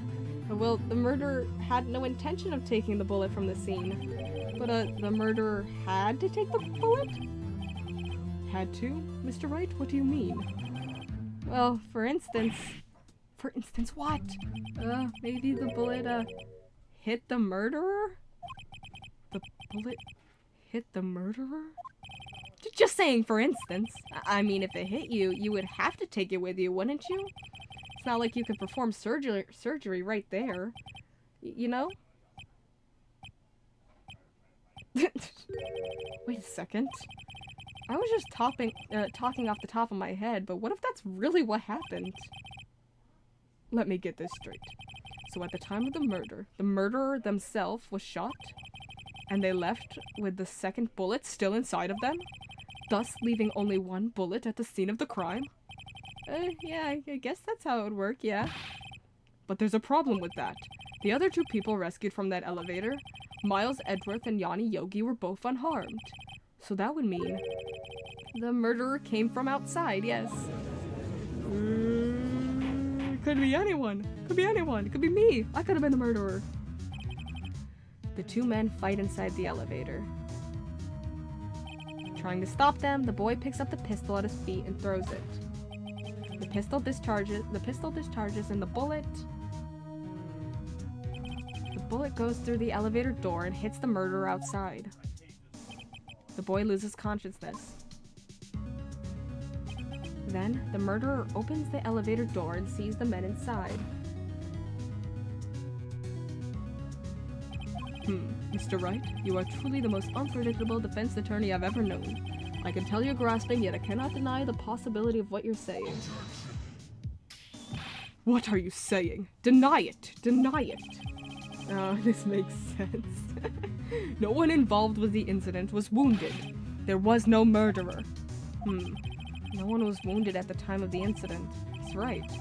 Can't think of anyone. Hey, Nick. Huh?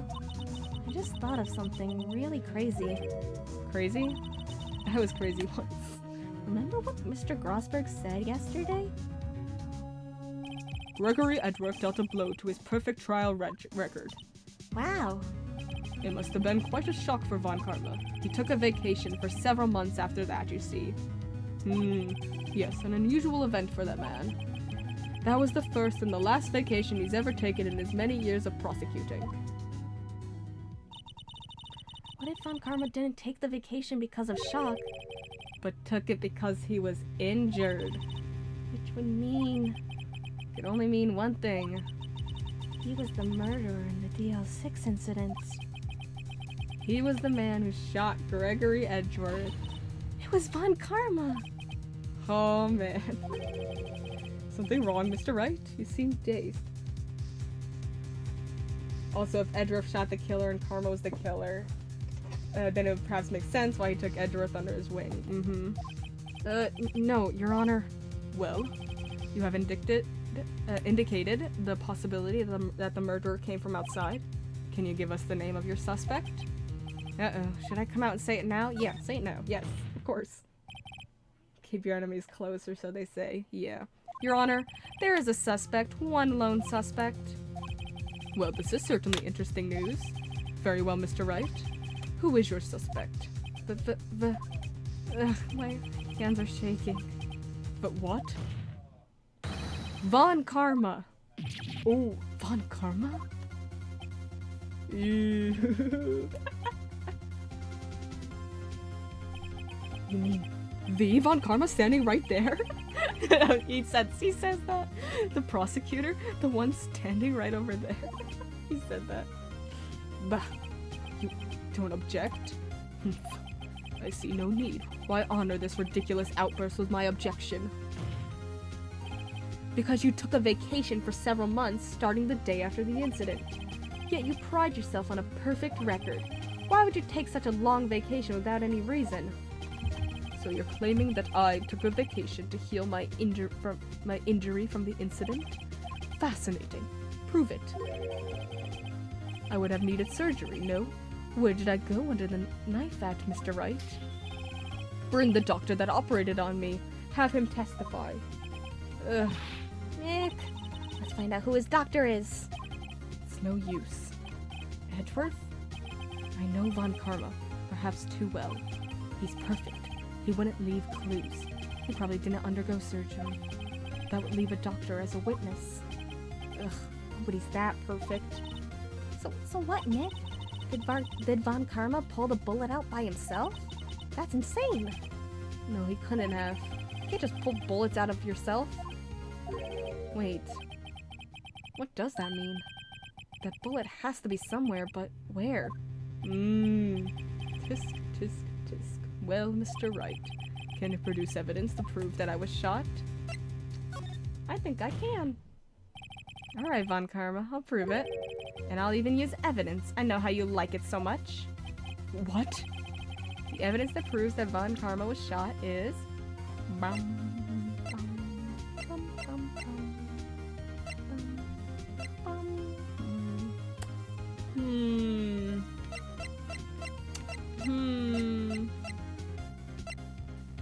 This parrot. Metal detector. Let's get him. Von Karma is perfect. He wouldn't risk surgery, leaving an evidence trail. So then I ask, where is that bullet now? I think it unlikely that Von Karma performed surgery on himself. You don't mean... I do. There is the possibility that the bullet is still inside Von Karma. Is that even possible? For all these years? Well, there's one way to find out. We could use this handy metal detector I somehow have with me in court. Well, Von Karma, I'm gonna run this over you and see what we find. It's insane. I refuse. Ooh. You refuse? But refusing this means you acknowledge that the bullet is still inside you? Order, order, order. Your Honor, the defense requests that we be allowed to use the metal detector. Judge, I call for a suspension of this trial. This is an invasion of privacy. The statute of limitations runs out in this case today. It was you who said we had to end it right here, right now. Enough! I permit the use of the metal detector. Mr. Von Karma, you will submit yourself to testing. Nick, what does this mean? I don't know, but we have to give it a shot.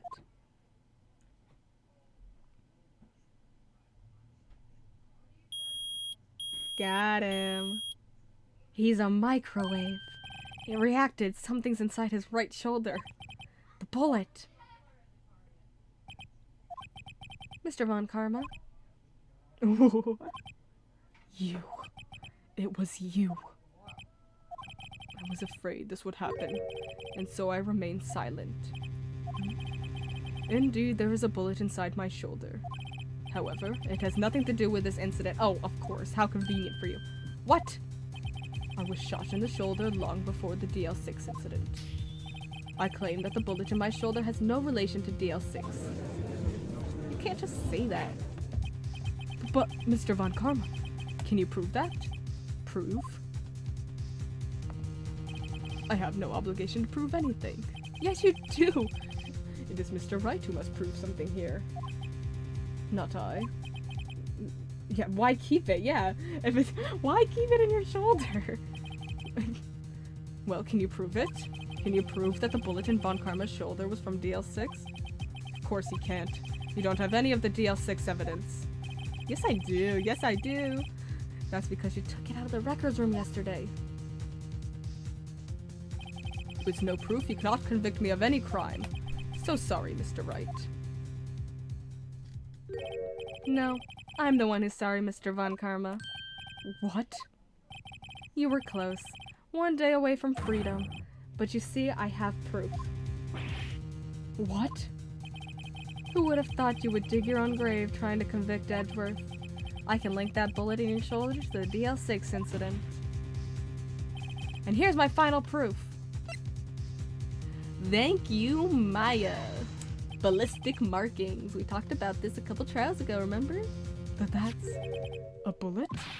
Where did you get that? This is the bullet used in the DL6 incident. This was taken from the heart of the victim, Mr. Gregory Edgeworth. The bullet is preserved quite nicely with all the ballistic markings intact. Ballistic markings.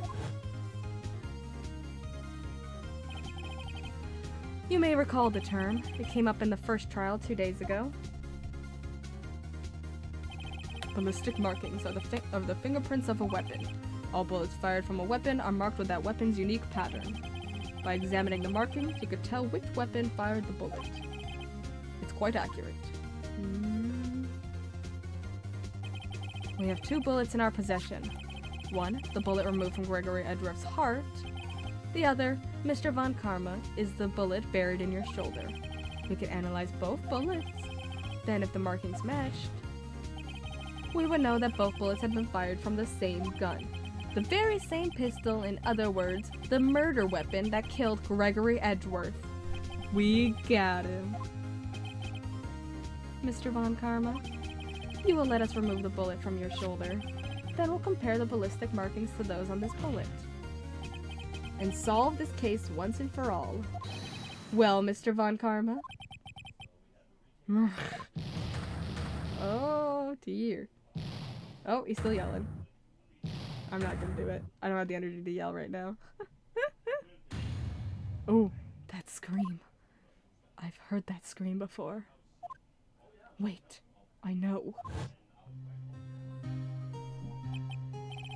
Help, I can't breathe. Quiet, I said quiet. You're not making this any easier. Stop breathing my air. I'll stop you. Stop breathing my air. Get away. Get away from my father. Ooh. It's that scream I heard in the elevator 15 years ago. Von Karma, it was you who screamed. Mr. Von Karma? Oh, Edgeworth. Only you would dare defy me. So it was you. You and your father are my curse. Your father shaved me with penalty on my record. Dude, calm down. And you left a scar on my shoulder that would never fade. I'll bury you. I'll bury you with my bare hands. Death! Death! Oh my god. 15 years earlier. Chief Prosecutor, I am sorry. Von Karma, it's not like you to make this kind of error. Never would have thought that Edgeworth would be the one to catch you. I was careless. I'm sorry, but you'll have to be penalized. I've covered for you in the past, but not this time. Edgeworth! It was a shock, like none I had ever known. Me, penalized? It took hours for me to regain my composure. Suddenly I found myself in the darkness. I was in the court records room. I must have wandered in there without thinking where I was going. The room was pitch black. The lights must have gone out. I went out into the hall and felt my way to the elevator. I pressed the button, but nothing happened. Then, there was a noise. I was in pain, a horrible burning pain in my shoulder. Just then, the lights came back on. The elevator door opened before my eyes. This guy has issues, yeah. I saw 3 people inside, all lying unconscious from oxygen deprivation. Much to my surprise, a pistol lay at my feet. I knew then it was destiny. This one guy destroyed so many lives. In his last moments, Gregory Edgeworth was still unconscious. He died, never knowing who had shot him. Later, he spoke through a medium, blaming Mr. Yogi. He was fooled. It was the perfect crime. Tisk, tisk, tisk. Who would have thought another man would have come to open that elevator door? Miles, his dad, Yogi, his deceased fiancé in defense.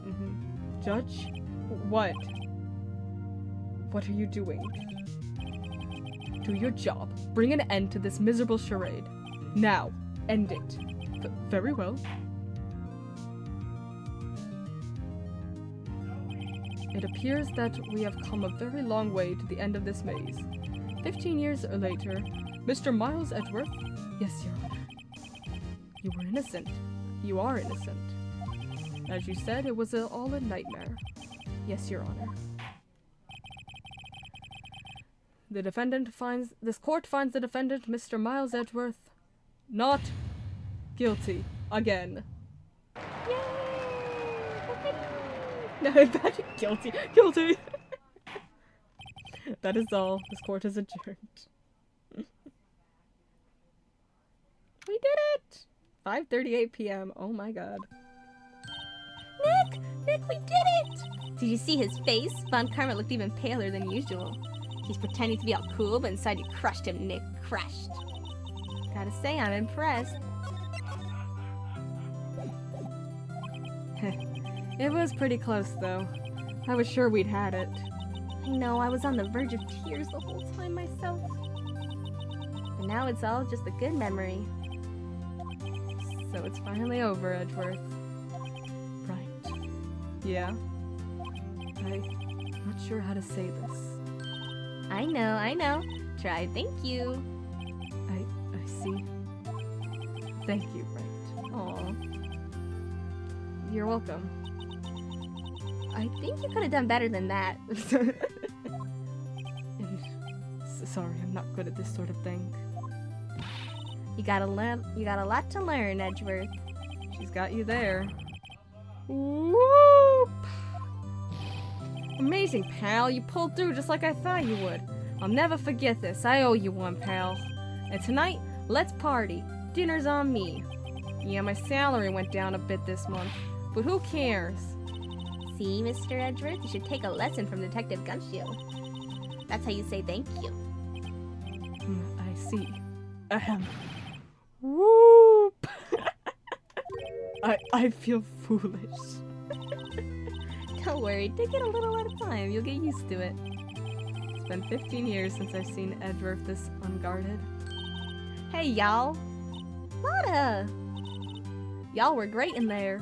Thank you. Yo, Edgeworth, congrats. Thank y'all very much. I knew y'all were you were innocent from the moment. I knew you were innocent from the start, of course. Just look at you. You want to stick your hand in the cookie jar even if no one was there. You were the witness on the first day of the trial, weren't you? Yeah, well, let bygones be bygones, eh? Not gonna lie, this episode made me love Edgeworth's character. Told you so. I told you so. Told you so. Speaking of which, what are you gonna do now, Lotta? Who, me? Oh, I went back to college. I gave up trying to be an investigative photographer pretty quick. Really? That's too bad. Huh? Isn't that the hot dog guy from the park? Huh? It's over, Nick. My life is over. Why the sad face, Larry? What happened now? Oh, Nick, I'm not long for this world. You don't look sick. It's Kianse. She's going to live in Paris. Paris, Nick. She's leaving me behind. Should have seen that coming. Yo, Edgy, there you are. Yes, here I am. Congrats, Edgy. Here, a little gift from me in celebration. Celebration? That's unusual for you. Harry Bunce, come along tonight too? My treat, pal. Huh? Oh, thanks. Looking forward to it. Yo, Nick. That's the suit that questioned me. When he says treat, that's not police talk for prison food. Right? Bro got dumped and then gets a new girlfriend in under 10 minutes. Let me guess, he asked Lana out. I think he'll be fine, Larry. Right. Yeah, what's up? That envelope that Larry gave me. It's got money in it. Well, yeah, that's not that strange. People give money away to celebrate sometimes. It's $38, right? Huh? What a weird amount. It's not a little, but it's not a lot either. $38 exactly? Nick, wasn't that exactly the amount of lunch money that was stolen from Mr. Edgeworth in school? $38. No. No! Larry, it was you! What are you so surprised about, Wright? Huh? Larry was absent that day from school, right? But that doesn't automatically rule him out as a suspect. What? Think back to that day, 15 years ago. Larry took the day off, but he was bored, so he came in anyway. And he saw the money lying there, and the rest is history. I never was good at history. Larry is literally responsible for this entire franchise. Oh my gosh. Edgeworth, you didn't know, did you? I suspected. I just couldn't picture Larry protecting you like he did that day. Everyone else was saying you did it. The whole class was against you, remember? Yeah, too well. Right. You may not know this, but we used to have a saying back in school. When something smells, it's usually the butts. I know. Really, Wright. I'm surprised you didn't figure it out. Well, this sure is an unexpected turn of events, eh? Edgeworth. You should have told me. No, Nick, it was 15 years ago. Don't you think the statute of limitations has run out, Mr. Edgeworth? He's also responsible for Edgeworth and Phoenix having feelings, I know. I'd say so, yes. There you have it. Ugh. Where does that leave me? I became a defense attorney because of what you two did. Well, you always have been something of an insufferable emotionalist. Yeah, and you get worked up too easily, too. To death! The death sentence for both of you! Man, if only I had known, I'd have become a prosecutor. Same goes for me, only the other way around. For the longest time, I thought I might have killed my own father.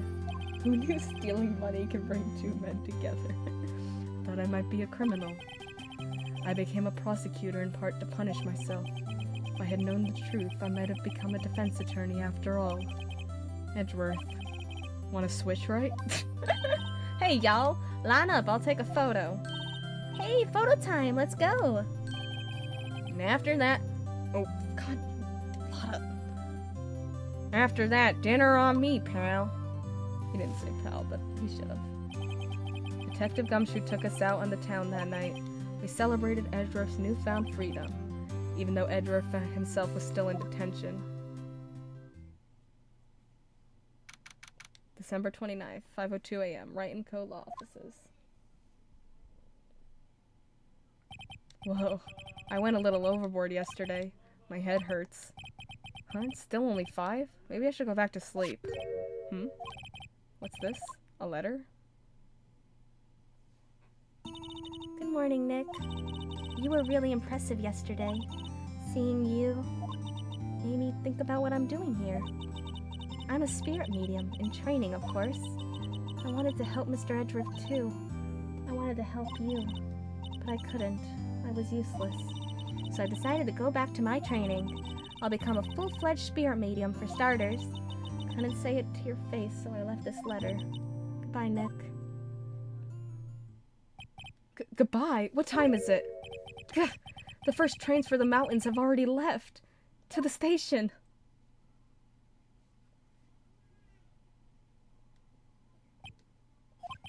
I guess I'm too late. Oh. Hey! Oh, she just spawned in. But Nick! Maya! So, you're leaving? Yeah, it's hard being a spirit medium who can't talk to spirits. And I think you'll do fine without me, Nick. Be good, okay? Oh, Maya. Oh, oh, objection! Wait. What? I never could have saved Edgeworth without your help. Huh? On the last day of the trial, I heard her. I heard Mia's voice.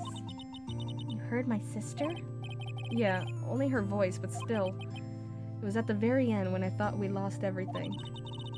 Well, that's my sister for you. Detective Gumshoe helped, and Mr. Grossberg, and even Larry. I'm the only one who couldn't help. I was useless, Nick. But you were the one who stopped Von Karma, Maya. Huh? I didn't do anything. All I did was wander around in a daze. Sorry, but I have evidence that you helped. Evidence? Show Maya some evidence to cheer her up. Show Maya some evidence to cheer her up. The bullet. You grabbed it. A bullet? Von Karma was convinced he had taken all the evidence pertaining to DL6. But you were the one who rescued the last piece of evidence we needed. This was the bullet that put an end to Von Karma. You were the one who gave it to me. Nick. Thanks, Maya. Couldn't have done it without you. I'll be back soon. Huh? I'm gonna complete my training and come back. Okay. I'll be waiting. Of course you will. You can't run that office by yourself. You're hopeless. I don't know about that. So, this is it. See you soon, Maya. Oh.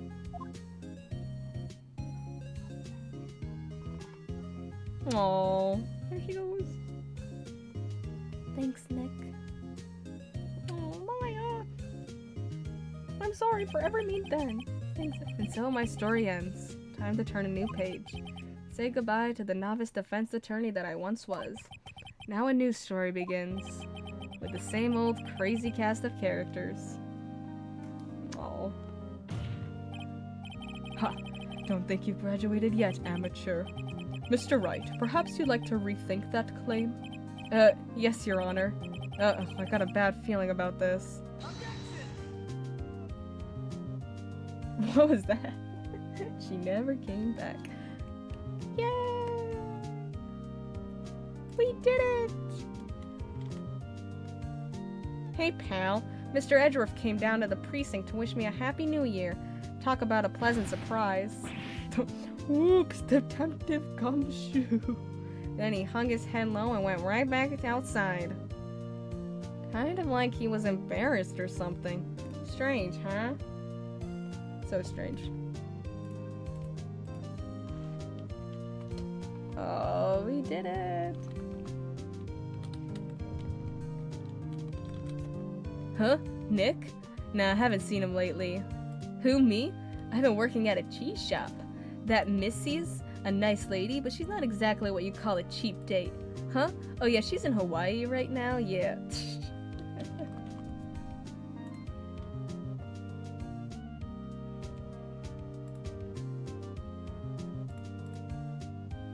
Oh god, this guy. Who? Right? Yeah, I remember him.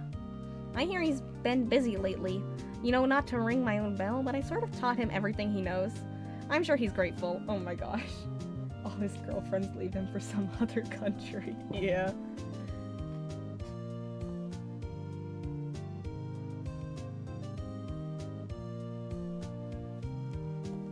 Phoenix Wright. Oh, it's the defense attorney for whom I wrote that affidavit, yes. Oh, you should know, I've taken over management for the Gatewater Hotel recently. Should you be in the area, please stop by. It's gonna make me try to remember all these guys' voices. I really don't remember them. We need a bellboy spin-off. Ahem. Oh, it's you. Phoenix Wright? Ah, yes. Mia's understudy, was he not? Wonder how he's doing. Haven't seen him of late. Ah, the days of my youth. Like the scent of fresh lemon. You see. Okay.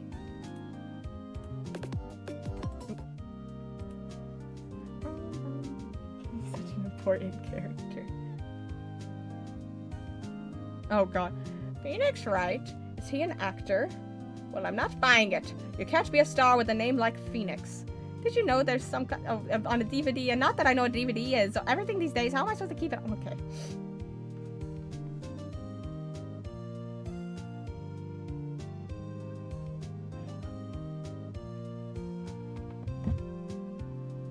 I'm pleased to announce the Pink Princess is a hit.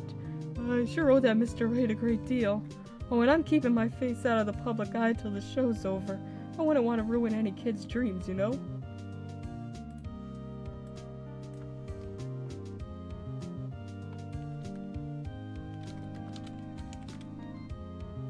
You speedran old vaccine. I didn't do that. Oh, I got a letter from Maya the other day. Sounds like she caught a cold standing under a waterfall. I wanted to visit but didn't have time, so I sent her some Pink Princess trading cards. She says she can't buy them where she is. What kind of place is she living at anyway? I don't have control over this. It's all automatic, and also she just does that sometimes. She just speaks really fast sometimes. And it's like all automatic skipping. Right? Who's that? You want to talk? Let's talk Pink Princess, alright?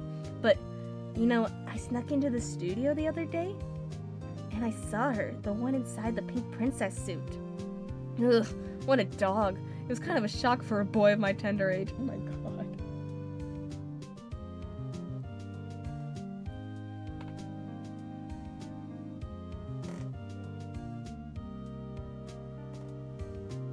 Yeah, I remember, right? That lawyer guy. Me? I'm in training to become a paranormal photographer. You know that picture I took of everyone? Well, just behind them, there's a ghost. For real? Now that's talent. I'm gonna be famous. There's a ghost? A ghost?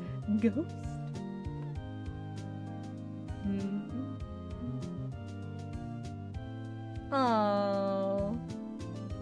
Oh, look at them. Look at them all. Victory. That was cute. Yay. Yay. Aw, Mia was there too. Yes, please save my progress. Thank you. Dave, episode 5? What? There's an episode 5?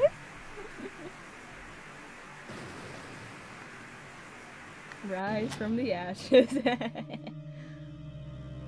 Oh my gosh. You could tell this was made after all the other games. You could tell this was a bonus episode put in. Look at that. Pretty. Oh, and murder. Uh-oh. Who is she? If only a certain someone was here, he'd be so happy. He's gonna feel so upset he missed it. It's been 2 months since Maya left the office. Man, that's crazy, Phoenix Wright. Well, I guess that'll have to continue next time because, oh my god, it has been way too long. It's been 5 hours. Yeah, it just hit 5 hours. Perfect timing. Oh my gosh. Oh my gosh. Jeez, join the raid, guys. Oh my gosh. Yes, come to the title screen. Thank you guys so much for joining me. Oh my god, I've lost my voice. But this was so much fun. I needed to finish that episode. It was such a good one.